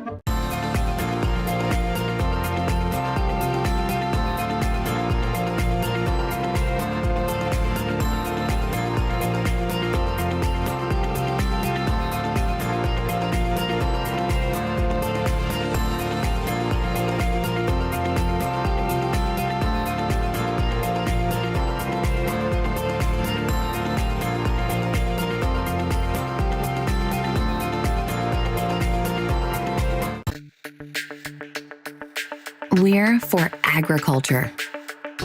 For growers, doers, whatever it takers.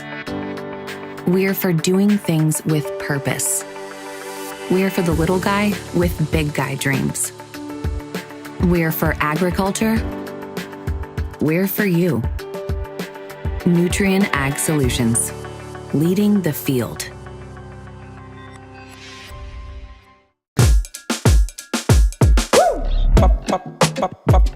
Julep, julep, julep,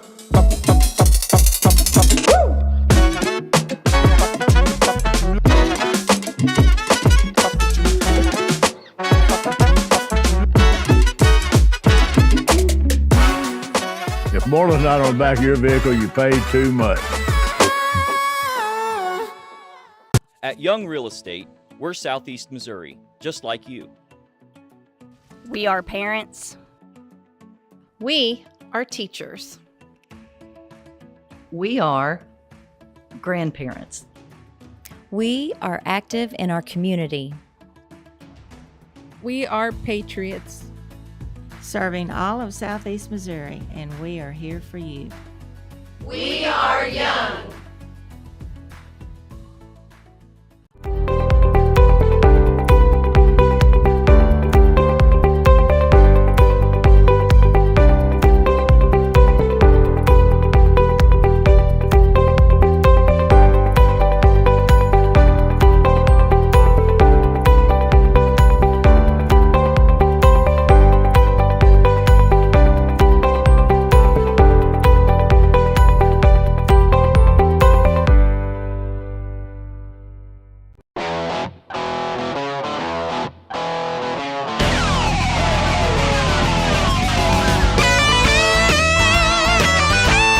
We're right here at King Jerry Lawler's Hall of Fame Bar and Grill on world famous Beale Street, and as you can see, oh my gosh, we have the best barbecue ribs in Memphis. Oh my gosh, the gumbo is out of this world, but you gotta try the King's Triple Decker Slam Burger. You'll love it.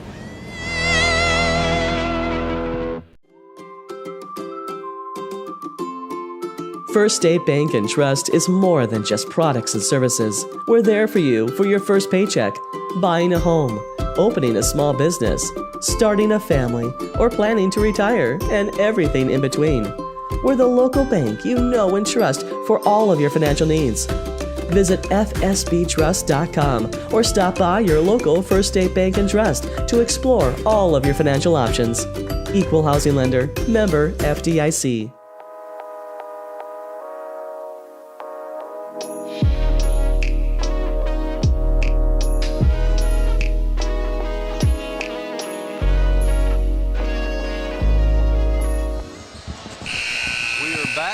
Bloomfield High School. We're at halftime in the Consolation game, the third place game, and it is the Malden Green Wave just dominating right now, 52-28.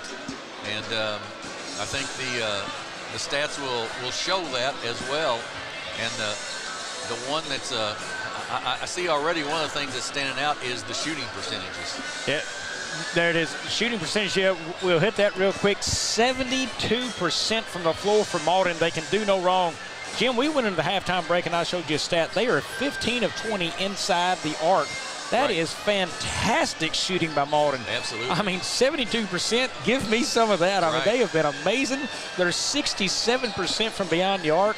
And killing the rebounds right now. 16 defensive boards, 20 total. And in the game scoring right now, Peyton Woodard has 3 points, 10 for Marius Farmer, 2 for Amarius White, 10 points by Cooper Thomas, 10 by Trey Miller, 15 Marcus Burton. He is 7 of 7 with the basketball right now shooting. And he also has 9 boards. He is a lock to get a double-double tonight. Also 2 points by Tyrone Lee, and that rounds it out, 21 of 29 shooting for him. And I'm telling you, they just can absolutely do no wrong with the basketball tonight. And on the other side of the board for Kennett, it is Ashton Demukes with 3. It's 9 in the game. Gaines Parker, 3 for Tribble, 2 for Taylor, 3 for Heffling, 2 for Hubbard, 2 for Wilson, 4 for Raspberry, and they are shooting 11 for 40 for 28% from the field and only 4-12 from downtown. And Jim, that's been a struggle. They do have 18 team rebounds, 10 of them offensive, but they got to do a little bit more with offensive rebounds and go back up and scoring. Yeah, it doesn't matter if you get an offensive rebound if you can't put it in, you know. That's right. If you can't do anything with it, so. One deal we did notice too, Dyson Watson looks to have tape on that left ankle and a light limp on there, so I'm guessing there's an ankle issue, the reason he has not been in the game tonight. Right. He was a kid who started all week long for him, and he's been one of their main three-point shooters, so that's minus from Kennett tonight. So we've got a 52-28 score, and the Green Wave will have the ball to start the second half here. Of course, stay with us. We've got the big championship game coming up after this. It'll be the Dexter Bearcats, the Donovan Dons in that ball game, and looking forward to a good one there. So I'm not entirely sure if you need to move or if your lights are on. But please check those. Well, Jim, there's a lot of announcements on cars that need to be moved. People are trying to cram vehicles in everywhere, I suppose. I'm telling you, large crowd on hand. Good thing we got here at 3:20 this afternoon. Yeah, pulled in and parked really close. Right. Miller with the basketball for the Green Wave. Kennett in I believe is sort of a matchup zone here. Inside, knocked away. Desmukes gets it. They get it ahead to Taylor. Hubbard, he goes up, misses it. Taylor gets the rebound. He goes up and good. Well, that's an offensive board just because they ran the floor right there for Kennett. A quick timeout by Coach Kilgore. He's going to take a full one. We're going to keep it here since we just got back, but there's going to be a little discussion about, I'm guessing, getting back down the floor on defense. Well, he wasted no time getting that timeout in. I mean, less than 30 seconds off the clock in the third, and he's taking one. Yeah, he did not like what he saw, and you know, you just don't want to give a team the opportunity to even get back in the ball game when you got this kind of lead. But Jim, I don't even know here too. Does Malden even try to slow play this game any? I mean, just keep your foot on the pedal. I think you're up 22. No reason to slow play it. I know you want to eat clock, but if you can get it to 30, you're going to eat clock anyway in the fourth. Right. Yeah. No, I think you're right. I think you just you stay with it. You know, you try to keep getting the ball inside to Marcus Burton. If the threes are there for Miller and for Farmer, you let them take them, and you know, and you go on. I agree with you. 22-point lead for the Green Wave. It is White, Hubbard, Farmer, Burton, and Miller for the Green Wave. Jim, tough night on the concession stands, and tough night to decide whether to get up and go or not. That's exactly right. Exactly right. Double teamed. White gets it back to Woodard. He breaks through that double team, takes it all the way in, takes a little runner up, no good. Burton, with the offensive board up and good. There he is, double-double for Burton on that rebound. Marcus Burton. You know, I think we discussed how good Malden would be coming into this next year. They're going to lack a point guard. I mean, Woodard will be gone. He should graduate, and that's going to be a little trouble for him, I believe. Well, they've got him in the program as only a junior. Okay, well, I'm wrong. If he's back. They will have a fine point guard then, and I'm on the wrong side of that. I mean, he's a player. That's right. If he's back, they're going to be tough. Desmukes with the basket. The foul went on Farmer, his third. He'll check out, and Thomas will check back in. Yeah, now if that's right, he's the main player. They lose Lee and they lose Cooper Thomas. Offensive board, Gaines Parker up and good, and it's a 20-point game. Woodard in the backcourt, double team, splits it, gets it ahead to Thomas. Good job by Gaines Parker there, knock it out of bounds.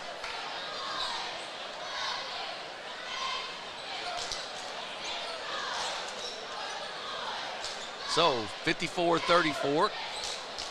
Malden's cut into a little bit into the lead.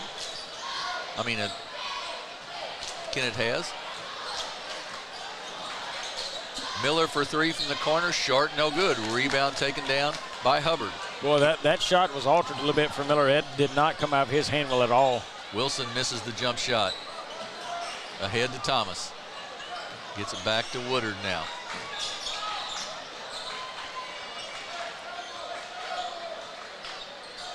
Good matchup, Demukes on Woodard there. I like that one.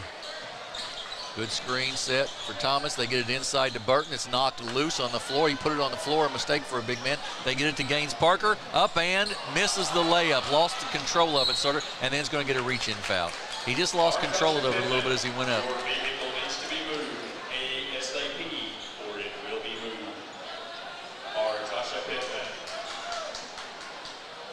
Malden with the basketball. That is now 3 on Gaines Parker.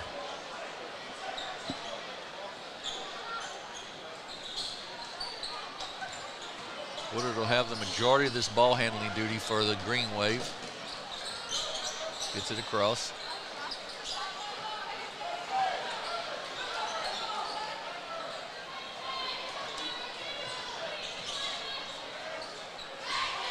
White sets a screen. Desmuke's jump is to They were looking for that trap. Yep. And they get the steal they were looking for. Down the floor is Taylor. He takes it all the way to the basket and no good. And Gaines Parker's going to pick up his fourth over the back. But Jim, I like what Kennett did defensively. They got a man running from it, but he ran up and away from everybody. When he did, they cut him off, stopped him, and a beautiful trap up top, and he is isolated from his team. Thomas in the corner to Burton. Little move off the glass, no good. Rebound taken down by Wilson. He gets it ahead to Hubbard. Hubbard to the basket, up and good.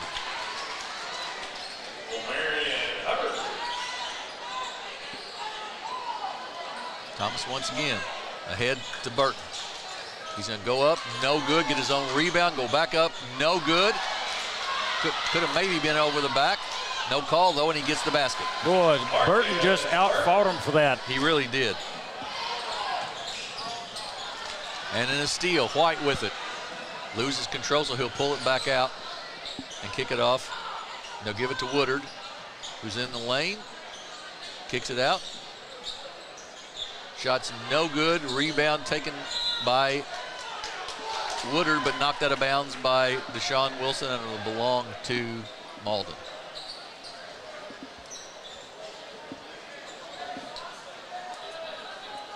Malden with the ball.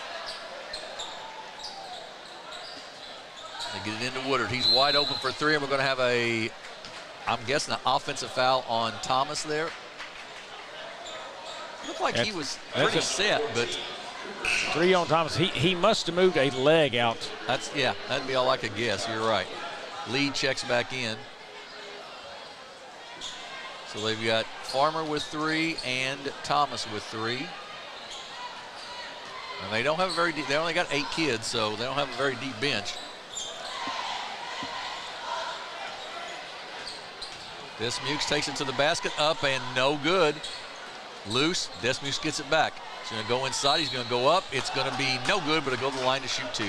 Well, I like the kid's attitude. He goes right at a kid coming in, Lee, and tries to get to the basket.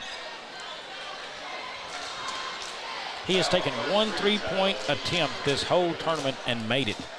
That is it. The Smuse knows to go to the rim. Yep. That's the 3rd foul on Tyrone Lee now. Desmukes free throw, good. 56-37.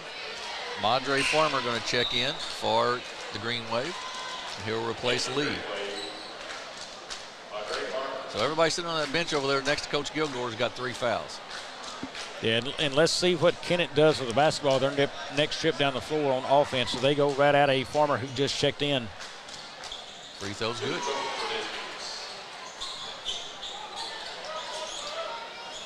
So we've got it to an 18-point game. It was 24. Deshaun Wilson, good job of, tried to save it there. Good job of getting back and knocking it away from Madre Farmer. Right away, you see handling the basketball here in this situation could become an issue for Malden. Absolutely, absolutely. You really want to try to get it in, I would think, in Woodard's hands if at all possible. Burton with it, tries to get it inside, stolen by Gaines Parker. To Desmukes. He's going to take it to the basket. He's going to go up and good. Look at him, right to the rim. Right. We saw that. We've seen that all tournament. And then just a bad pass by White off of Woodard's feet, out of bounds. And all of a sudden, 4 minutes still to go in the quarter, and it's a 16-point game. I'm thinking we're going to see one of these kids with 3 fouls back in this game fairly quickly. I would believe one of them's going to be back in the game before we get to the 4th. Inside to Taylor, it's loose on the floor and then still loose. Hubbard, great job of hustling and getting it back, and then tipped. Deshaun Wilson with it, goes up and good, and we've got it 56-42.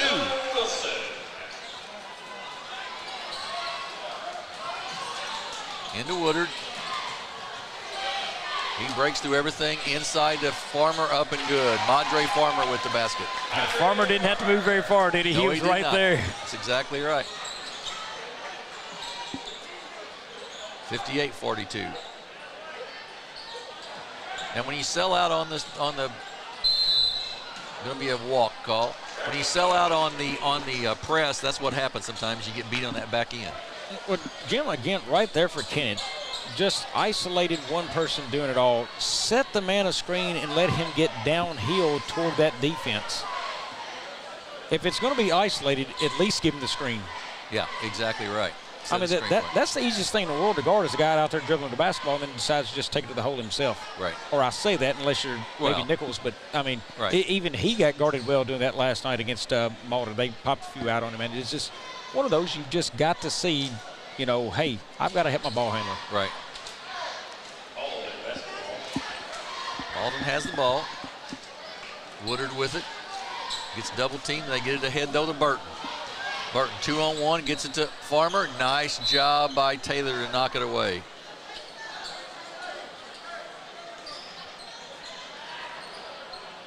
go back to Malden here. 3:22 to go, 16-point game, 58-42. Was 24 at the half. Inside to Farmer, up and good, and they'll go to the line to shoot one. Madre Farmer with the basket, and he's fouled. Foul number 15,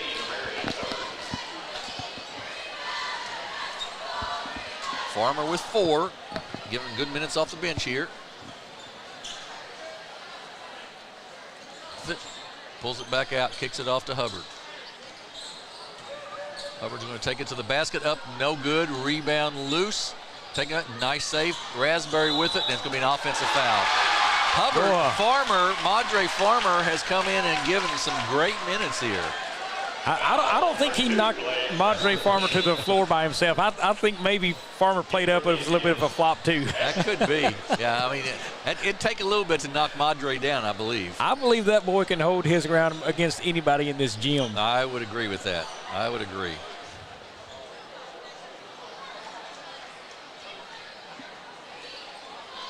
Team is back up now to a 19-point game. They get it into Burton. He's double teamed and gets it off to Woodard. And that's going to be a travel. But right here, if Kennett's going to climb back in it, they need to make a run on Malden in these next 3 minutes. Yes, I would agree with you. I would agree. They've got to get it down. They need to get it down to 10 or so here before the fourth. Yeah, because you're going to have shooters back on the floor in the fourth with Thomas can come back in, Farmer can come in, and they're too much standing around right now. 3 from the corner, off mark, no good. Madre Farmer with the rebound, but then gives it up, and Williams gets the basket. Ashton Williams for the Indians. White with it in the backcourt. He's going to break through the pressure, kick it off to Burton. Back to White in the lane. Gets it out. Woodard, nice pass to the corner to Miller for 3, off the mark, no good. Oh, great rebound by Burton. He loses it then. It's loose on the floor, loose. A quick jump ball there, but it will be a jump ball, and it will belong with the Indians. So right now, Kennett, I think they need to try to keep the ball out of Woodard's hands, make it go to White. White's had a little bit more trouble handling the pressure, and a couple of basketballs getting away from him, some bringing him up. That's the guy you got to isolate and try to get in pressured situations to steal, but make him bring it up and try to get one away from him. Yep, I would agree. Keep it out of Woodard's hands. Yeah, Woodard's too good. He sees the floor so well. Bad pass taken away by Woodard. He's going to go all the way to the basket, up and good. Peyton Woodard with another 2. He's got 7, and it's a 63-44 game. Dribble for 3, short, no good. Rebound, Burton. Burton with 19 points, 14 boards tonight.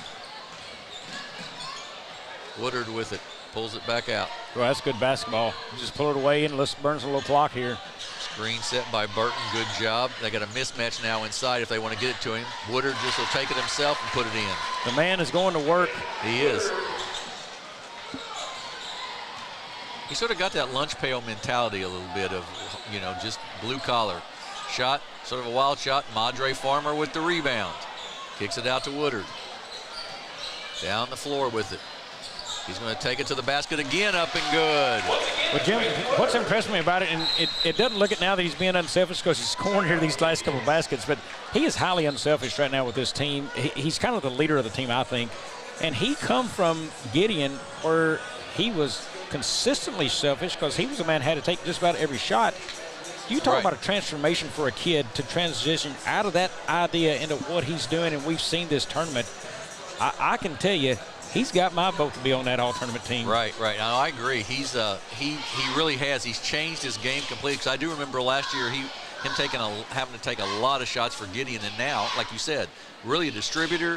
When he needs to score, he can, but he's really more of a distributor. And you're asking that kid who was the star of the show at his last school, say, hey, I need you to come in here and just run the offense. I don't need you to be a star. Be part of the team, not the team. That is a tough transition for any kid to make. It absolutely is. You're exactly right. But he's done a really good job of it. Yeah, he has. And it shows the way he plays. I mean, he's constantly just dishing. Then, he's opened up lanes. He sees the opening. He knows what a lane looks like from his days at Gideon. Right. And he drives and does it. Right, and those last 2 times down the floor, he saw that the lanes opened up and just took it to the basket himself. So 67-44 with 1:03 to go here in the third period. A 23-point Malden lead. Malden still shooting a really good clip, 21 of 30 from the inside the arc, 6 of 11 from outside. Three-pointer, no good. 2 of 12 now for Kennett from three-point land. I think that's a situation there. Dyson Watson, they're really missing his shooting ability out there. Yeah, I would agree. Woodard, take a little time off the clock if he can here. 37 seconds to go before the end of the quarter. White with it inside to Farmer, and then stolen by Gaines Parker. He's going to bring it down the floor, left-handed dribble all the way. He's going to be a reach-in foul. That will go on Miller, I believe, and that'll be his 4th if it is. Nope, first. That was Cooper you're thinking of. I was thinking, that's right, Cooper Thomas. That's exactly right. That's exactly right. Long 3 up, off the mark, no good. Rebound White. Ooh, and there's going to be a foul on Taylor. Hopefully White's okay. And it'll be out of bounds to the Green Wave.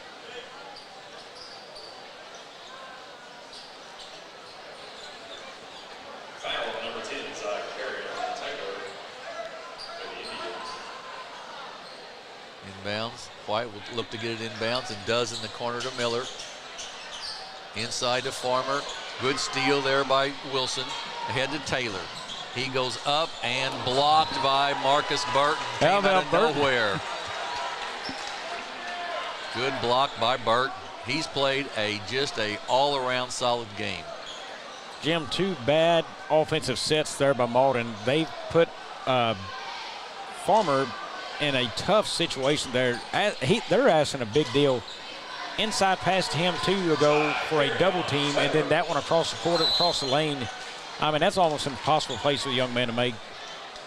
Bad inbounds pass, and the Green Wave will get it. I mean, the Indians will get it back with 9.1 seconds to go before the end of the half here.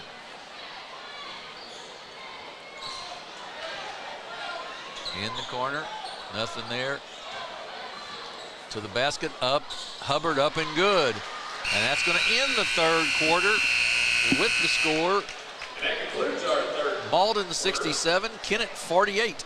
We'll be back in just 1 minute with the fourth quarter of this third place game. You're watching the Bloomfield Christmas Tournament on the Aycorp Media Networks. First State Bank and Trust is more than just products and services. We're there for you for your first paycheck, buying a home, opening a small business, starting a family, or planning to retire, and everything in between.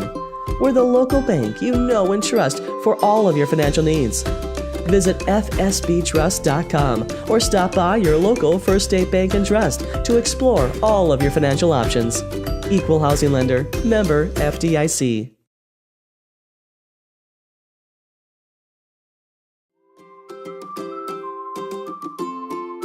Are you wanting to spend more time with your family this Christmas, but don't know where to start? December 1st through the 25th, Aycorp Media will be broadcasting 25 days of fun, engaging activities straight from Tana Odell's book, Christmas Together. Each night will contain devotions, cooking, and family fun for you to join in on. To find out more and purchase your copy today, visit our website and join us for each episode in December on Aycorp Media's YouTube and Facebook. We are back at Bloomfield High School, fourth quarter of this third place game. Malden with a 19-point lead as we head into that third quarter, 67-48. But they did slow their scoring a little bit, Bobby. They had 52 at halftime, so only 15 in that quarter. Slowed their scoring, but they've got to pick theirs up a lot and in a hurry if they want to close this out. Burton inside, goes up and good, just over the top.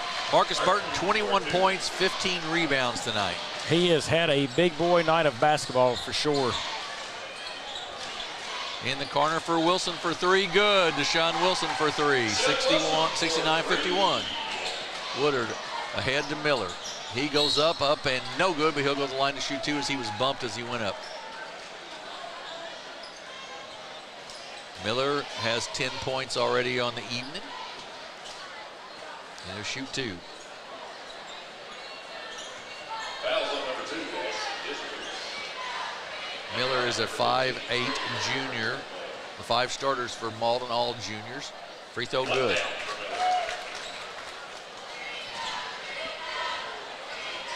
He's got a second.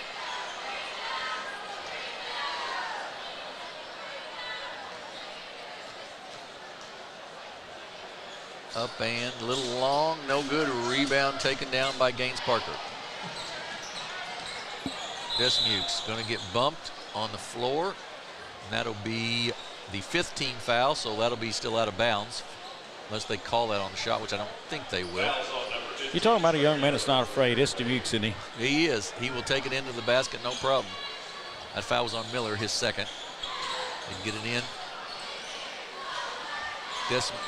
Taylor with it. He's going to take it to the basket, up and short, no good. White with it. Kicks it off to Woodard. Jim, in my mind, I'm thinking Burton will get to a 20-20 game tonight. There's a good chance of that. Up and good for Tyrone Lee. That will be a feat in itself. I don't know that I've seen that done in this tournament. No, that's right. He's got a chance if he can get 4 more rebounds. He's got the 20 points already. Desmukes loses it out of bounds. It will belong to Kennett.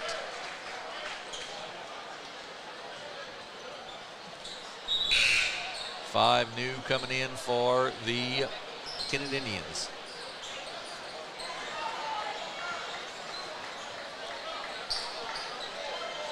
So, Malden with the basketball and a big lead.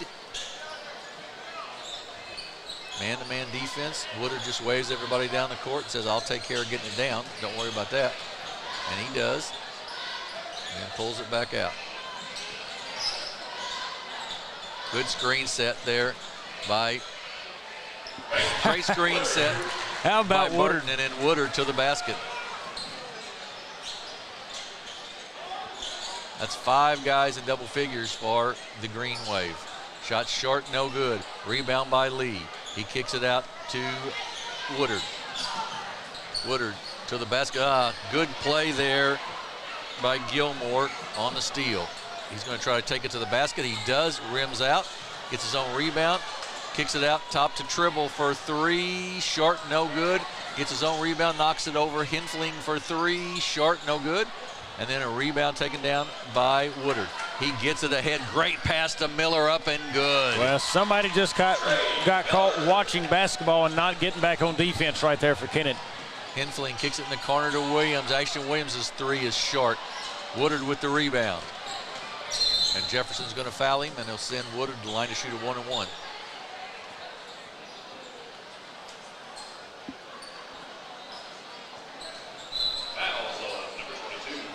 Farmer checks back in, as does, well, Thomas is going to come in for Woodard, so he won't come in right now as he's shooting.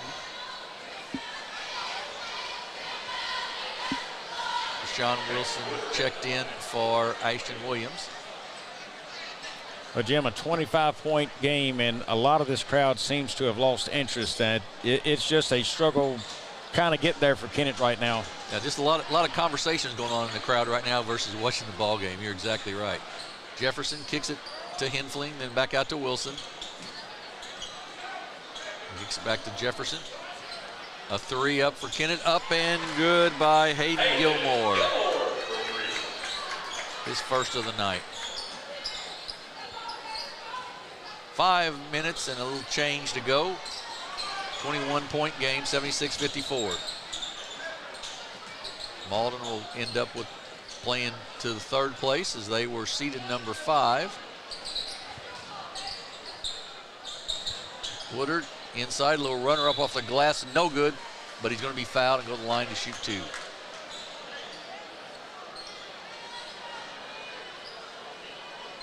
Jim, one thing about a packed house is nice. It warmed it up in here from the icicles that was hanging earlier. It was. It did warm it up a little bit. You're right. You're exactly right. Our 4th game tonight will be the championship game, the Dexter Bearcats and the Doniphan Dons. That'll be brought to you, announcing-wise, by Tommy Jacobs and by Terry McVeigh. Tommy this is his last year of broadcasting, and he was broadcast the first game ever on White Sea TV, Bobby. So I think everybody felt it was only right that he should call the championship game of this tournament. Yeah, and that's been a while back now. White Sea changing hands now from I believe it's Mr. Hampton to Tyler Wagner, now to Aycorp, and Tommy's been through all of those changes. And I haven't done a lot. I did a football game or two with Tommy, I believe, and I'm thinking I did a basketball game or two with him last season at this tournament. But yeah, Tommy's been at it a long time. Yeah, long time. Good gentleman, great family, the Jacobs family. So glad he gets to call this last game tonight. Hopefully he'll get a good one, and then he'll be with us the rest of the season some, and then go into retirement after that. Henfling shot no good. There's another rebound for Burton. And what better place to announce your retirement and farewell than this tournament? Absolutely right. I can tell you without a doubt, it's my favorite tournament of the year in the environment we have. Yeah, I agree. And when you have nights like this, the gym packed and things happen right and they explode, nothing better. Farmer with the ball, kicks it off to Thomas. Back out to Farmer. And I can only imagine, as a young kid, you sit here, if your team's fortunate enough to be here on this night and you get to listen to this crowd roar. Oh, it's does fantastic. that not make you think, man, I can't wait to get there to play? Yeah, absolutely. I think you're exactly right. Burton gets it stolen by Jefferson. He's down the floor. He stops, kicks it back. They kick it off to Gilmore. Jefferson in the lane. There's going to be a foul called, and he'll shoot. No, he won't shoot free throws because it's only the 6th team foul. Peyton Branham in the game for the Kennett Indians, as is Noah Matheny, seeing their first action tonight. Burton takes a seat, and Madre Farmer comes in. I would say Marcus Burton is done for the evening. 21 points, 17 rebounds, and at least 1 block. I think he deserves the rest of the night off. Yeah, he has had a fantastic night of basketball. Matheny with it inside, kicks it back out. Henfling for 3, off the mark, no good. Rebound by White, ahead to Farmer. Farmer's going to take it to the basket. He's going to go up, he's going to miss, but he'll shoot 2 as he drew the contact from Henfling. Jim, and while I've got a minute here, in the audience we have still listening for any of those exits seen, thanks to our camera crews and what they do. We have a lot of people come in. You don't hear their voice, you don't get to see their face on the screen, but man, those guys and our stats guy, what they do for us in these games and tournaments all week long and all season long, very, very special. Yeah, absolutely right. Once again, we can't do anything without those guys. So the setup on it, we've got 3 cameras. We've got 2 guys at a switchboard here. One's controlling which camera you see. One of them's hitting the buttons to it, taking us to breaks. It takes a lot to put on the show we do, and those guys are very key and vital. Absolutely right. We do. Our next broadcast after tonight will be on January the 6th from Charleston High School. It'll be the Blue Jays of Charleston hosting the Sykeston Bulldogs. Always a rivalry game, Charleston and Sykeston. Woodard's jumper up and good. So you'll want to join us for that one that night. And if you happen to be at your favorite high school that night watching the game, Henfling with the basket and he'll shoot 1. If you happen to be at your favorite place, you can. The plus of this is you can always watch it the next day. That's the beauty of the Aycorp Media Networks. Or you can put your earbuds in at that game and have 2 going at the same time. That is also a possibility. That's exactly right. I'm excited about that Sykeston-Charleston game as well. Sykeston is a much improved team. They're playing a lot better basketball than what they started out this season as. Yes, absolutely right. Absolutely right. I think it'll be a much better contest. Be interesting to see if P.J. Farmer's healthy or not to get back. I know he didn't play in the Christmas tournament in Cape.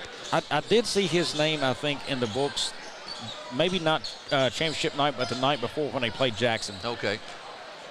Farmer up and good. I'm wondering about the minutes he's able to play and his health status of his leg, but he's been hampered all season. Yeah, I saw a quote by their coach that talked about, when we get PJ back, so I would assume he's not full time at the very minimum. Long shot, no good by Henfling. Boatman pulls it in. And Matheny for 3, off the mark, no good. Tipped up, Farmer with the rebound. He'll bring it down against Boltman. He'll put it on the floor, and he'll get an offensive foul called, a little push off there. Cooper Thomas going to check back in the game for the Green Wave. 147 and counting, 83-59. Malden with the lead. They said they will finish up in 3rd place in this tournament, and the Kennett Indians will finish 4th. Both teams, again, increasing their spot. Malden started out as 5, finishes 3. Kennett started 7, finishing 4. So, you know, not bad for either team. Yeah, Malden ends up 3-1. And so they got to be pretty happy with that. And, you know, we've seen some nice things out of Malden. They've got some, you know, obviously Burton's a heck of a player. Saw some really nice play out of Peyton Woodard. He ended up with 15 points, 4 rebounds, and probably 12 or 14 assists, I would bet, on the night. Well, when they're shooting right, there's no better team in this tournament. But, you know, they run into a tough defense last night. But when they are shooting right, man, they can get out there and light some things up and do well there. Yeah, they can be a fit for teams if they shoot the ball well. And I want to say 83 points and 86 points. That is their highest point total of this tournament, and that's in championship night. Yeah, that's exactly right. Boltman inside, loses control, gets it back, tries to kick it out, and does kick it out to Jefferson. 46 seconds and counting. Hiffling for 3, up and good. Cooper Hiffling for 3. So we've got Farmer who will walk it up here with 32 seconds to go, a 20-point lead for the Green Wave. Definitely one of the best three-point shooters performances we've had of the tournament. 7 of 12 out there percentage-wise. Malden shot it very well out there tonight. Yes, they really have. You're exactly right. 35 of 53 overall, too, which is a great percentage. So, and Kennett actually got off 82 shots tonight. I mean, how about that? That is a ton of shots to get off there. It's only 28 of 82, but 82 shots is a lot for any team. I don't care who you are. I mean, that's a bunch. 82 shots, but only 68 points. Yeah, you're exactly right. So it is an 86-66 win for the Malden Green Wave. And we'll look at some quick stats here and then take a little break. Let's see what we can get lined up. Ladies and gentlemen, for the trophy presentation, we ask that you please in the books for the Malden Green Wave, it was Peyton Woodard, 15 points tonight on 6 of 11 shooting. He had a fantastic one out there. Camarius Farmer, 11 points. 2 points for Amarius White, 13 for Cooper Thomas. He was 5 of 5 from the field as well. 13 for Trey Miller, 21 points. Marcus Burton, he had 10 of 12 shooting from the field at 83%. 17 rebounds in this one. He closes out his tournament. Tyrone Lee with 4 points and 7 points by Madre Farmer. Again, they finished 66% from the field as a team and 58% from a team from the three-point range. And also for the Kennett Indians, it was 4 for Daniel Boatman, 9 points for Ashton Demukes, 13 for Williams Gaines Parker, 3 for Joseph Tribble, 6 for Zacharion Taylor, 9 for Cooper Heffling, 2 for Ashton Williams, 6 on Marion Hubbard, 7 Deshaun Wilson, 4 points by Blake Raspberry, and 5 points by Hayden Gilmore as they rounded out tonight, only shooting 34% from the field, and 34%, you're going to lose just about every game you play, Jim. Yeah, that's absolutely right. So that is the third place game, 86-66, and we've got the championship coming up next. It'll be the Dexter Bearcats, the Donovan Dons in this championship game. So hang with us. We'll be back in about 10 or 12 minutes, Bubby. Jim, just a few thoughts on that one. We hadn't got the call, but on that game, I always say it's a path to 55, right? Right. I think Dexter will keep Donovan struggling to find 55 tonight. I think Max Owen still has a good night. I thought Dexter's defense gives up the 3 from the wing. Max Owen can shoot that 3 very well. I don't know of another guard that shoots it that well from the outside. Entry passes against Dexter are extremely tough. I'm telling you, I don't know what they will do defensively against Dexter from Donovan's standpoint. Man to man, I don't know anybody on the floor that's going to guard Cole Nichols. If you stick in zone, Truman Prop will finally show up in his tournament and show me what he can do out there. Give me Dexter in this one, and I think they take it by a good margin.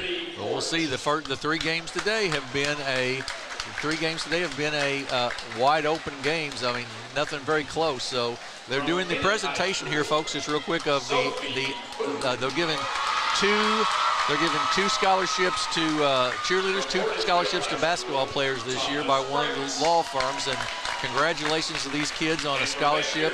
Will go a long way, I know, and that they'll appreciate it. So that's going to wrap it up for us. Be back here, though, with us in about 10 minutes or so. You'll have Tommy Jacobs and Terry McVeigh to bring you the championship game tonight between Dexter and Doniphan.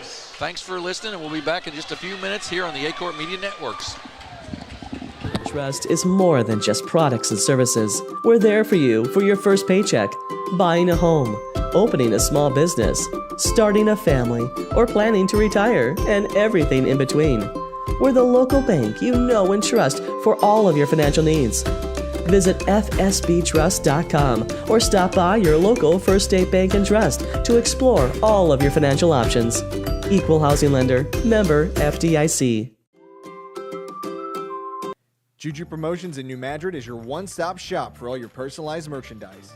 Whether it's screen printing, embroidery, promotional products, heat presses, or decals, we've got something that will suit your needs. So you, your school, or your business will always be looking its best. There's tons to see, from apparel to accessories. So what are you waiting for? Stop into Juju Promotions today in New Madrid, Missouri. And don't forget to like us on Facebook.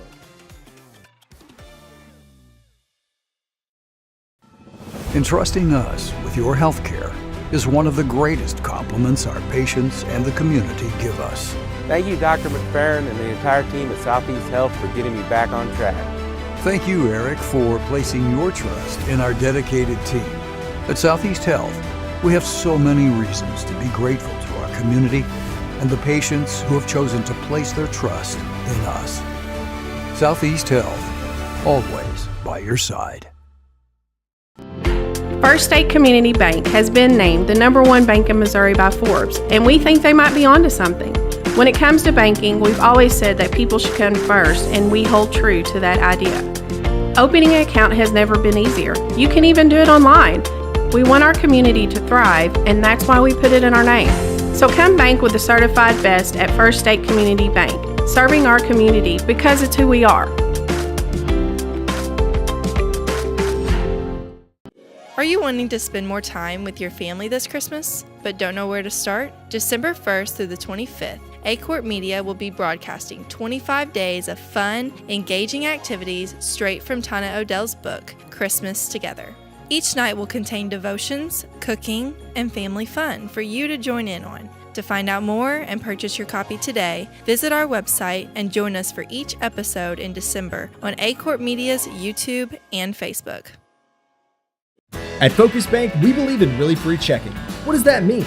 Well, opening an account requires no more than $25 with no minimum balance requirements or monthly service charges. You'll also have access to online and mobile banking, online bill pay, direct deposits, mobile deposits, automatic payments, e-statements, a nationwide network of ATMs, and an instant issue debit card, all for free.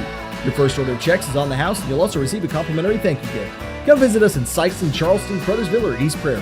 Focus Bank, simple, hassle-free checking that's really free. Mathis Funeral Home of Dexter and Bernie strives to provide their community with the accommodations and services needed to relieve your family during times of loss. For more information, give them a call and see how Mathis Funeral Home can help meet your expectations in celebrating your loved ones. For over 100 years, Stoneville Cotton has helped farmers stay strong and win their growing seasons, delivering protection against key weeds and insects to maximize their yield potential. For more information, visit our website. Stoneville Cotton, own the early. Experience the magic of Christmas in the Hollow. An all-new Christmas tradition awaits, where your family can find and take home the perfect tree, ride the train through the Wonderland Christmas lights, and even meet the big man himself. Don't forget to visit the shops for decorations, tasty goodies, or that perfect holiday gift. There's so much to do and see. It's like a Christmas movie come to life. Christmas in the Hollow at Pumpkin Hollow. For more information, visit pumpkinhollow.com.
If you feel like you never get the time you need with your insurance agent to find the right coverage, it might be time to make a change. Tyler Miller of Flatland Ag Insurance in Clarkton works to make sure, each and every day, that his clients feel they are taken care of. With years of experience in crop insurance in 4 states, he strives to provide you with the exact coverage you need for your specific situation. For more information, give Tyler a call at 573-276-8044. Here's to another great year. Growing cotton in the Mid-South is hard work. As a farmer, you make tough decisions every day. Choosing a cotton variety shouldn't be one of them. Next-gen brand varieties from Americot are bred specifically for cotton growers like you. We're 100% independent and farmer-owned. Plant cotton that works as hard as you do. Americot. All we do is cotton, all the time. Does your business need, literally anything? When we founded CNS Cleaning Supply, our goal was simple. Become a one-stop shop for anything and everything your operation might want. From car care to condiments, mops to markers, soaps to staplers, and everything in between. Which is a lot. CNS has got you covered. Give Delane Beckwith a call at 573-217-0104 or visit cscleaningsupply.com to get set up with, well, literally everything. Tell them Delane sent you.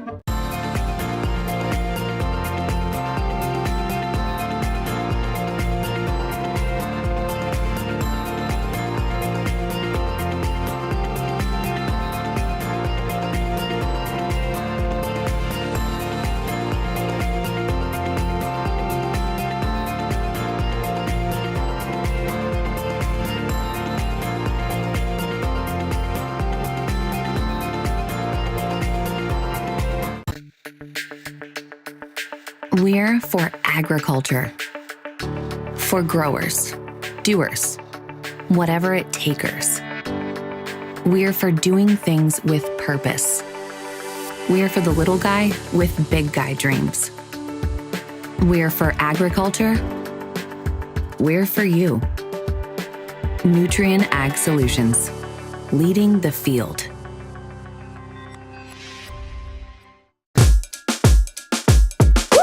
Julep, pop, pop, pop, pop, pop, julep, pop, pop, pop, pop, pop, julep, pop, pop, pop, pop, pop, woo!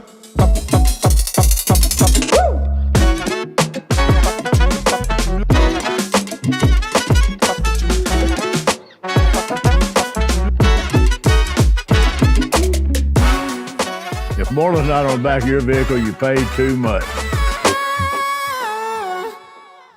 At Young Real Estate, we're Southeast Missouri, just like you. We are parents. We are teachers. We are grandparents. We are active in our community.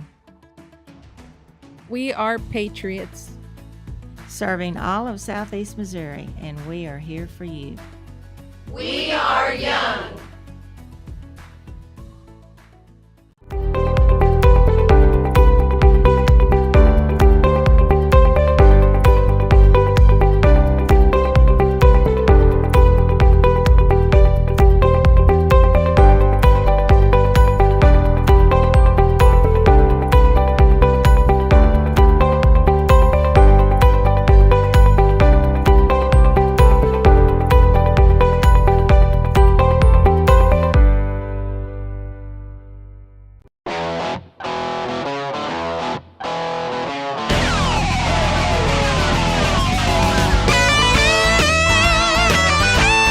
We're right here at King Jerry Lawler's Hall of Fame Bar and Grill on world famous Beale Street, and as you can see, oh my gosh, we have the best barbecue ribs in Memphis.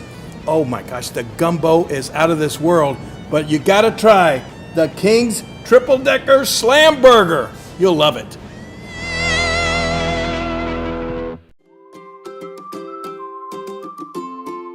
First State Bank and Trust is more than just products and services. We're there for you for your first paycheck, buying a home, opening a small business, starting a family, or planning to retire, and everything in between.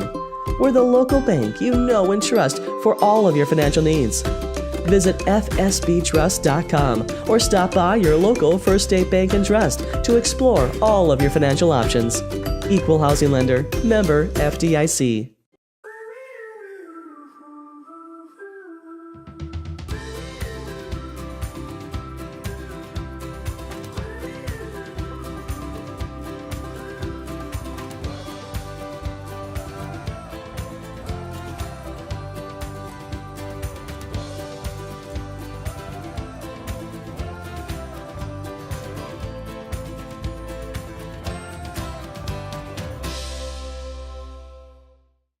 Juju Promotions in New Madrid is your one-stop shop for all your personalized merchandise. Whether it's screen printing, embroidery, promotional products, heat presses, or decals, we've got something that will suit your needs. So you, your school, or your business will always be looking its best. There's tons to see, from apparel to accessories. So what are you waiting for? Stop into Juju Promotions today in New Madrid, Missouri. And don't forget to like us on Facebook.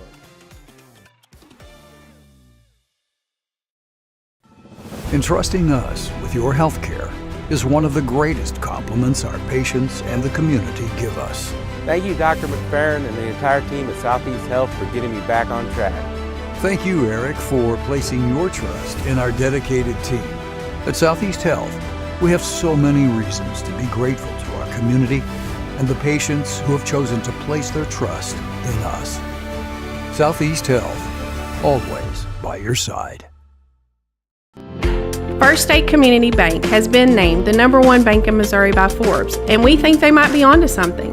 When it comes to banking, we've always said that people should come first, and we hold true to that idea. Opening an account has never been easier. You can even do it online. We want our community to thrive, and that's why we put it in our name. So come bank with the certified best at First State Community Bank, serving our community because it's who we are.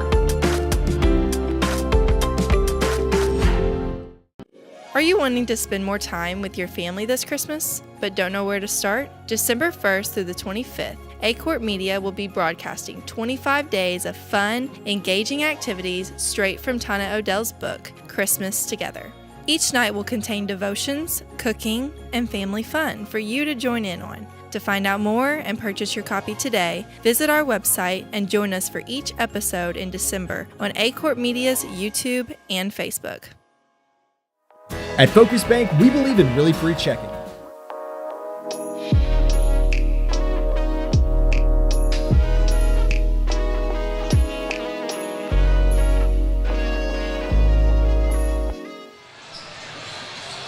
Welcome back to the 66th Annual Bloomfield Christmas Tournament. We are live on Aycorp Media Networks. Our sponsor for tonight's game is our team here at Aycorp Media. It's the game you have been waiting for, the championship game. Will the Dexter Bearcats retain their title as the Bloomfield Christmas Tournament champions, or will the Doniphan Dons, the 9-1 coming in, upset the #1 seed? Alongside my friend Terry McVeigh, I'm Tommy Jacobs. We will bring you the action from this championship game here in Bloomfield. And Tommy, as always, it's been a fun week of basketball. 26 games later, we'll officially be able to announce the winner of the 2022 Bloomfield Christmas Tournament. You got Dexter, who's won 4 out of the last 6 tournaments. They've won more tournaments, Bloomfield Christmas championships, than anybody. I believe they have 11. Doniphan, and it's hard to believe this, but Doniphan has not been in the championship game in 15 years. The last time they were in the championship game was 2007 when they were defeated by Hayti. Right, I remember that game. I think you and I might have done that game. We may have, and in the 2 years before that, I remember so well both those years of 2005, 2006, when Doniphan and Malden played each other. And those are such good, evenly matched teams and such great games, which is par for the course in the Bloomfield Christmas Tournament. You know, Malden come in here those years that you're talking about with Robbie Eisen, Quentin Franks, Alonzo Lewis, and the Wilson twins from Doniphan were just excellent players. Cody Carpenter. Well, and Matt Rogers. Yes, Matt Rogers. But anyway, we're about ready to go, and it's going to be a good one. It's going to be a good one. We'll take a quick commercial break, and we'll be right back for the championship game of the 66th annual Bloomfield Christmas Tournament. I got you some water if you want some. Caffeine shots, too. You might want to bask that in your eye, you know. Yeah, I could have used the last one. Ladies and gentlemen, good evening. The Bloomfield Schools would like to welcome you to the fourth and final evening of the 2022 66th Annual Bloomfield Christmas Tournament. And now for the moment you've all been waiting for. All right, the championship game, Tommy. I'm ready. Let's get it on. Let's go. We've been here before, and it's always exciting every year. You bet. Doniphan Dons come in at 9-1. Their only loss is to the Greenville Bears. And starting for the Dons. For the Dons. Junior, number 2. Ben Killian, 5'11" junior. Number 2. A 5'10" senior. Number 4. Number 4, J.D. Burton, a 5'10" senior, starts for Doniphan. Very nice player. Sophomore, number 23, Emmett Jones. Emmett Jones, a 6'1" sophomore. A 6'3" senior, number 35. And 35, Max Owen, a 6'3" senior, and he's who's going to score the points for Doniphan. Yes, he is. He can score underneath, and he can score, and he can shoot the 3. And Cameron Barton, a 6'4" senior, plays big underneath for Doniphan for the Dexter Bearcats. A 6'1" senior, number 1. Braden Pulliam, 6'1" senior. A 6'2" senior, number 2. Chris Stone, number 2, 6'2", he's a senior. A 6'2" senior, number 14, Cole Nichols. Cole Nichols, the leading scorer for Dexter, has been probably every game this year. Truman Kropp, 6'1" senior. 6'4" senior, 24, Peyton Bowles, a 6'4" senior, big man underneath for Dexter. Dexter starts all seniors. Dexter's got a nice crowd. That I don't know who's watching the fort, but it seems like all Dexter people are here, and they always do turn out to support their Bearcats. And we got a good officiating crew with Bobby Godwin, Jim Vaughn, and Kevin Lawrence. Yes, it is. Good veteran crew.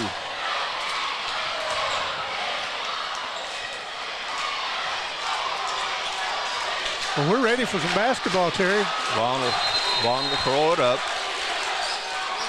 Tip is controlled by Doniphan. Doniphan, they're the visiting team. They're in black, trimmed in gold. They're going right to left on your screen. Dexter's in white, trimmed in red and black. They're going left to right. Dexter comes out in the 1-2-2. And a very good 1-2-2. They play it well. They play it very aggressively. Kick out, back out.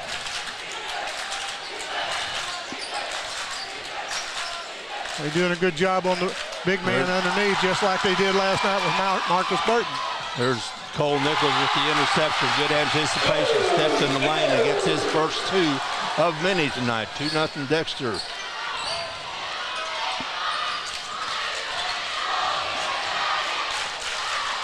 They thought about a 3, but they backed it out of there. They're working that zone from side to side. Barton gets in the lane, gets it underneath Owens. He puts it up and rolls it in. Terry, I saw Eddie Bowman here tonight. He said Cindy was home watching this, laying on the couch. You believe that? I bet she is. I bet she is. Hello, Cindy. We hope you enjoy the game. And we also heard from our old friend in Arizona, Tyler Wagner. Hello, Tyler and family. And glad to have you with us tonight. I know you miss it. You know he does. Got to miss it. Cole Nichols, no good, off to the right. You know, Terry, if he doesn't miss it, we miss him. Yes, that's for sure. Didn't mean to interrupt you. I'm sorry about that. Although by this time, at the end of the tournament, him being here 26 games, he was ready for it to be over with. We're wanting to play another day or so, and he was ready to get it over. You can call Tyler Wagner a lot of things, but you can't call him lazy. No. Burton with the ball on the wing. They're mowing for three. It's no good. Good rebound by Emmett Jones. He gets blocked underneath. Good defense by Peyton Bowles. Back out front to Pulliam. A long three was cracked. It's no good. There's a long three by Braden Pulliam. So that 1-3 by Kraft, well, yes it was. Donovan drives, kicks it back out. 5-2, Dexter with the lead. Burton over to Killian. Back out to Burton. There's a long three by Max Owen. Max Owen gets loose. You don't want to leave him alone. No, that's right. He can hurt you.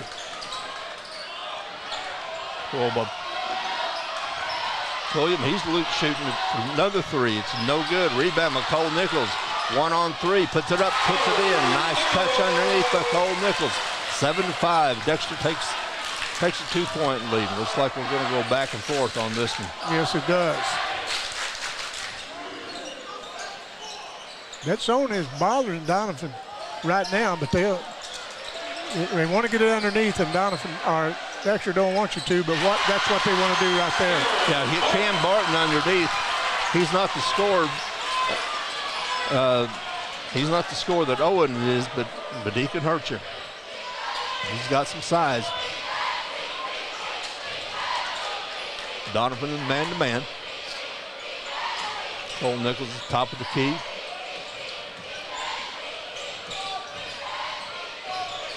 Nichols drives the lanes, puts it up, puts it in. It's going to be a charge.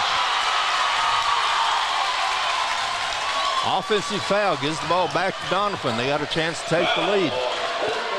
7-7, 3:51 left in the first quarter in this packed house. And it is packed. Always on the last day, it's a packed house. It's such an electric atmosphere. Such a great gymnasium, such a great tournament.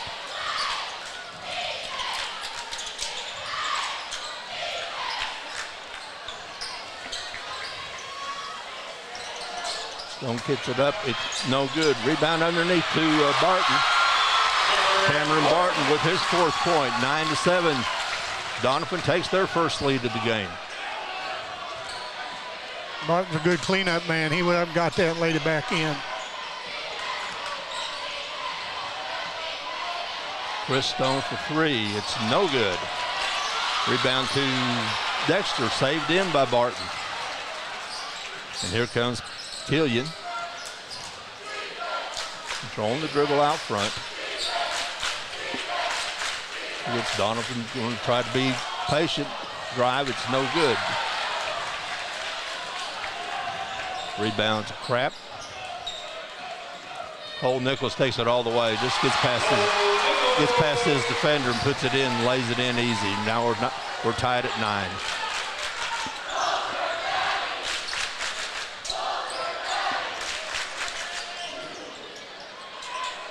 From the wing, it's no good for Owen. Rebound comes out to Pulliam for Killian. For Dexter, Cole Nichols has the ball in his hand. He's looking to drive, spins, pops. Count it, nice touch, nice roll, and Dexter again takes the lead, 11-9. 2:06 left in the first quarter, and it's been as advertised, just back and forth. Cole Nichols has 8 points so far in this first quarter. And that's no surprise. No. Underneath though, and goes down to his knee, puts back up. Go to Marcus Haynes. He did actually, goes down to the knees. At least he didn't put it between his legs behind the back while he was down there. There you go. But he did get up and score 2. Now we're tied. I want to say congratulations to the Malden Greenway, placing third place in this tournament this year, downing the Kennett Indians by 20. Very good game by Malden. Malden played a very good tournament. You know, they just lost, 1 or 2 to Dexter last night. Long three. Truman Kraft for three. He can shoot that, and he just showed how he can. 3-point Dexter lead.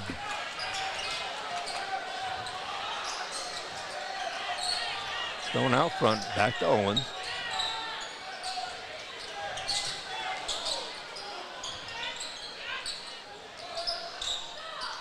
No substitutions so far in the game. A little Joseph is at the scorer's table getting ready to come in for Dexter. Burton underneath, puts it up, puts it in. That's Emmett Jones. Emmett Jones with his first two. And it's a 1-point game, but Emmett Jones is going to try to make it, want to try to tie it up with the old-fashioned three-pointer. Ethan Zivelin, 6'3" junior, comes in for Dexter, as does Joseph Pat. Logan Joseph Pat, 5'10" senior. Free throw, we're tied again. It's starting out like a championship game should. It should. It's 14-14, 40 seconds left in the first quarter. Cole Nichols with the ball out front. He's being, going to give it back to him. Scoop up, no good. Rebound comes to Barton. Nichols flash, tried to get steal, doesn't. And here comes Donovan. Dexter gets back, gets their defense set. Donovan sets their offense. Three for Owen, no good. 5 seconds, 4. Nichols all the way, it's no good. Rebound to Barton, and that's how the first quarter ends, and that's how it should end. The way that first quarter is played. It's 14-14. Donovan and Dexter, we're in the championship game. I believe Max Owens might have got a hand on that last shot down there. Oh, they're just being contested on both ends. Buckle up, this is going to be fun. It's going to be a lot of fun. Just the way it's going back and forth, and both teams giving it what they got. We'll be right back in the second quarter.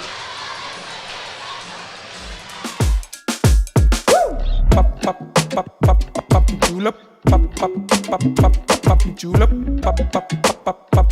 julep.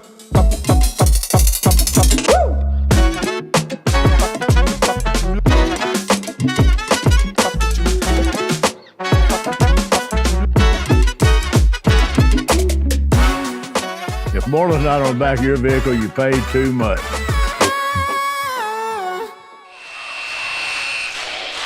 Okay, coming into the second quarter, we're in the championship game of the 66th annual Bloomfield Christmas Tournament between the third-seeded Donovan Dons and the first-seeded Dexter Bearcats. It's tied 14-14 as expected.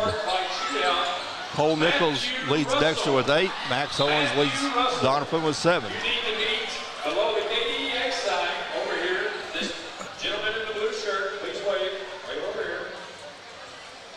Talking to Max Owens' uncle for the game, Rocky Whiteside from Campbell. He said Max high jumps, and Donovan does not have a track team. He does not play football. The only practice he gets is when he goes to meets, and he went to state last year. That's pretty remarkable. It really is.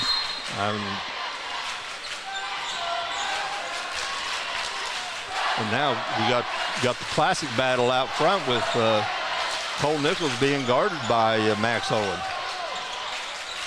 Long three, but Joseph had count it. Truman Kraft, excuse me. Truman Kraft with his second three. Makes it 17-14, 3-point Dexter lead.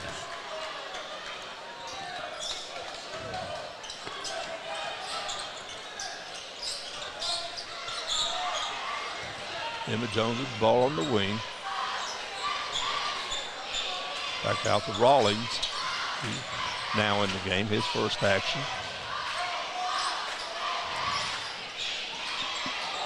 Donovan not getting any penetration right now. They're passing around the perimeter. Getting the Dexter defense. They played that 2-3 zone. They've played it for years, and they play it very, very well. They start out in Pee Wee League and Little League basketball playing that zone. A 3-second violation against Donovan. And that's one of the problems when you start standing around. Exactly. Might be standing in the wrong place for maybe 3 seconds. Cole Nichols brings the ball up. Dexter with a 3-point lead. Looking for Nichols on the back door. It's not there. He's being guarded by Owen. Back out to Pratt. Nichols again with the ball in his hand. Joseph Patrick drives the lane, spins, pops, no good. Rebound to Donovan, to Emmett Jones. Jones with the ball, kicks it over in the corner to Owens. Floats out front to Rawlings. Owens trying to get a backdoor to Barton. Knocked out of bounds by Dexter.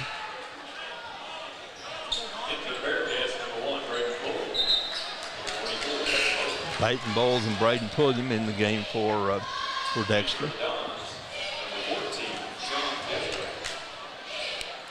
Sean Gasway in for Donovan, his first action. Ball deflected. Dexter comes it down all the way. Pulliam lays it up. Crossover, and it's a 5-point lead. Just like that. Yes, it is. These Dons don't want to let these Bearcats get out too far. They'd be hard to catch. Yeah, because they control the ball very well. They're very, they control the tempo very well. And they can run on you, but they do handle the ball well. Looking for Owens on the baseline. He puts it up. It's no good. Tries to follow his shot. Cut off by Peyton Bowles. He's back out to Cole Nichols. Nichols' free throw line. Takes it to the lane. No good, but there's Bowles with the follow-up. It's no good as he's going to be fouled on the rebound. Joseph Pat gets fouled on the rebound. Fouls on Killian, his first. His first, team first. Again, the officials let him play. 5:26 left in this first half, and there's only been 3 fouls called. And it's not because the team's been standing around. That's exactly right. There's Cole Nichols, gets it on the block. Pumps, puts it back up, little turnaround, no good, and rebound. Nice, good defense, good rebound by Owens. Looking for Owen in the corner.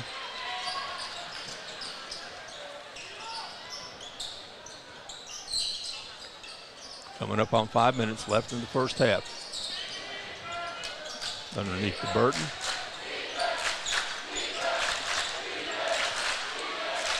Jones back out to Burton.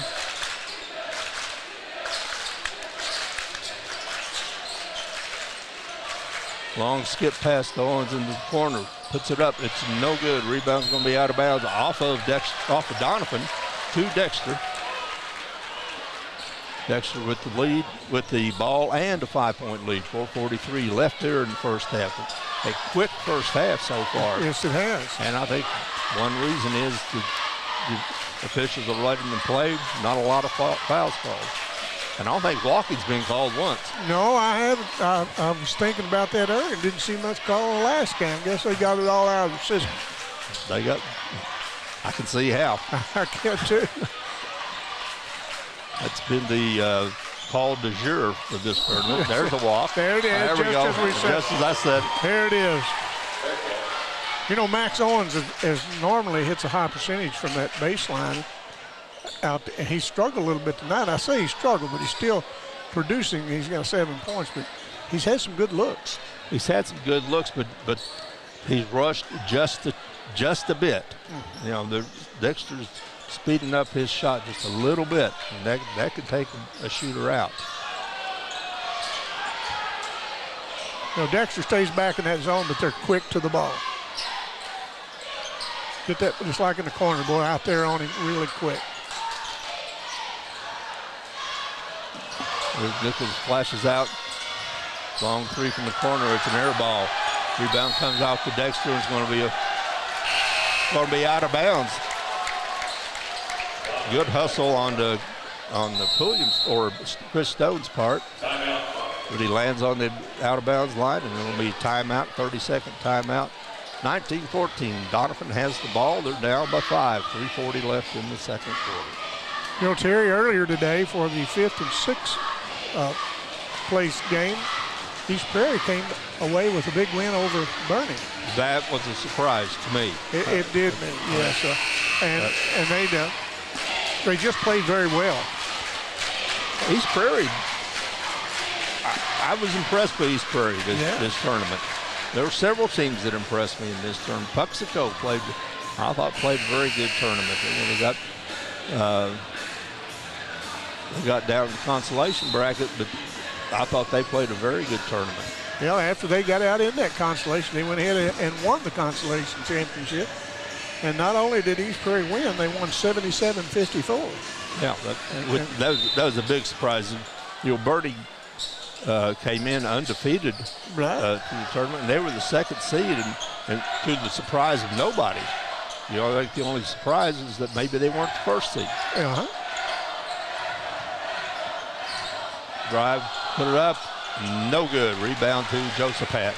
Here comes Cole Nichols with a 5-point lead.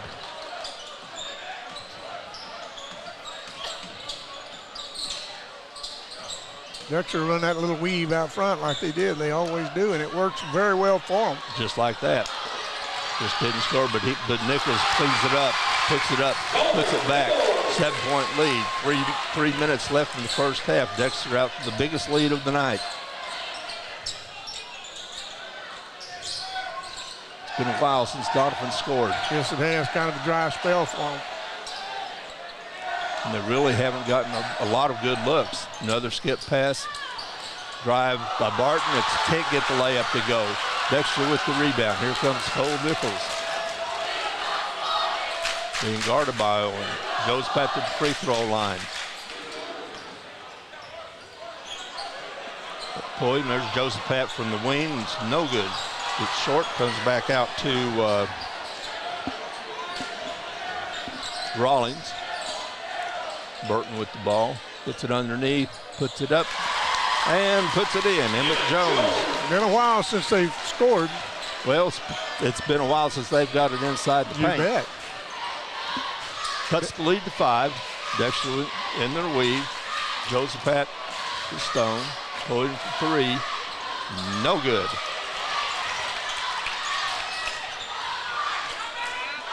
William with the ball out front. It's going to be a timeout. Timeout, Dexter. Not a lot of movement. Coach Allen wants to see a little bit more. Yes, he does. 30-second timeout. We'll talk about it. They'll talk about it. Yeah, this zone defense is just working very well, as it always does for Dexter. And you're going to have to hit some outside shots to loosen that zone up, or they're going to continue to stay back in it. You know, why should they change anything that's working so well for them? And the big outside threat, of course, is Max Owen, and he's gotten off a little bit of a rocky start, even though he does have 7 points, 7 to 16 points. Right. But they've rushed his shot just a little bit, just by a fraction, and you know that's enough to take a shooter out. We'll have to see what's going to go on. Donovan's going to have to, and I know they want to do it. They're not. They're going to have to get back in this game. They don't want to let Dexter get too far out. No. There's William. He's going to be fouled at the free throw line on the shot. He's going to shoot 2. Dexter's the type of team. They're very good offensively. They're going to make you guard them. Yeah, they run that weave until they see a seam, and they take the seam. First free throw. That's the first free throw shot by Dexter in this half, in this game. It's short. And indicative of this game, that's only the second free throw shot by either team. Well, makes the second. 6 points for Pulliam. Cole Nichols leads all scorers with 10.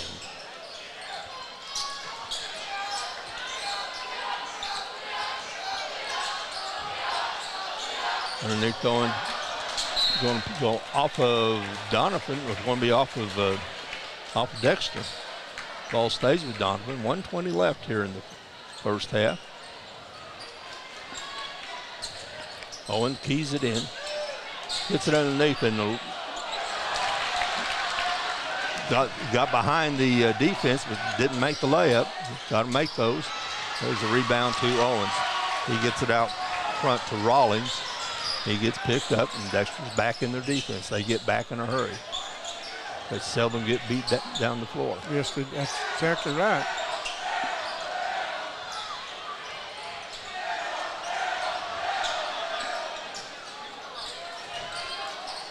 And Owens, and he's double teamed, but he gets the ball back.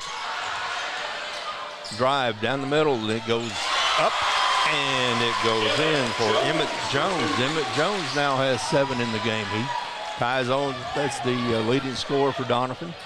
And cuts the lead to 4. There's Dexter with the weave, looking for a seam. When they get that weave just a little bit closer to the basket, even though, as I say that, Nichols pulls it out, sets it up again. Well, I think they're going to try. They'll be content to go for one shot at 15 seconds to go in this half. And they got the ball where they want it, but there goes William, puts it up, no good. 4 seconds left. There's Nichols, no good.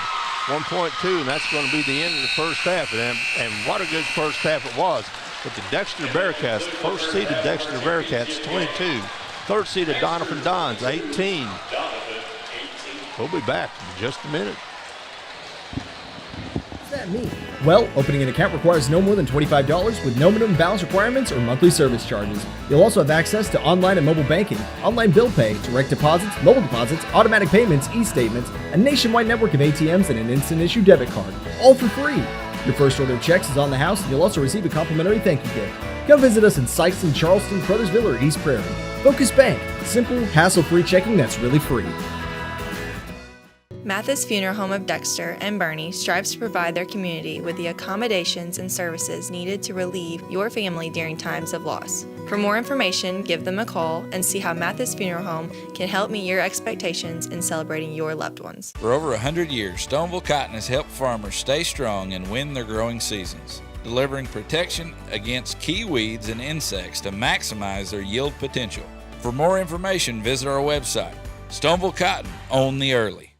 Experience the magic of Christmas in the Hollow. An all-new Christmas tradition awaits, where your family can find and take home the perfect tree, ride the train through the Wonderland Christmas lights, and even meet the big man himself. Don't forget to visit the shops for decorations, tasty goodies, or that perfect holiday gift. There's so much to do and see. It's like a Christmas movie come to life. Christmas in the Hollow at Pumpkin Hollow. For more information, visit pumpkinhollow.com.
If you feel like you never get the time you need with your insurance agent to find the right coverage, it might be time to make a change. Tyler Miller of Flatland Ag Insurance in Clarkton works to make sure, each and every day, that his clients feel they are taken care of.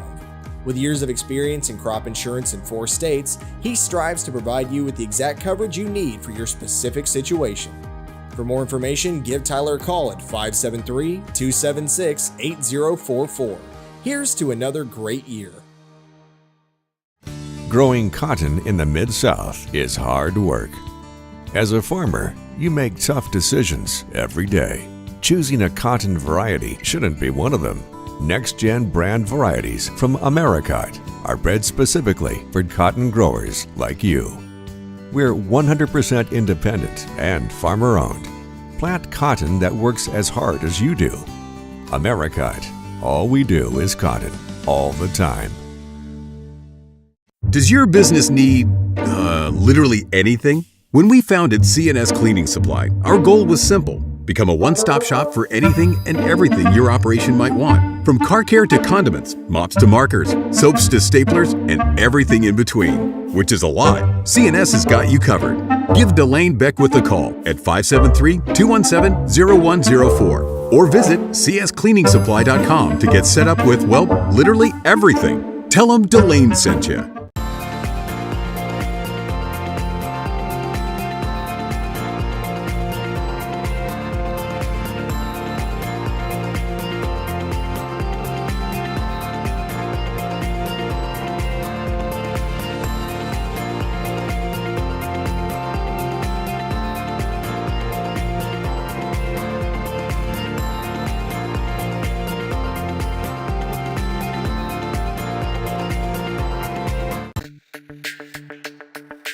We're for agriculture, for growers, doers, whatever it takers.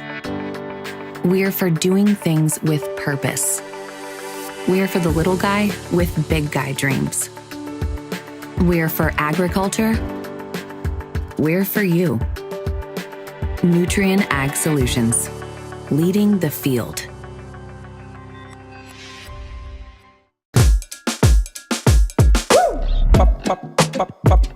Julep, julep,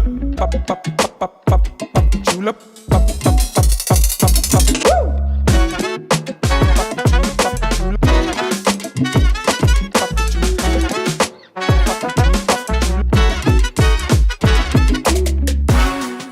If more than not on the back of your vehicle, you paid too much. At Young Real Estate, we're Southeast Missouri, just like you. We are parents. We are teachers. We are grandparents. We are active in our community. We are patriots. Serving all of Southeast Missouri, and we are here for you. We are young.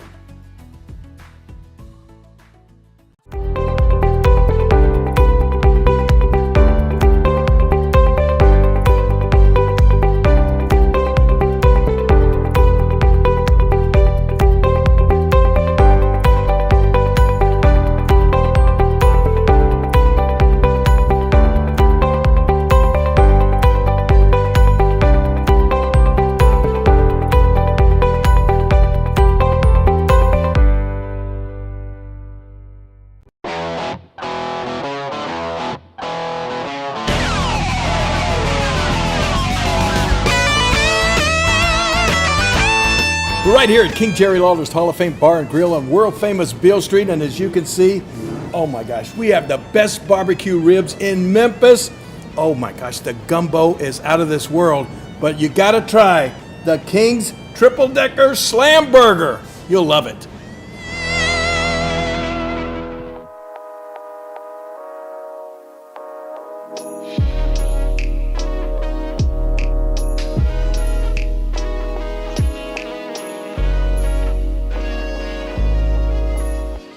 Well, Terry, we're back for the second half. We're about 3 minutes away from the start of this. We've got a pretty good game here. It's kind of slow and it's hard to get into as a announcer, but you know both teams are really playing very hard. Things haven't been falling. This defense that Dexter's playing has really kind of held Donovan in check. They have, but you know they're only up by 4. That's exactly right. Now, if you watch the game and listen to it, you think, is Dexter this, Dexter that? But Donovan's only down by 4. Dexter played a very good first half. Both teams played a good first half, and it was a quick first half because there were very few fouls called, very few violations. If I'm not mistaken, there was 2 fouls on each team the first half. I believe that's right. And Max Owens hadn't gotten his game. A lot of the reason for that is Dexter defense, but you get him going, and he's a game changer. Oh, he is. Yeah, you can get him. Of course, they've been working him on the baseline where that's where he works a lot. But sometimes if you get him up on the wing, he's got the range out there for a three-pointer. I think you're right, and we'll just have to see. You know, we got 2 minutes to go, and I'm sure the people that are home listening, and one of them is our old friend Phil, the judge, and he's home. I'm sure he's relaxed in his recliner. You know, I don't know why he don't come up here with us. We begged him to come up, but you know, in a way, I can understand laying back in the recliner. He's laid back in the recliner, and I don't know if I've ever seen him not relaxed. Yeah, I agree. Now, let's back up. There were times in city court when he was a municipal judge in Malden, he wasn't so relaxed. Yeah, he could. But he was extremely fair. I mean, he was a really good municipal judge because he was extremely fair and always, you know, strived to do the right thing. And normally he was pretty laid back, but yeah, and he's take an attitude with him. He didn't like it. And guess what? Got a text from Cindy, and it said, "Hey, old friend, I am on the couch listening to the farewell game. I'm sure have enough listening to you all these years." And Cindy, we're so proud to bring these to everyone, and we got an announcement to make after the game, so you hang in there, and we'll say hello to my nephew Ryan. There's just so many people. So here is our Aycorp ballot. So this is the one that they submitted. Yeah. But we're about ready. Got a text from my brother-in-law Joe. Joe's headed to Florida tomorrow for about 2 months, and I shouldn't even be talking to him after going to stay here with all this weather we got. Joe, this is a good game, and Donovan staying closer. We'll see what happens. Better atmosphere here than anything you're going to see in the gymnasium in Florida. As did on start with the ball. They've got it out front. J.D. Burton has it. And Dexter's still back in that zone. Looks like they started in a 3-2 zone. Now they readjusted it to get it inside. Nice ball movement. Up, no good by number 23. That is Emma Jones. They're going to try to get Emma Jones involved in a little bit of the scoring. Ball touches and try to free up Jones. Notice Max Owens played. You know, they took Max Owens from running the baseline and brought him up from the baseline to the free throw line, got the ball to him, and he fed it underneath to Jones. And so the free throw was up and good by Emmett Jones, pulling with 22-19. A lot of good student sections here tonight. As rebound up and in by the Donovan Dons, and they've come out and drawed first blood as number 41 Cameron Barton. We got a 1-point game, Terry. Didn't take long. No, it sure didn't. Quick 3 points. Bowles hands it to the man, Cole Nichols, and they start that weave. And like you say, every time they get a little closer, they stop and bounce a three. And coming down with the ball is Owens, and he quickly takes it to the other end. And he's cut off by the defenders.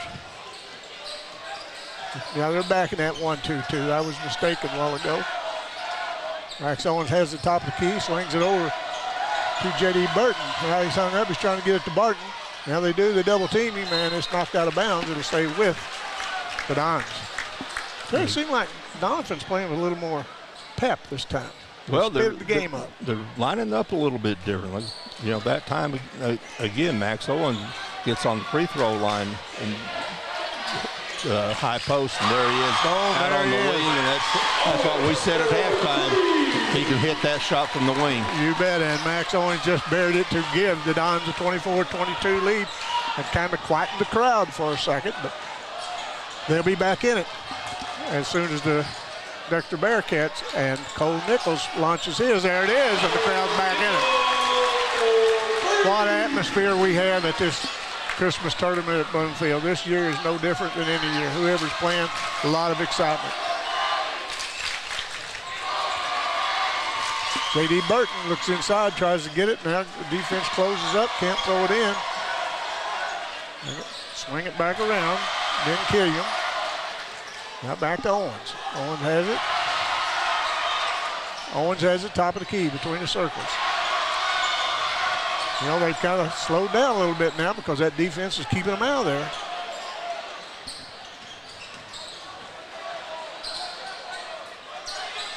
With this slow pace, I'm almost like my brother. He's laying back in the recliner watching and listening to this game, and hello, brother, how you doing? I miss you. And there's Max Owen, gets his 5th point in the last minute. Nice touch on that one. That puts him at 12, Terry. He's got the 3-point shot. He's got the touch underneath. Long 3-pointer put up by Dexter, no good, and how to get the rebound is Killian. And here comes the Dons leading 26-25. The ball to Barton. The big man out front, top of the key. Now they give it back to the point guard, Ben Killian. We're at the 5-minute mark. This game is really flowing, very smooth. It's very good officiating and letting them play, and the kids are really playing a clean game. As they try to get it underneath, and they swing it back around, they're going to get the good shot. Now they bounce it in, but good defense by Dexter. That's Peyton Bowles with the interception. Good hands. Yes, it was. There's a long 3-pointer put up, no good, and the rebound is by Barton, and here comes the Dons again. As J.D. Burton takes it in, and here with the Barton, he lays it up and in. Okay, that time Donovan beat Dexter back. They sure did. And he got a layup out of it. And the coach at Dexter did not like that. He said, you come over here, we need to talk about it. And I don't blame him. We've got a ball game, ladies and gentlemen. The intensity is picked up on both ends of the floor. Is this a full timeout? I didn't see. I think it is. We'll be right back after this. If you feel like you never get the time you need with your insurance agent to find the right coverage, it might be time to make a change. Tyler Miller of Flatland Ag Insurance in Clarkton works to make sure, each and every day, that his clients feel they are taken care of. With years of experience in crop insurance in 4 states, he strives to provide you with the exact coverage you need for your specific situation. For more information, give Tyler a call at 573-276-8044. Here's to another great year. Well, it's picked up a little bit, Terry. It's getting a little more exciting. The crowd's getting into it, and this is what a championship game should be. And that last time, Donovan was able to beat Dexter back. Dexter's been doing a very good job of getting back. There's a long 3-pointer by Truman Croft. I believe that's 3 for him. I think you're right. That kid's quite a shooter. Now Dexter's extending their defense. They get out quickly on Owen. Now they kick it back out to Killian. Killian has the top of the key. Now goes over on the right side. Trying to get it in, but they cover up. Barton, very heavy. Top of the key. Owens drains a 3. 31-28. Just Max Owens as a player. They might want to guard him. Yeah, I believe they need to put somebody on him. I call him Owens. I mean Owen. Sorry about that. Cole Nichols has it. He's been a little bit quiet, but now about the time I say that, he'll explode with about 5 or 6 in a row. There's another long 3-pointer, and tipped back up and in by Joseph Pat. Oh, he timed that just perfectly.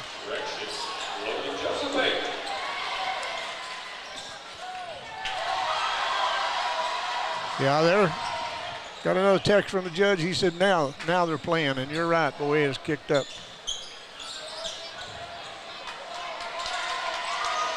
Donovan still holds the 1-point lead. Knocked away, but come back. There's Owens for another 3. Bang! I believe somebody better put a hand in that young man's face because he is a shooter. Well, there's a hand in his face that time, but he has 18 points.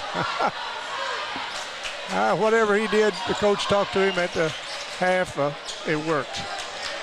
And there's... And Owens is also drawing Cole Nichols on the defensive end. Shot put up. We're going to have a blocking foul on number 11. And I don't know what. We've got a disagreement out here. Got booze. I don't know who it's coming from. Let me guess. The foul was on Dexter. I bet you're right. Yeah. I knew you was a smart man.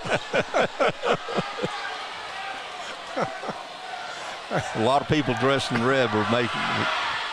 Boy, they sure are. We're making referee gestures.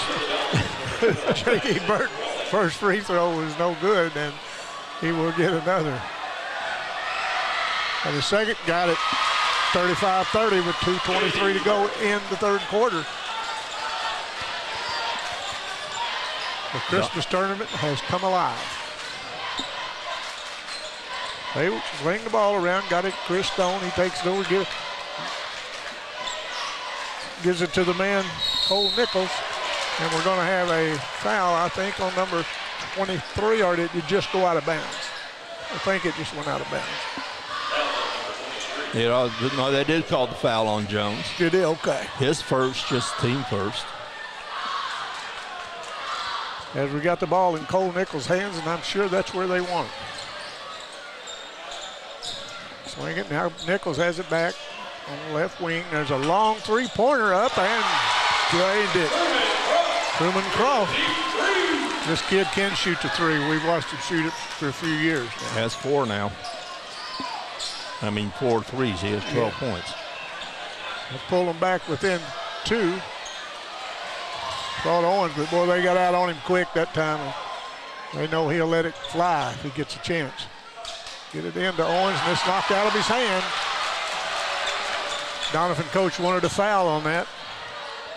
And that was a good block on Cole Nichols, and the Dexter people wanted a foul on that. Imagine that. Both Barton and Owens double-teamed Nichols on that one. Sure did. Excellent defense. The fans are in this game, both Don fans and the Bearcat fans, and there's a pass underneath, and it's going to be foul on Dexter. Yeah, and you know, okay. And I'll give you a guess who don't like that call. Donovan. Donovan folks not all that crazy about that. No, I don't think they're buying that. But I think it was a pretty good call. Well, yeah. It was. Jim Bond made a good call. There's a three-pointer put up by Truman Croft. Is that his 5th? 5th. He has 15 points. And Dexter retakes the lead. There's a drive. Owen puts it up. No good. Rebound by Cole Nichols, and he's going to be fouled. Foul's going to be on Owens, I believe. I think you're right. We got a message from our fan club, the Tommy and Terry fan club, and that's from Tyler Wagner. Imagine Tyler Wagner. Tyler, wish you were here, my friend.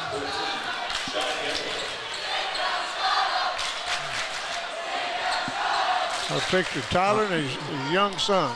That's Ollie. I tell you what, that's a nice picture. Tyler smiling as he can be. He ought to be. That's right. Clean as a board of health, as they say. The last foul was not on Owens. It was on Rollins. Nice spin move by Nichols, and it didn't go, but he was fouled, and he'll go to the line to shoot a pair. That one was on Owens. Yeah. And Owens not only the offensive leader with Donovan, he drew the tough defensive role. But that's just his first foul. Nichols' first shot up and good. 7 in a row for 7 points in a row for Dexter. They were down by 5. They're up by 2.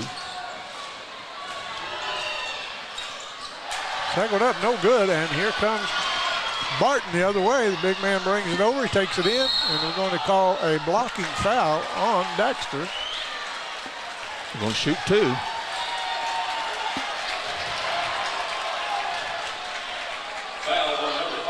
Foul is on number 5.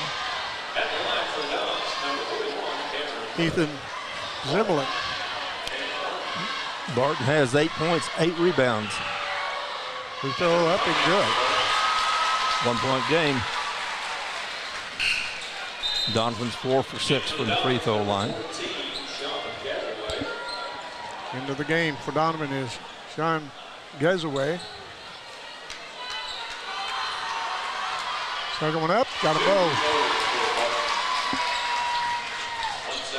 Long shot at the end of the third quarter. And Perry, this is a all tied up basketball game. That's the way it ought to be. Oh, me. 1 quarter left. Start anew. Here it was. Well, they're taking a break, and we definitely need a break. We'll be right back. Juju Promotions in New Madrid is your one-stop shop for all your personalized merchandise. Whether it's screen printing, embroidery, promotional products, heat presses, or decals, we've got something that will suit your needs. So you, your school, or your business will always be looking its best. There's tons to see, from apparel to accessories. So what are you waiting for? Stop into Juju Promotions today in New Madrid, Missouri. And don't forget to like us on Facebook.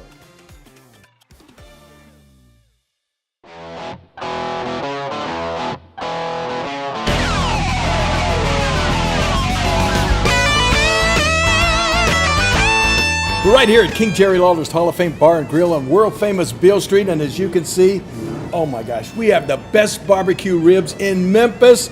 Oh my gosh, the gumbo is out of this world, but you gotta try the King's Triple-Decker Slam Burger. You'll love it. We have 8 minutes, Terry, to settle this thing, and who's going to be the 2022 Bloomfield Christmas Tournament champions. And this game has been everything we thought it might be. Two very good teams, two very deserving teams.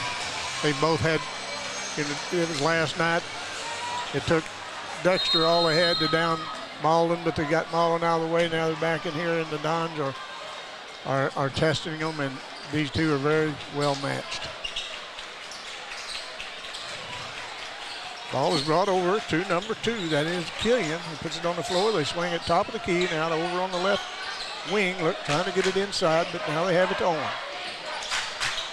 Oh, good call. Yeah, he turned her over right in front of Bobby Godwin, and Bobby made the correct call. And he knew it. Yes, he did.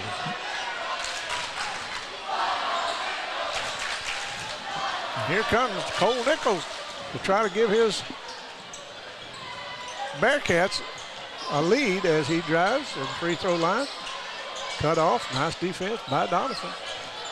Get it in the hands of Pulliam. He takes it to the lower block, but he's cut off, and they swing it way out front to Kraft. Kraft has kept Dexter in this. Sure has. Cole Nichols goes in, floats one in to take the 2-point lead, 39-37. Looks like Dexter's going to put a little full court pressure on him. And it's getting close when they beat the time.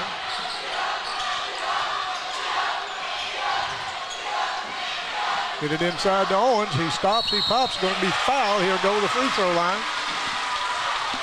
What I liked about Owens that time, he caught it up high and he took it to the rack. He did not, he didn't bring it down. Timmy Jones going to the line. I'm sorry, I thought that was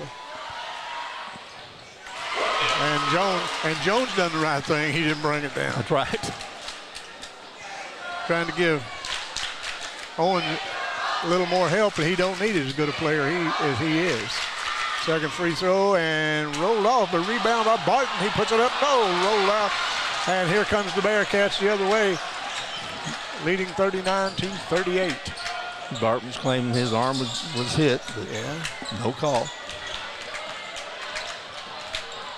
Not a lot of ticky-tack. No, and boy, I like that. I do too. Nichols goes in. It's hard to, he gets that deep in there, it's hard to keep from scoring. He's very clever around the basket. Yes, he is. The Dons bring it down, he lays it up, going to be fouled. Lead number 23 will be going to the line. That's Emmett Jones, just came from there. Donovan's doing a good job against the press and against the pressure. They're not rushing. They're taking their time and they're taking it to the basket. Truman Croft picked up his third foul. And I think he will probably. No, Stone's going out. Coming in the game is Logan Josephat. Is that how you pronounce that? Joseph Fate, I believe. Joseph Fate. Free throw up, and he got it. 41-39. one possession game with 6:06 to go in this championship game. You know, they leaving Kraft out there, and I think they should. He's a hot hand from the three-pointer. He only has 3 fouls, and there hasn't been a lot of fouls in this entire game. That's right. He's a smart enough player to stay out there with 3 fouls too. Now the money man has it in his hands, and the extra coach says we will take a timeout and talk about this, and we'll see what we're going to do. We'll just keep it here and talk about it. Terry, what do you think, man? They've turned it up. 5:45 left. Dexter with the ball. I think probably in the next 5:45, whenever Dexter has the ball, we're going to see a lot of the weave. I think you're right. I think they run that very, very well. They run the weave. They look. They look for the openings. They take it down the lane. They're very good at that. They run their offense, and you can tell they've run it more than once. Yeah, that's right. They didn't instill that offense at halftime. No, that is exactly right. They live and die by that. Well, we just can't tell you how exciting it is here in this Bloomfield Gymnasium with all these great fans getting involved in the game. And that's what high school basketball is all about. Well, if you can't get excited in this atmosphere, in this championship game of this tournament, in this gymnasium, then you might as well be flatlining because you're not going to get excited. I think you're exactly right. We want everybody to stay tuned after this game for the presentation of the trophies and and for naming of the all-tournament team. Go Robert Eisen down at Malden. He's tuned in. Job well done, my friend.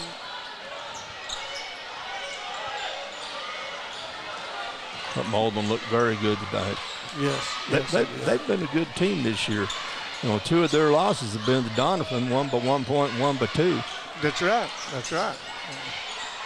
As Cole Nichols gets it in the paint and he's cut off, and they kicked it back out. And Dexter has the lead, and they're not going to get in any big hurry. No. They're going to kill as much of that clock as they can. They got it down to 5 minutes to go. As Cole Nichols thought about driving now, but they're a smart team. They're well coached and very smart. Nichols goes in, throws it up, no good. Rebound up, no good. He goes up, gets his rebound again, number 24. Peyton Bowles played a very good game. Yes, he has. That's only his first 2 points, but he's played good. He plays big underneath.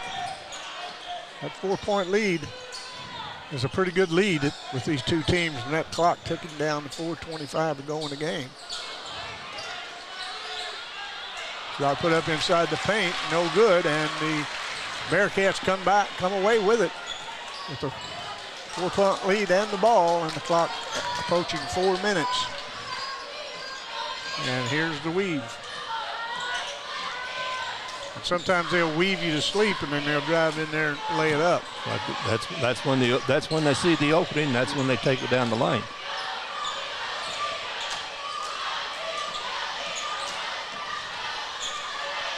They've got it into Nichols. He takes it over. Now to Poyer. Chris Stone and Bob Dimmitt almost taken away. Good defense, but Dexter runs it down. Might have got away with a double dribble there. So he caught it, bounced it, and picked it up. But who am I to say? I'm not the official, and they're a lot better at it now. There's a drive in the paint. Now they kick. Oh, I thought Nichols was going to take a 3, but he's not. He drove the lane and he drew the foul. But they killed several. They killed about a minute. Yeah. And when you only got 3 minutes left, that's significant. You bet it is. Cole Nichols with 18 points in the game. 18 points, 19 points, 6 boards. Terry, every one of these games we do, seems like one gets just as good as the other one. You know, we've done this for a long time. Had some exciting times. And this fits the pattern. That's a pretty good lead, 6 points, approaching 3 minutes. I think the biggest Dexter lead's been 7.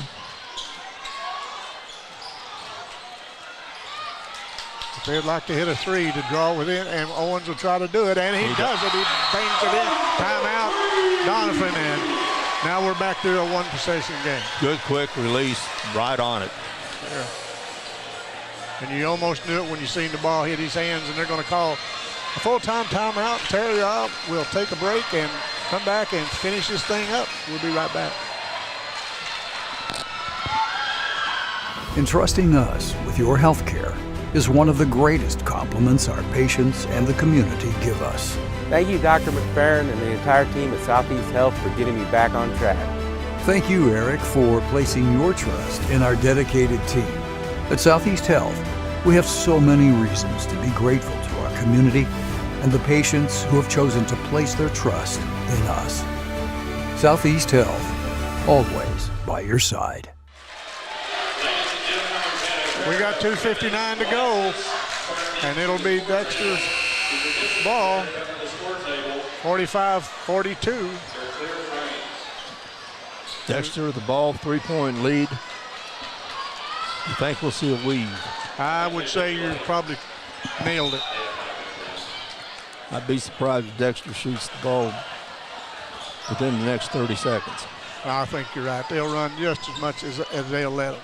Well, and now Donovan may dictate something differently because they're stretching out the defense. Donovan stretched out the defense about 3-quarter press, and now they're coming back in the zone. You know, they like that ball in the hands of their leader, Cole Nichols, and the shot's put up and no good, and the Dons come away with it. And here they come. Tried to drive now. Number 12 in the ball game for Donovan. That is Rawlings. And they chase it down after being knocked back to court. Called about a 3. There's who they're looking for. He got it in his hands, but boy, he was quickly covered up by Stone. And there it is. Shot up, no good. Tipped back up and in. We got a 1-point ball game. He's a player. Oh, he is a player. 23 now for Max Owen. He's leading scorer in the game. Nichols leads Dexter with 20.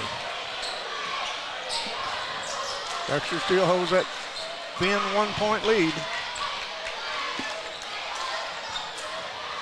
Dexter a good free throw shooting team, so we're quite a ways away from starting to foul, but the way Dexter runs this weave, it may be here in a second.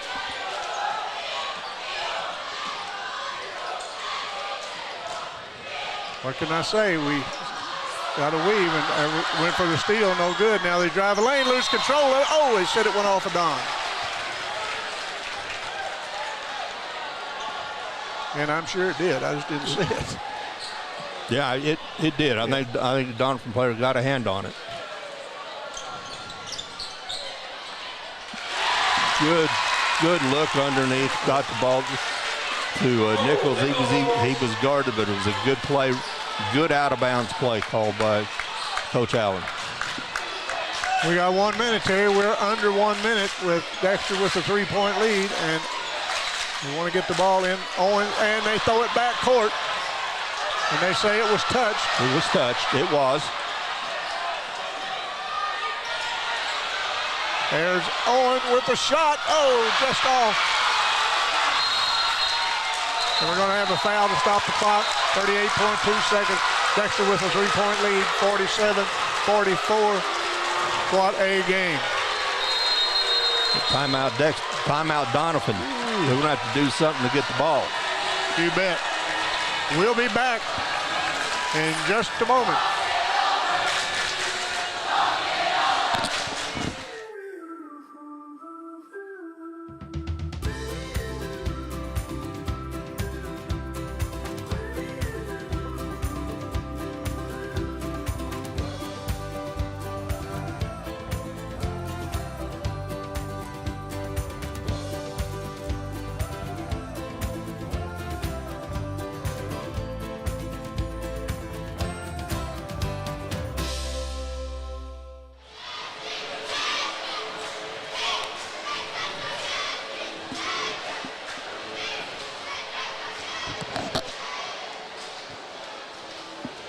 Well, we got 38.2 seconds to go and a 3-point lead for the Bearcats. People's kind of settled down, catching their breath, getting ready to get back in this game as soon as it's put in play. Donovan has 2 fouls to give before Dexter starts shooting free throws. And that's certainly in their favor. Very much. Donovan comes back out a little half-court pressure. Half-court 2-1-2. Well, they got a hand on it, and we're going to have a foul, but that's going to they have to inbound it. That's just a 6th foul. We got one more. And they were able to run 12 seconds off the clock. And we're just down to 26 seconds to go.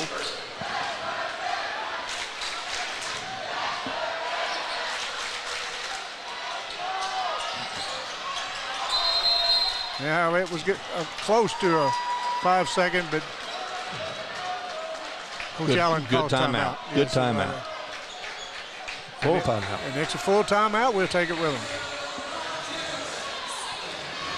Mathis Funeral Home of Dexter and Bernie strives to provide their community with the accommodations and services needed to relieve your family during times of loss. For more information, give them a call and see how Mathis Funeral Home can help meet your expectations in celebrating your loved ones. For over 100 years, Stoneville Cotton has helped farmers stay strong and win their growing seasons, delivering protection against key weeds and insects to maximize their yield potential.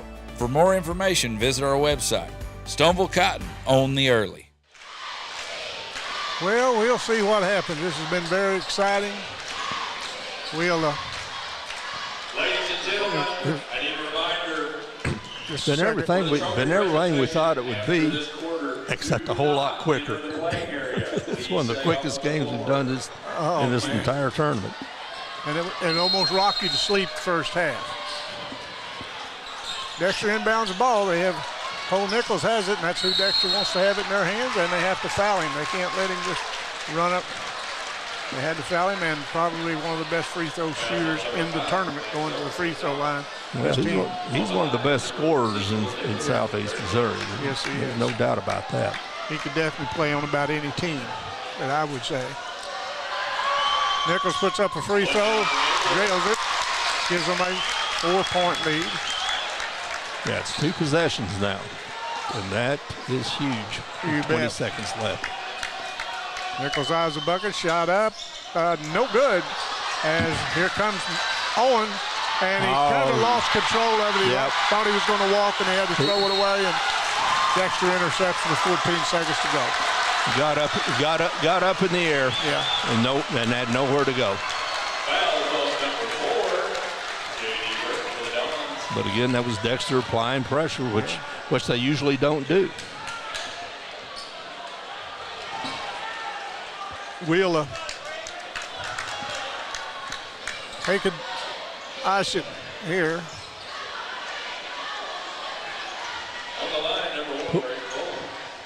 Braden Pullum at the line. He has 6 points. 6 points, 2 rebounds.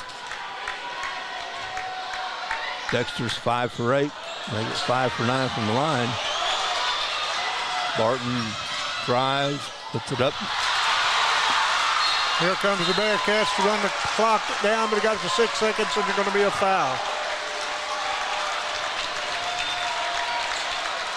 You know, we have got the all-tournament team, and we will announce it as the public address announcer does. And I'd take this team right here anywhere.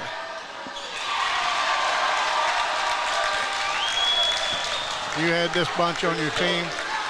I think you'd win a few tournaments. I think you would too. I think you would be very, very good.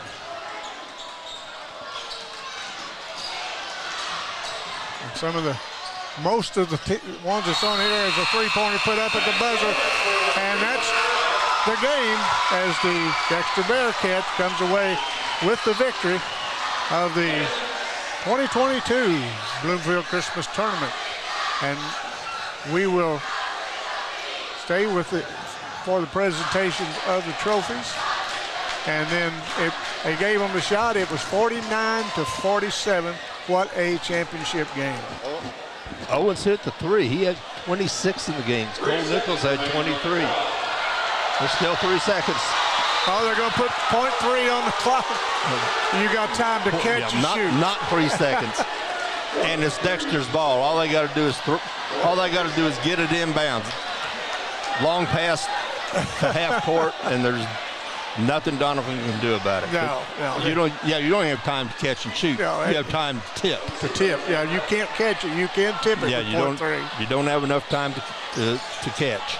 So here we go, and this game will be. They get it in, and that's the ball game. 49-47. Bearcats come away with it, and we will stay here for the presentation of the trophies, and we will stay for the introduction of the all-tournament team. For the 5th time in the last 7 years, the Dexter Bearcats win the Christmas tournament for the 12th time, more than any other team. Dexter has 12, and Blue Kennett has 9. Dexter has won this tournament. And they showing some very good sportsmanship. We still have the announcement. Terry, we got Mac Owen with 26 points and 5 rebounds. Emmett Jones with 10. And Cole Nichols finished with what, 23? 23 with Truman. What a nice game. Truman Crop with 15, 5 3-pointers. And in the 3rd quarter, 2nd half, Truman Crop really kept Dexter in the game. Oh, he did. He sure did. And we encourage everyone to hold up. We're fixing to get some pictures made, and then we're going to go to the all-tournament team. And as we said, I think you're going to be happy. Of course, you know you're not going to please everybody, because no, I'm not even going to say that. You know, why make people mad? Yeah. And I certainly agree with this team. I have no arguments against any one of them. No, I wouldn't take anybody off there, and I'd take any of them on my team. Now there might be a few others that are deserving, but all the deserving players can't be on it.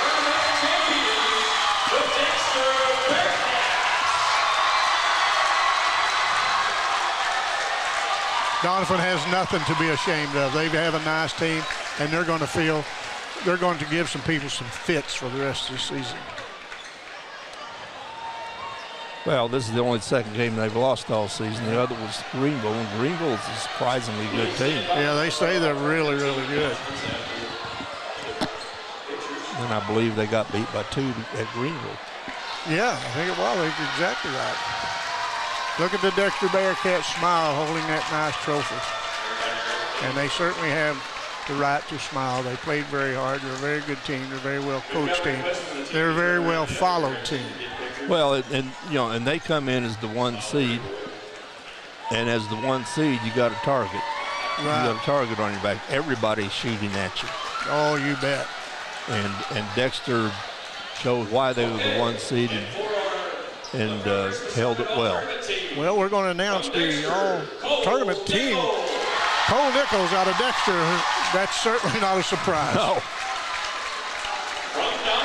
Go ahead, you do one, I'll do one. Max Owens from Donovan. Certainly no surprise there. 26 tonight.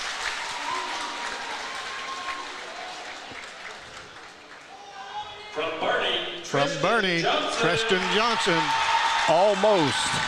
Almost got the record for most points in a tournament. Just fell a little bit short tonight. And that's a significant record, because it's an average of 35 points a game. That's right. From Malden, Marcus Burton. Very well deserving. 2nd year in a row for Marcus. Is Marcus still here? Yeah, there comes Marcus down the stairs. There he comes. Stepping pretty quick to get out here to get that medal. Marcus had a good tournament.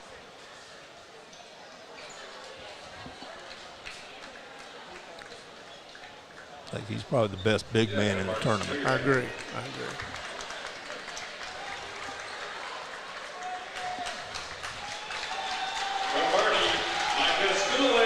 Michael Schooley from Bernie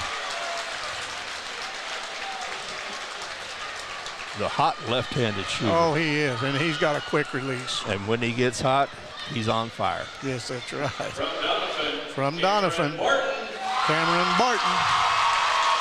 Nice big man also. I believe his older brother was an all-tournament selection in past years.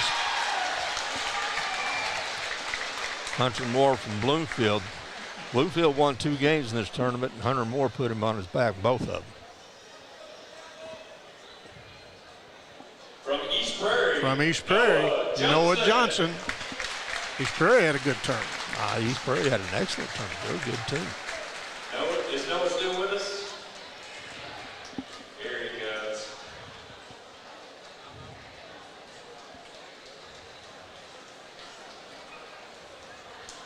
From Kennett, Ashton Dismukes. Freshman had an excellent tournament. He showed that he has a bright future. Sure does. Ashton Dismukes.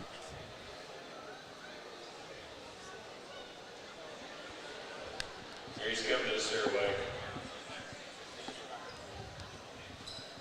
I don't think many's left, Terry. I don't think many have left, especially. They just played a couple of games ago. Dismukes takes the floor, goes to get his medal. Well deserved. Yes, There's a freshman. Colton Hargraves. Colton Hargraves from Twin Rivers. Hard-nosed player, this Hargraves is. I see Colton.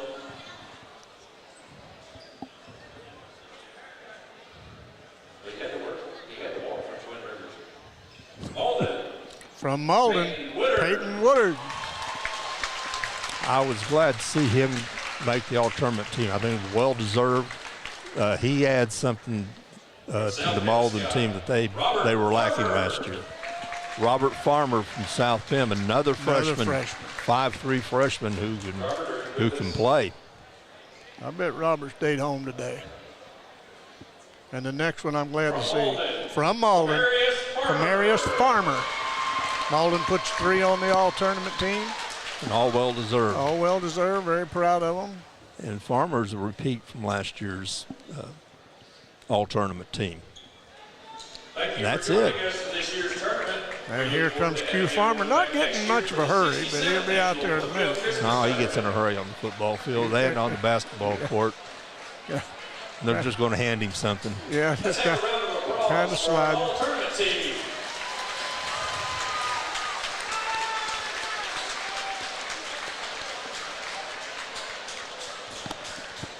Well, Terry, when they're going over some ifs and ands and buts, I've got something I want to do, and this is very hard. The broadcast company, Channel 21, started in 2004 by a guy in Malden by the name of Bill Hampton, who saw something and thought that this would be beneficial. And so for many nights, Bill got in his truck, and starting in about 2006, I got in with him. First game was at Malden. Campbell was playing Malden, and he asked me on a Monday, he said, will you do a ball game with me on Friday? And I told him yes. Back in my mind, I thought I'm going to call him for Friday and back out. I didn't want to do it, but it got to Friday, and I didn't. And so I went, and by the way, Campbell won that game, and throw that in there. And I was so nervous, I don't think there was a dry thread on me. And about the only thing I could say is everyone is playing hard.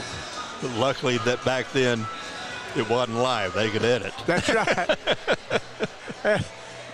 And this, I've got to throw a little humor in here to keep from.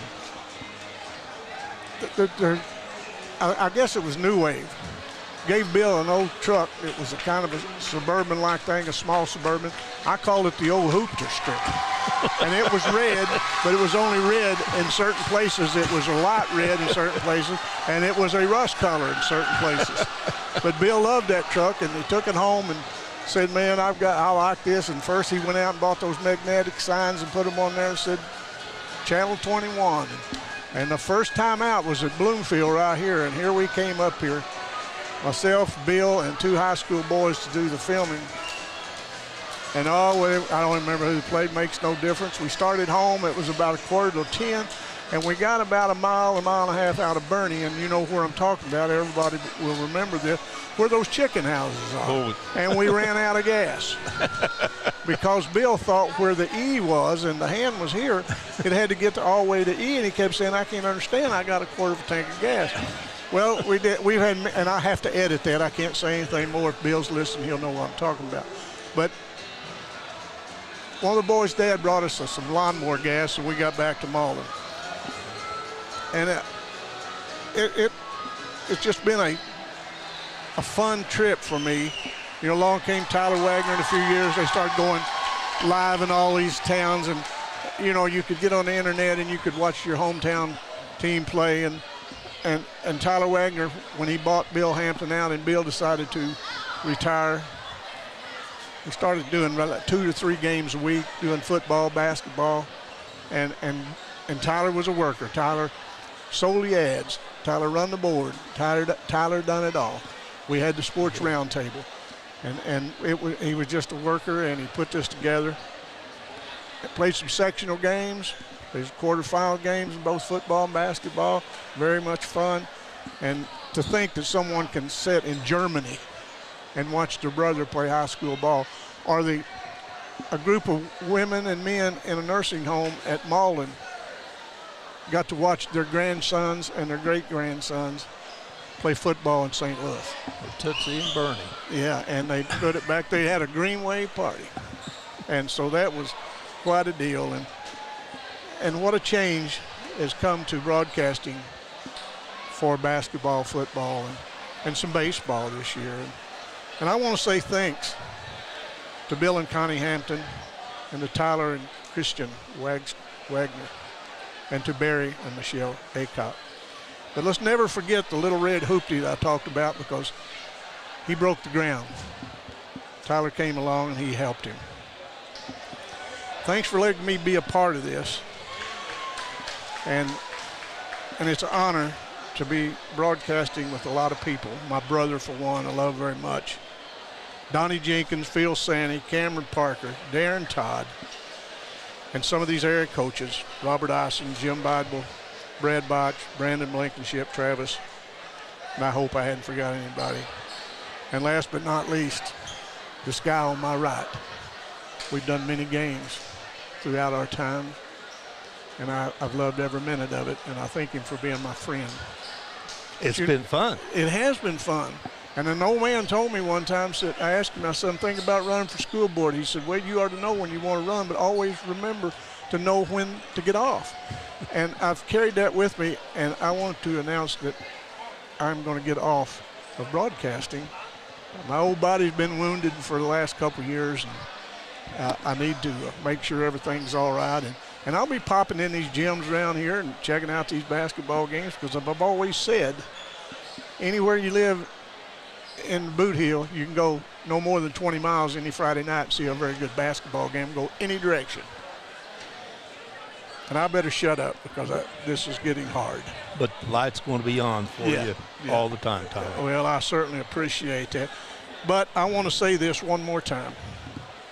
I'll see you down the road, and God bless you, and good night. God bless you, Tom.